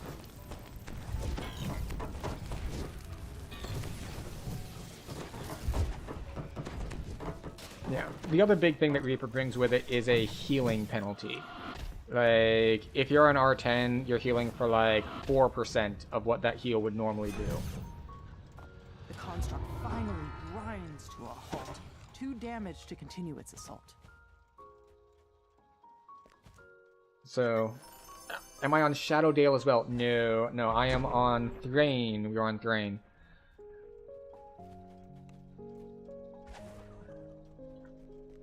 So yes. 4% to all healing, yes. Or specifically to self-healing. Self-healing has a much larger penalty than healing other people. Courtyard is quiet. There's no sign of the high priest who They actually sent you on your changed mission of this, I want to say a year or two ago, but specifically to in-combat self-healing. Before it was all self-healing, and then they decided it's just like, it's not extra difficulty to have people just wait longer while out of combat spamming heal scrolls. So you can heal team with less penalty, yeah.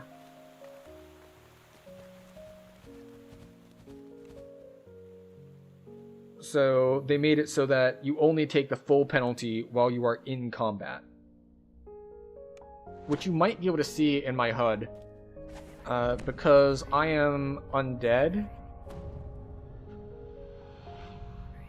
And I have this...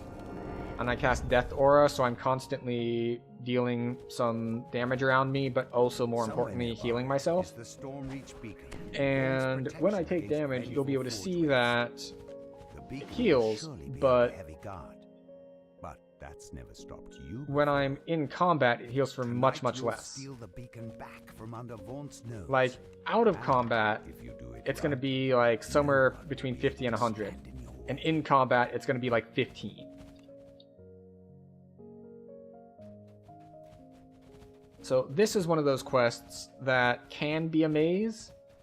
The direct route is not bad, but if you don't know the direct route, you can wander around a bunch of other places.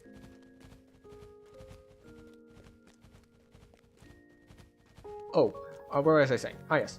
Because of the healing penalty, this is another advantage I have on this particular class, because a lot of my sustain isn't healing, it's temporary health. And temporary health is not reduced by being in Reaper. So instead of taking a lot less sustain, we get easier sustain. Ah, we messed it up. There's a trick you can do there to not float off higher than you want to. But yes, we are running.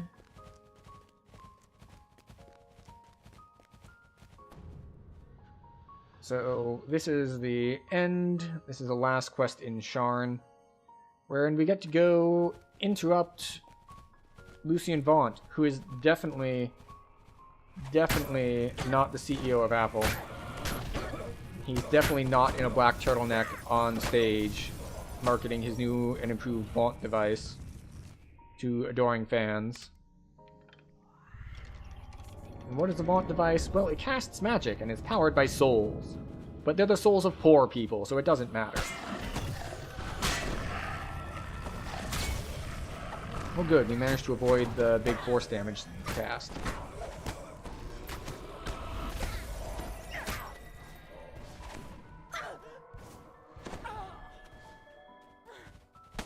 Oh. There we go. Also, welcome back from ads. I was a little bit remiss in that I did not note they were starting, but they have now started. Oh yeah, this is the other thing that happens in Reaper mode. You fight Reapers, they spawn in. Different ones do different things. Famine Reapers are casters, they can be some nasty pieces of work.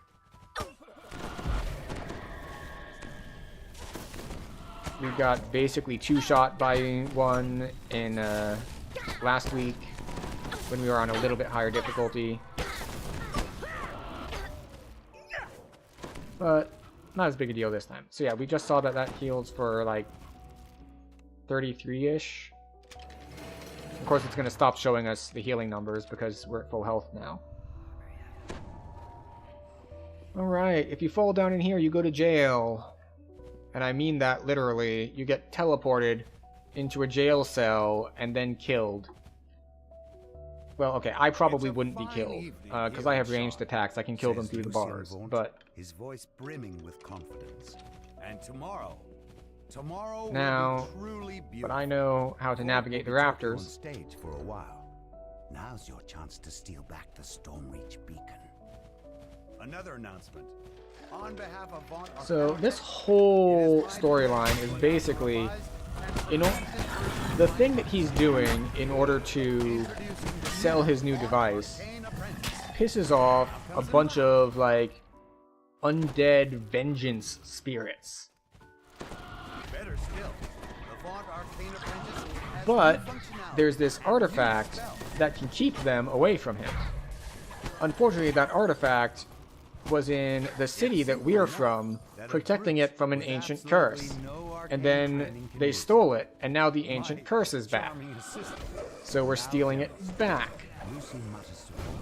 And yeah, so that's the basic plot line here of Sharn. And in fact, some other quest lines before Sharn. Oh, excuse you. That hurts a lot. But you'll notice it still casts the spell. even when Also, we this is see the only wasteful now. real strong form of spell point restore outside of cash shop items. Are lost souls that drop in Reaper. They give a decent amount of spell points back. We should have used that one. It was done as a compensation method for, because you're doing so much less damage in Reaper, we're gonna give you this way of restoring spell points to balance out the fact that you're gonna have to spend a lot more spell points to kill stuff. But that said, once you reach a certain overall power, and based on some of the other benefits that you can get for Reaper mode, eventually Reaper 1 will become as easy, if not easier, than Elite.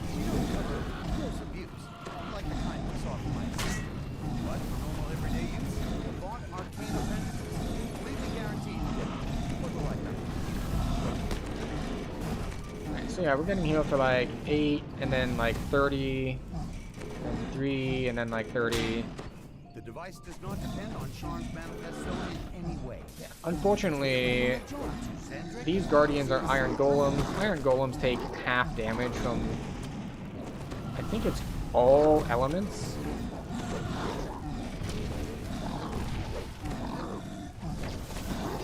I was like, wait a second, he was almost dead. So let me correct the record there. They take like half damage from like all elements except fire, which heals them. So our teammate walked in and hit him with a fireball, which is why they suddenly got more health. Also, we're cheating at this quest. As soon as you grab this thing, they cast a Dimensional Anchor, which prevents casting Dimension Door. But because we know beforehand that that's going to happen, because we, the player, know the quest, we cast Dimension Door before they bring up the Dimensional Anchor, and therefore we can just jump back to the start. Of course, these guys who were all inactive earlier are now here.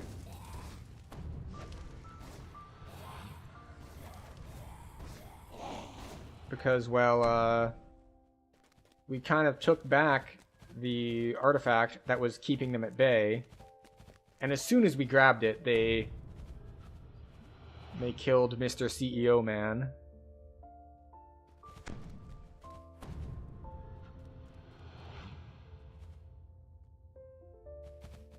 Oh no, we got a Charlie and the Chocolate Factory situation going on. We're just floating away further than we want to be.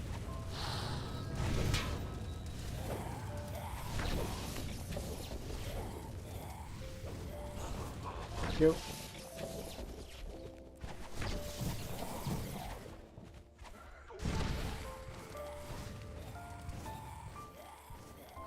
There we go.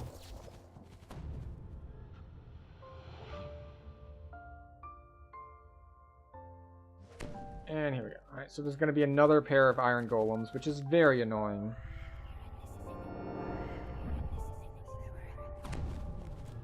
But, you know.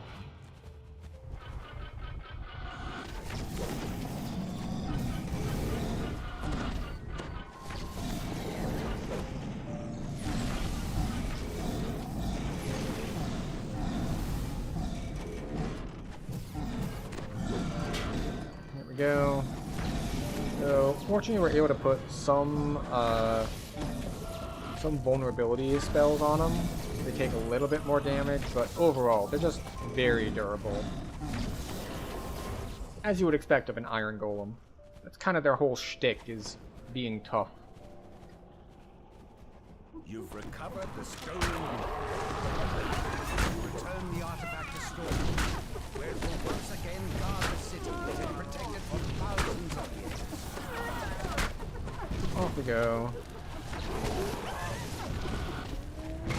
Alright.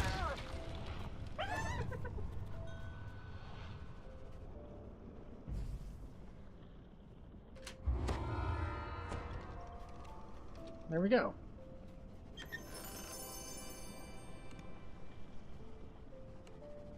That is Sharn complete. Now we get to turn in that saga. And we'll be close, but we won't quite be there. I think we'll run Lords of Dust to finish up. We're a little after our stream's normal end time.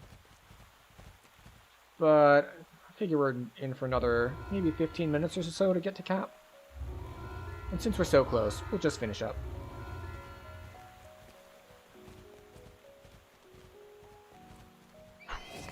Where are we? Alright. Sharn Saga. Display score.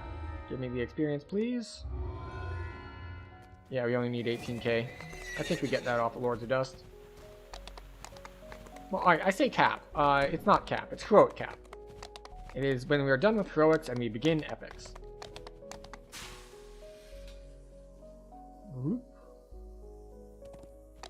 And we'll check open groups. Looks like just a guild recruiting. So we will hop into Lords of Dust. I ran Lords of Dust so many times when I started playing, because it was one of the few quests in its range that was free to play, and I hadn't unlocked many packs yet. Speaking of which, I think I have it in the title, but if you have not redeemed the code to unlock basically all of the quest packs, or at least all of the non-expansion quest packs, you should do that. It is a ton of content for free. And I think the code is good until, I want to say sometime in December? I don't actually know.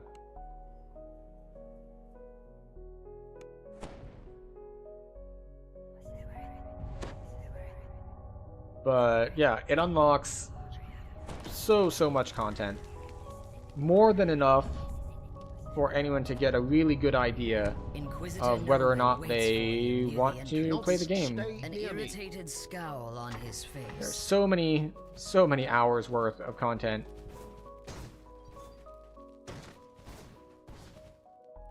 That's virtually how you were greeted in game. It's like, walk in the door. Hi! Have you used your code yet? Have you used your code yet? Hi, have you used your code yet?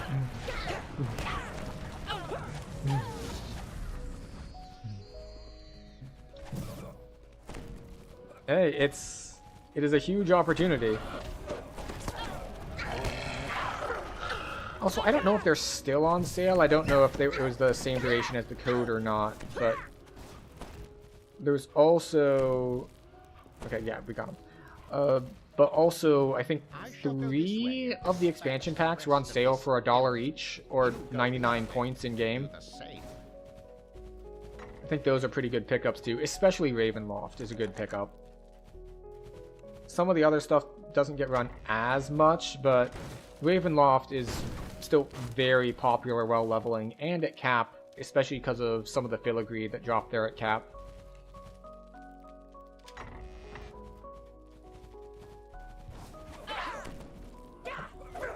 So, you know, I mentioned about efficiency. Look, 2 groups at once.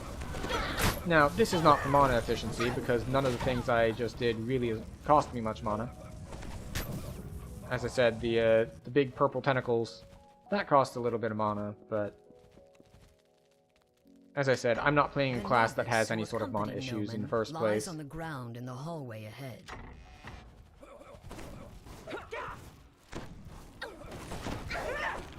Alright, I forgot, Eldritch Blasts can't break down doors. They've changed a couple things over the years about that. Like, it used to be ranged weapons couldn't break down doors either. So, like, if you were a ranged class, you had to come up, you had to, like, switch off of your ranged weapon onto a melee weapon, hit the thing, then put your ranged weapon back on. I have to do something similar here.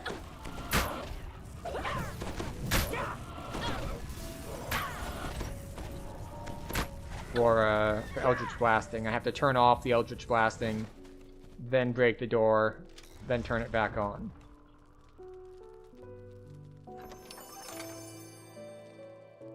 As the path leads down, it begins to look more like a dark and sinister temple, jump past and less like an empty warehouse. You're okay with that?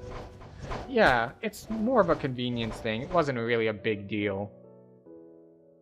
or needing a torch. A dank chill Now, there are pervades the lower certain... level. Now, see, you're leaning more towards a different kind of quest. There are some quests in the game where you need to either, like, use Fireball or have... The door will actually have a strength check on it. That you need to either Fireball it, or you need enough strength to break it down. Noman's name, and the Inquisitor And if you don't have either of those, well... Get in a party. The silver flame has caused Or enough find a trouble, way, so nothing I or can find say a will throw them scroll off the or scent. wand of fireballs. No, you will stay here and see that no one gets by.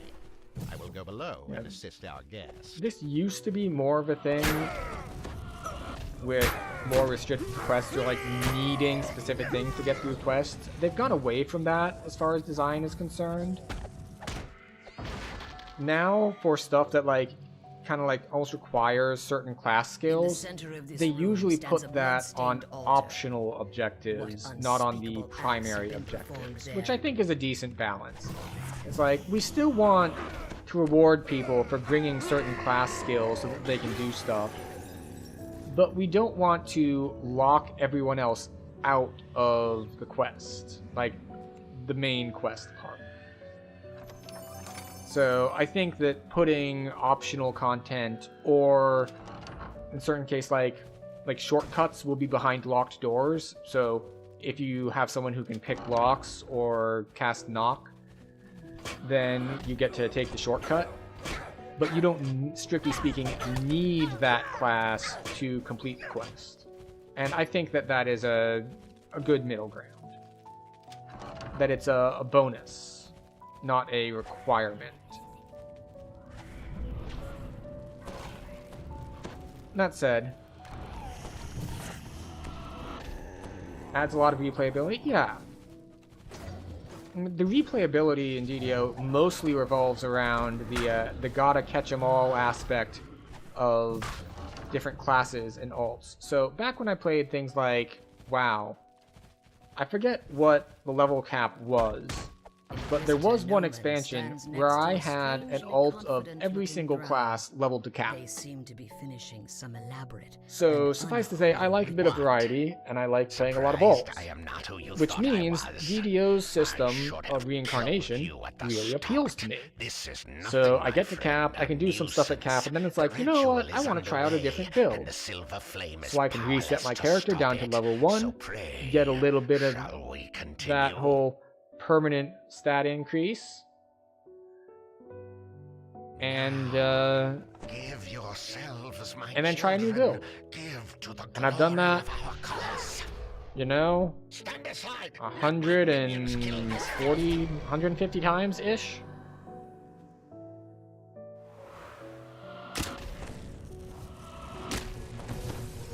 So like, I've played Blasting Warlocks before. I have not played a Blasting Warlock with this particular pact. So doing like the evil damage on it. Or with the mists part of it. Get disintegrated. It does almost no damage. So, yes, bravo. Will this cap? Yes, we'll have more than enough to hit level cap. Or to get done with heroics at least.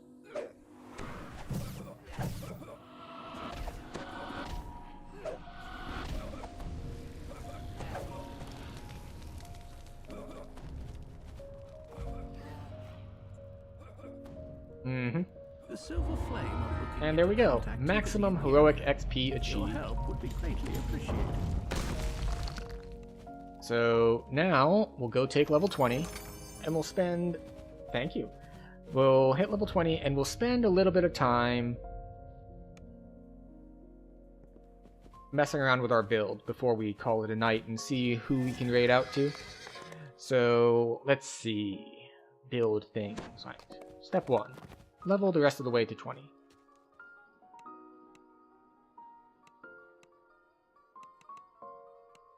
Alright, Warlock beats. We get Greater Death Aura. Haha.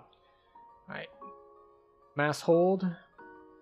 Because I feel like half a caster if I don't have Mass Hold. Right. More Charisma, because we're a Charisma-based caster. More Warlock feats, more will saves. Through all your accomplishments, you have transcended the title of hero. There are a talented few who could teach you about what fate lies in store.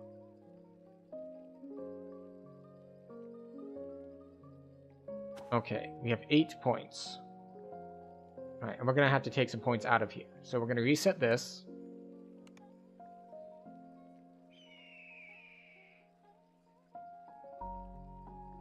And we're going to put this here. So, we want that there. Alright, so we want heretical lore, mostly 40 spell crit damage. 30% spell crit damage is a lot. So we want that. And I think we'll keep this as is. We accept that. And then we have 17 racial points to spend. More charisma. More charisma. What is this one?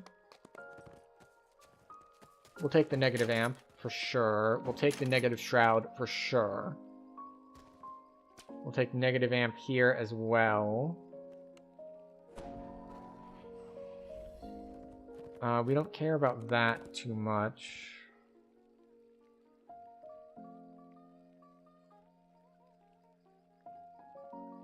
Will we take Prey on Fear or Crushing Dread? I don't think we need either. What is this? That's bite based, that's bite based. Oh, this just passively gives 1 pack dice?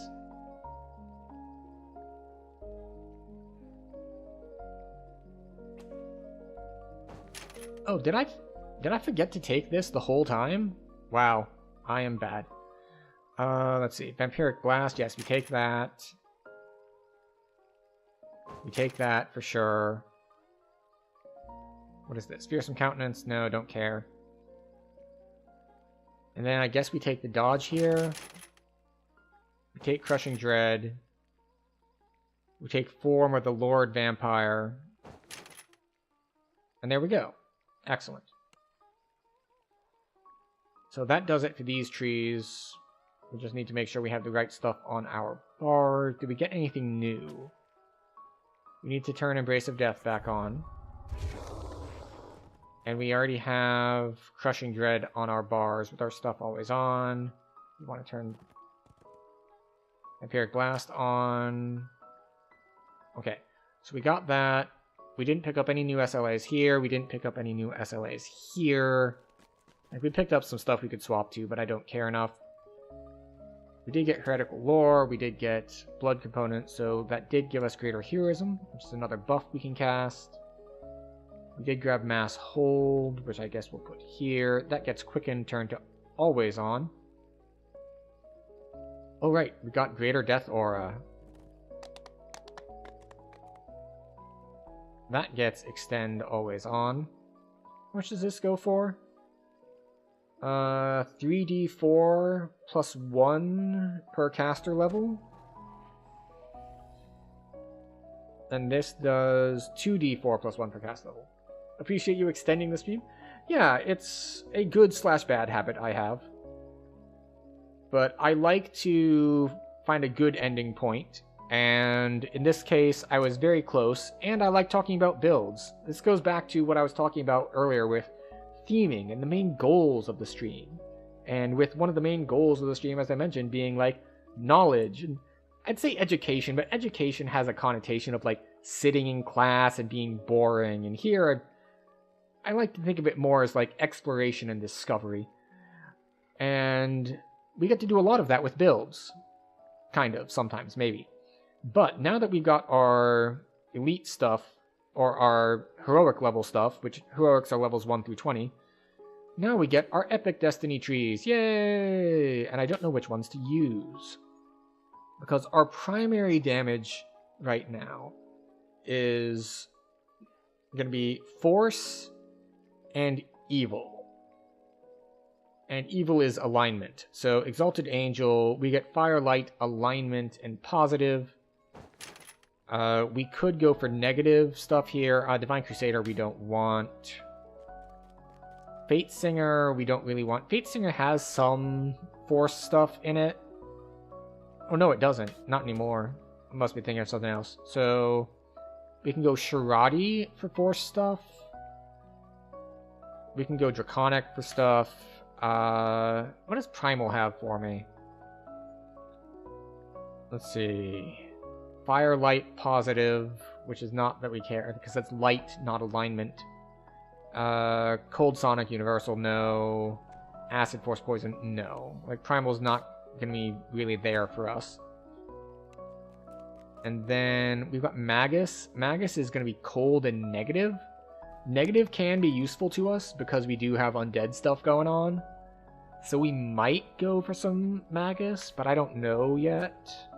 Macrotech is not for us. That's like electricity. Now, Draconic does also have a negative option, I believe. Yeah, we can do Shadow Dragon for negative stuff. But the thing is, we're not doing negative damage. We're doing evil damage, which is alignment-based. So negative stuff could help with like our self-healing, but it's not really going to help us dish out any more damage.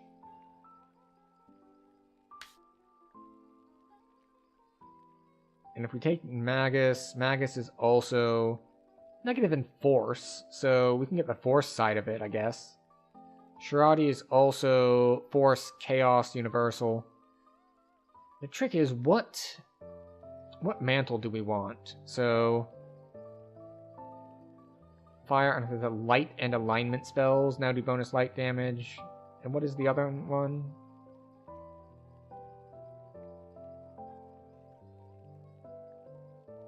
So, like, we might go for angelic form, which is kind of funny. Our other options might be Shirati Mantle. I don't think Eldritch Blast procs Shirati Mantle. Alright, we're gonna go learn.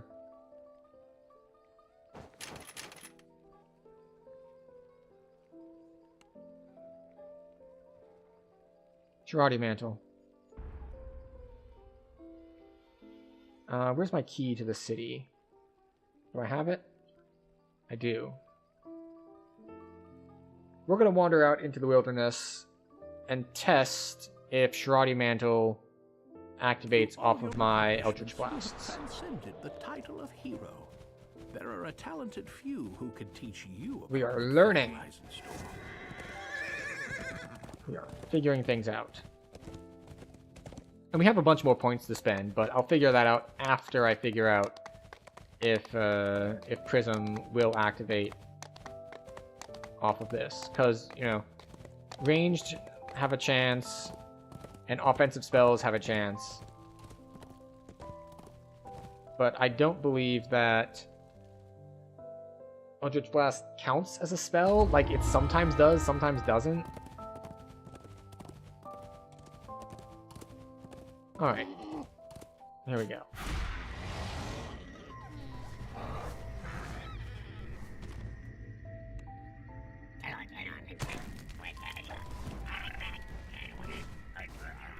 Nope. He fell for the satyr's lies, not once. No procs yet. Twice. Was his coin purse too heavy to bear? Enough. Next time, ply them with swords instead. Or better yet, avoid them.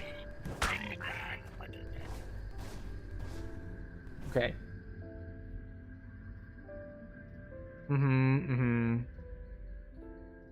So far, I haven't gotten any procs. We'll go for one more set. But yeah, no, like, I didn't think it worked. It's fine, like, there are other ones that will probably work instead. It's just this one doesn't work with the current class that we are. Which isn't really, like, a big letdown. Because, well, a bunch of the melee ones don't work either. Oh, wait.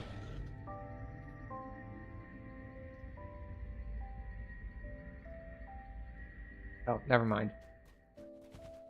It took a random amount of slash damage, presumably from Colors of the Queen over here. So we're going to turn that off.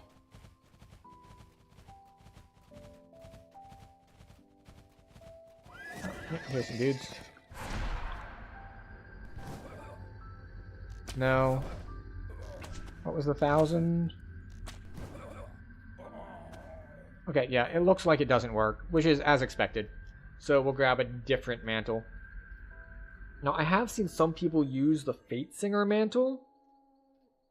I don't know why. I don't particularly like the Fate Singer mantle because its whole thing is like it deals sonic damage around you. Right, reset tree. Like, we might still put points in this tree, but then we don't get the mantle. Let's see, this mantle.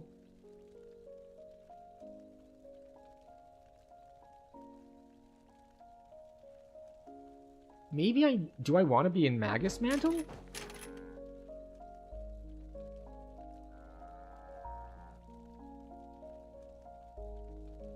Alright, we can augment ourselves. So this is negative damage. Right, so what is this? Your cold and negative spells have a chance to blast your target.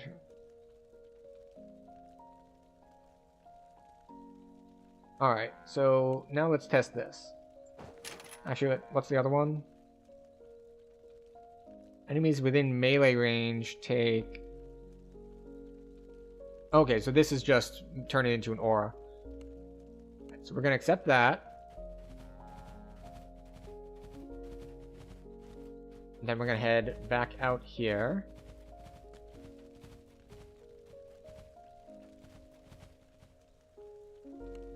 Reset, yes. Okay. So we're going to try this again with a different mantle. It's going to help if we actually enable the mantle.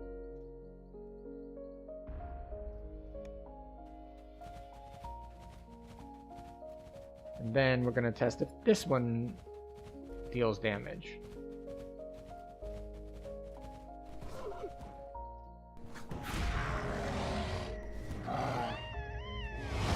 Looks like no.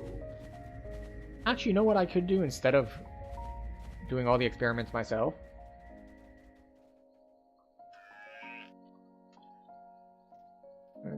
Blast. And I want to look at... Epic Destiny Mantle. Someone's gotta have already done these things.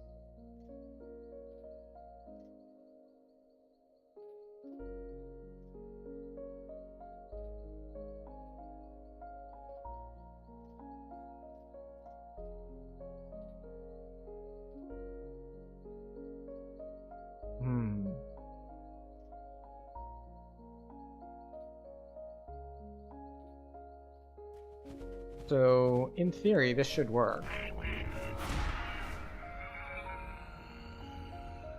Alright, so we're dealing... Wait a second. Oh, never mind. I am dumb. This is cold and negative spells. Our Eldritch Blasts aren't negative, they're evil. That is a different damage type. This isn't going to work. It was never going to work. That is a reading comprehension problem on my part. We are dealing force damage and evil damage, which is not negative damage. So, yeah. So much for the Magus of the Eclipse Mantle. Are we going to end up in Draconic? No, Draconic doesn't offer evil as well. Well, no, I mean, it doesn't explain the Shirati one. The Shirati one is like, doesn't have a typing on it. But... Draconic. Let's see. So we have acid, which we don't have. Electric, poison, fire, negative, and cold. So nothing that works with our blasts. So not Draconic. Exalted Angel, we'll give it a shot here. I believe... I'm pretty confident that one works. Shirati doesn't. Shadow Dancer... Shadow Dancer's mantle isn't a damage mantle, it's a defensive one anyway. Fate Singer, mantle... All of your attacks and spells have a chance to cause a swirl of damage notes, but again, This does sonic damage, which we're not going to be gearing for sonic damage, so it doesn't help us any. Primal... I think we'll take a look at this.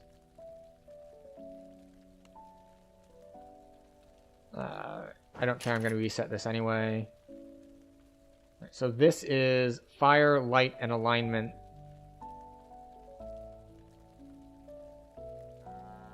So yeah, we can... Like fire, light, and alignment. But the thing is, we only get 1 out of 3, so that's not great. And we don't really use much else here.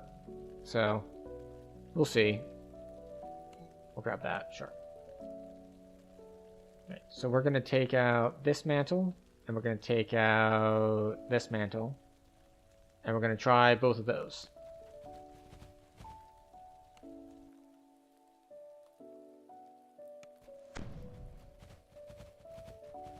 Where's our horse?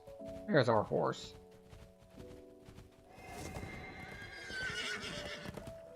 I should probably have used a different wilderness area than this one. This one's kind of sparse. Or, Okay, so. Angelic form.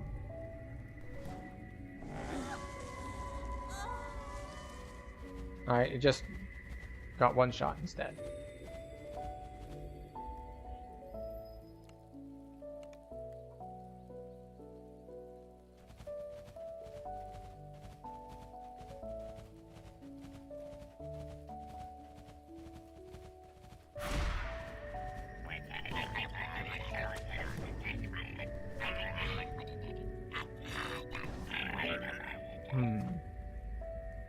No worse fate, taint the blood, taint the blood, taint the blood. Okay. How about this? How about we take off our primary sources of spell power so that we'll deal less damage so that we can get more hits in to tell if this is working or not.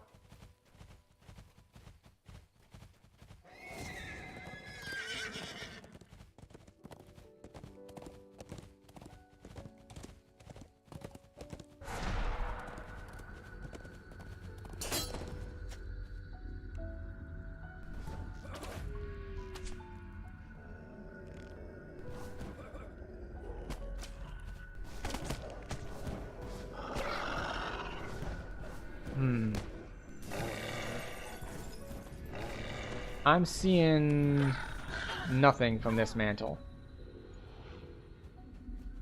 So we're gonna try Primal now.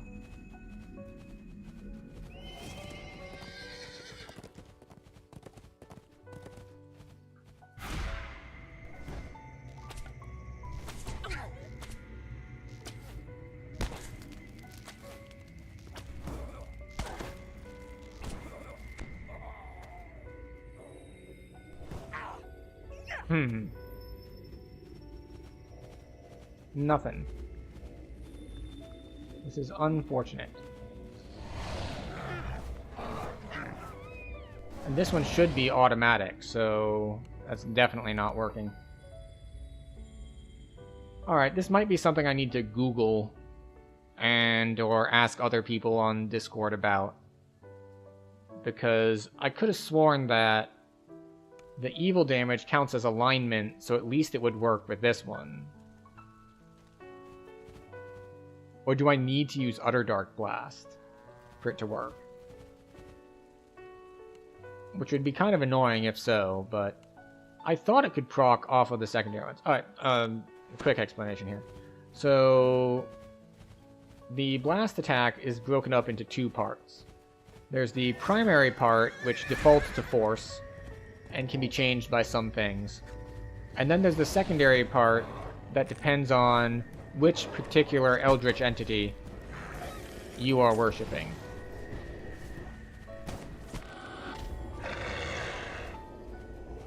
And in theory, the mantle should be able to proc off of either piece if it matches their element. And I was just... What I did is I changed the element of the primary piece to also be evil. And no, it looks like Mantle of Nature Heart does not do anything for us.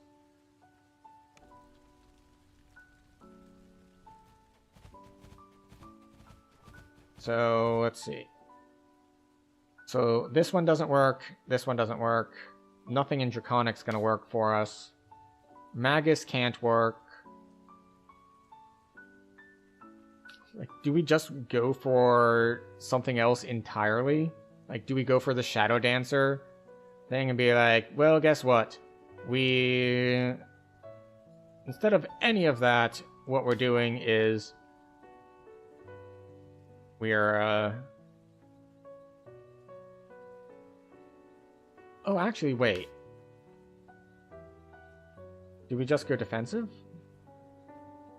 Do we go Magus Mantle?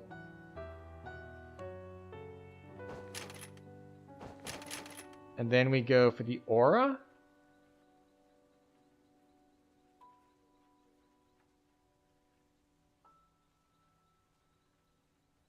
Because, like, we can't get it to proc, but do we just use this for a negative damage healing aura? If so, that's still not ideal.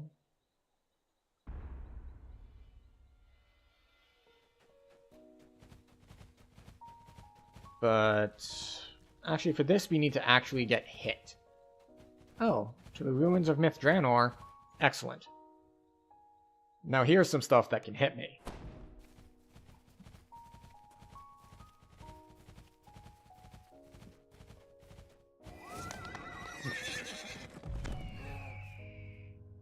Like, we'll put our gear back on here too.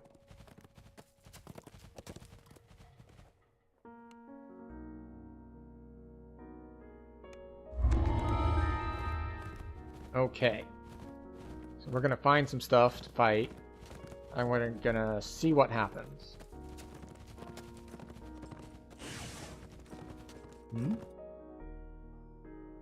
Oh, we're lagging. Okay, and we're back. Okay.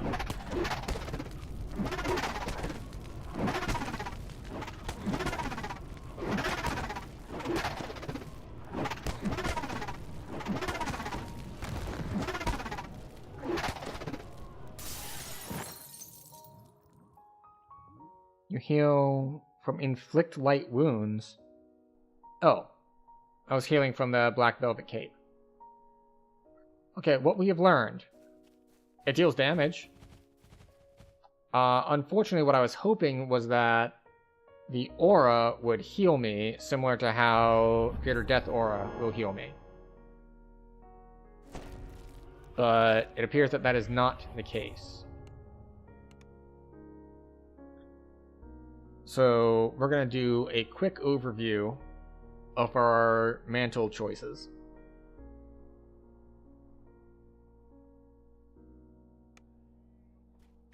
So, we'll go through them one at a time. Alright, we have Exalted Angel. That does not do anything, so is useless. We have Shadow Dancer. This is a defensive one. We get... well, once we upgrade it, of course, we get Incorporeality and Concealment. So, that's just... We can get defenses there. We have Fate Singer. Fate Singer, basically, we do sonic damage to things around us. And then... Wait, I thought this gave temp health as well. Is that only after upgrading? Where is the upgrade to it? I could have sworn this... All your attacks and spells have a chance to cause a swirl of musical notes to surround you, causing 1d6 plus 6 sonic damage per character level to all nearby foes, scales at the highest. Yes, when this occurs, you gain 6 temporary hit points per character level. Can only occur once every 10 seconds. Alright, so we have a little bit of sonic damage and some temp health. We have Fury of the Wild. Fury of the Wild mantle is a very slow amount of healing over time and damage to helpless targets, and it's a melee tree. Legendary Dreadnought. Again, weapon attacks apply a debuff. It's not useful to us. Shirati, we tested that this main mantle doesn't proc. Now, it's entirely possible that you take like Phalites, lean into the caster, to the force caster side of things. And then our secondary element, let's see. Your ranged attacks have a chance. Yeah, so this is just different elements, but they all proc off of spells, and Eldritch Blast is not a spell, unfortunately. So this mantle is not useful to us, but the tree might be if we want to be more Force Caster-y. Grandmaster Flowers, it gives us monk-like things, which are not useful, and the rest of the tree is entirely melee-based as well. Unyielding Sentinel, this is the tank tree. The mantle... No, wait, that's the strike. Where's the mantle? There's the mantle. No. There it is. Mantle is just straight-up defenses, and then you can upgrade it. And it makes your melees have a chance to do damage. Doesn't help us, because, well, why would it help us? It's a melee tree.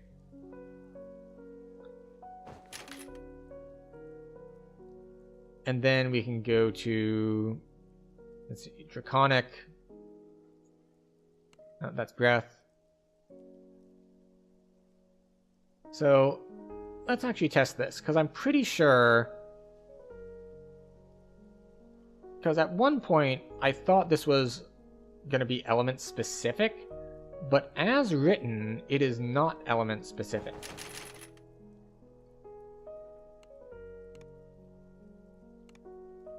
It is when you cast a spell, it'll proc things of your element. So if we bring this out, then in theory, when we hit something, it will do a bunch of negative damage. Which does mean that we might want to start gearing for negative a little bit, but we'll figure that out later. For now, we're just trying to figure out what works at all. We just need to ride out into the wilderness here and find something to fight. Perhaps if I went off the road, I would find things to fight more easily. Here it was, a city of song, glowing with the mythos touch beneath the inkling light of stars. Those from all races, all walks of life existed together in harmony. So much innovation, so much conversation. Draconic Mantle works. Could have stayed there forever. That forever now exists solely in the past.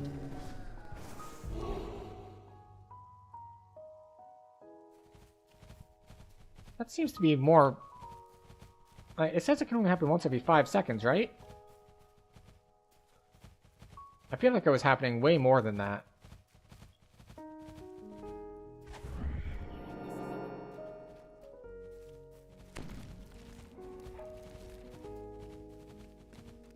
Looking for more dudes to fight. Hello? Dudes, I'm here to fight. No, yes, maybe.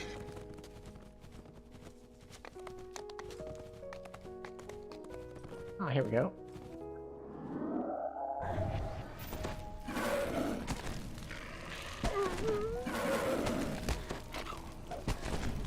Okay. 3, 4, 5. Next proc. Yep, there it goes.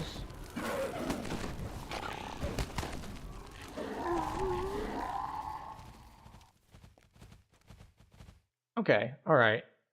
So, we know that Draconic works. It's just, unfortunately, Draconic doesn't really match any of our elements. So we have to go negative. Which is fine. We're undead. We have negative things. But it just means that we're now gearing for triple element. That we have negative plus negative and force and evil. Although I can drop the force and just go all evil if I want to get out of Vampiric Blast into Utter Dark Blast.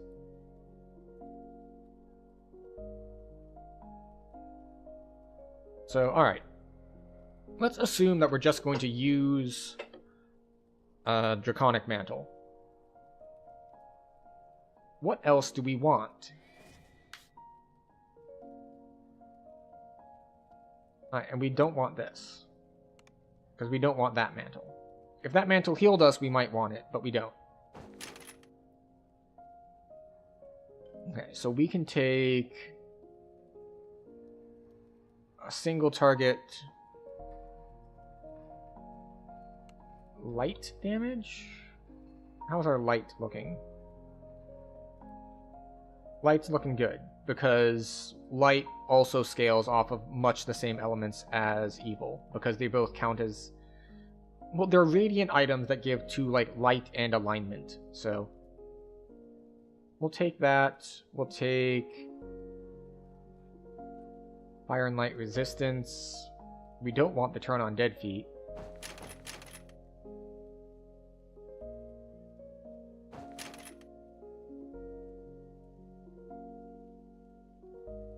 Yeah, fire, light, alignment positive.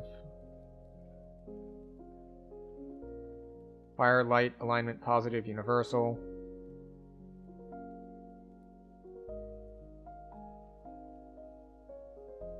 Okay, so we can get that.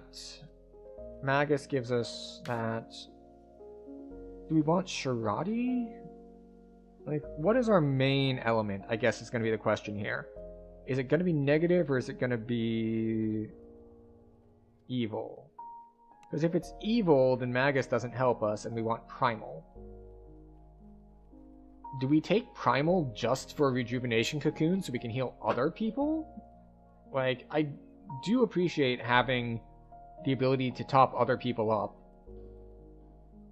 And then we can just come here, and Primal's got a lot of good stuff as like a secondary or tertiary tree. How many points do we have left? A decent amount. So what do we have? Attack damage, poison and acid, cold, fire, electric, sonic. Poison and acid.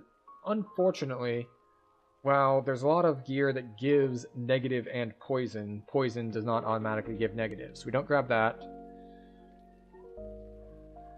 We can grab Spring to Summer.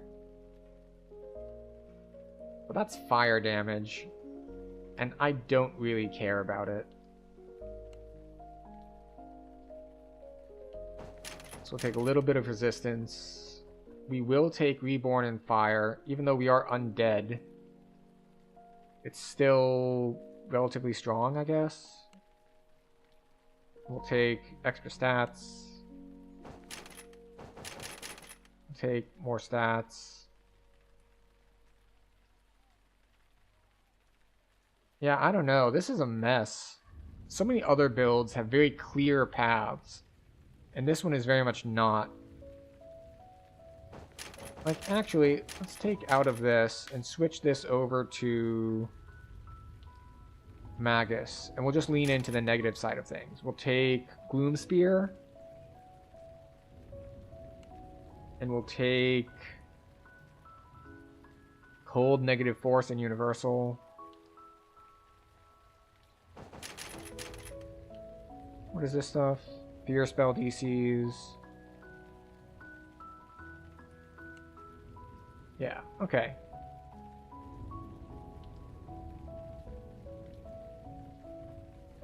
So, Destiny.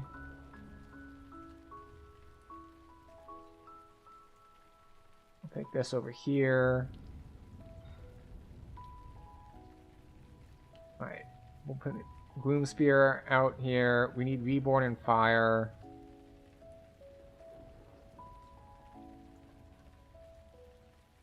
We'll put that there.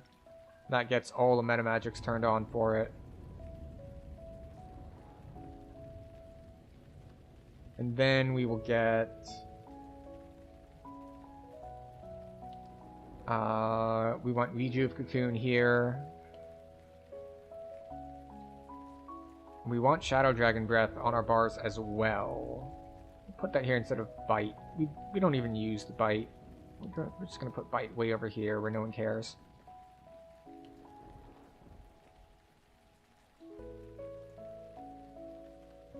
We'll put this here. Maybe? Right, I turned that always on. Reborn in Fire. Did we turn everything on? We did. Shadow Dragon Breath. Yep, you need all your meta magics turned on. See, the problem with being a negative caster is that on this character, I don't have a way to remove negative immunity, which means I am useless against undead. This is the major problem with how we've currently set this up.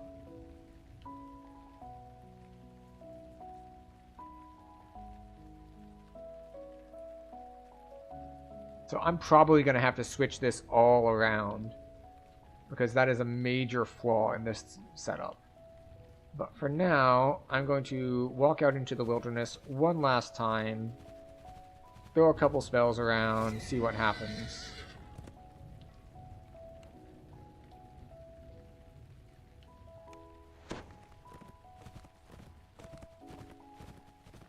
Alright, we're in the mantle stuff. Oh, one thing I wanted to check is how much does this actually heal for? Almost nothing, because we neither have. What is our spell power at? Our positive spell power is only at 200, and of course we are undead, so we're taking less healing. It used to be always no healing, or I don't know if it was no healing. It was way less healing, and then at some point they changed it to 50%.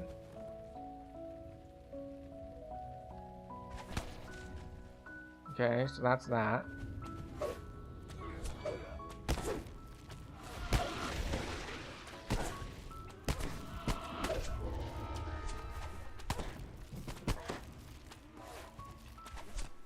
Yeah. So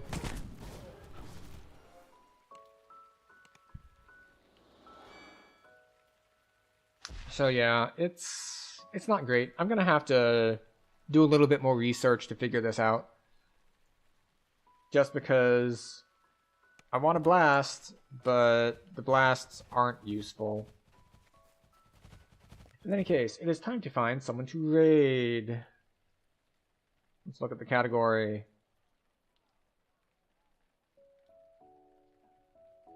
Alright, we were only...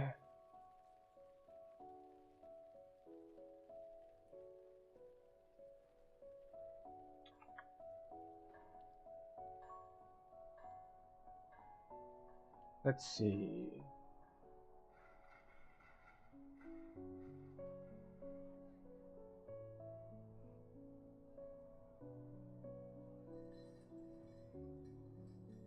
Let's check something here real quick. These hit points.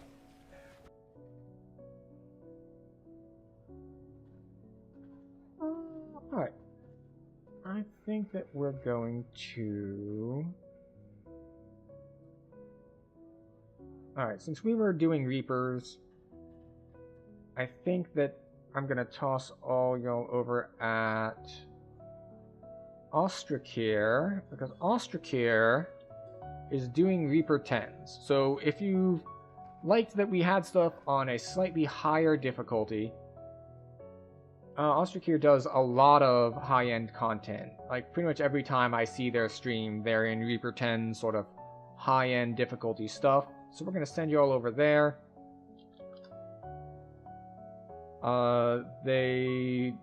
do have a bit of a thick accent, and they do have a they are a VTuber with like a 3D model. If you have problems with that, well, I guess you won't like their stream. But if you're looking for high-end content, they are running Reaper 10s, so you can see kind of how that goes.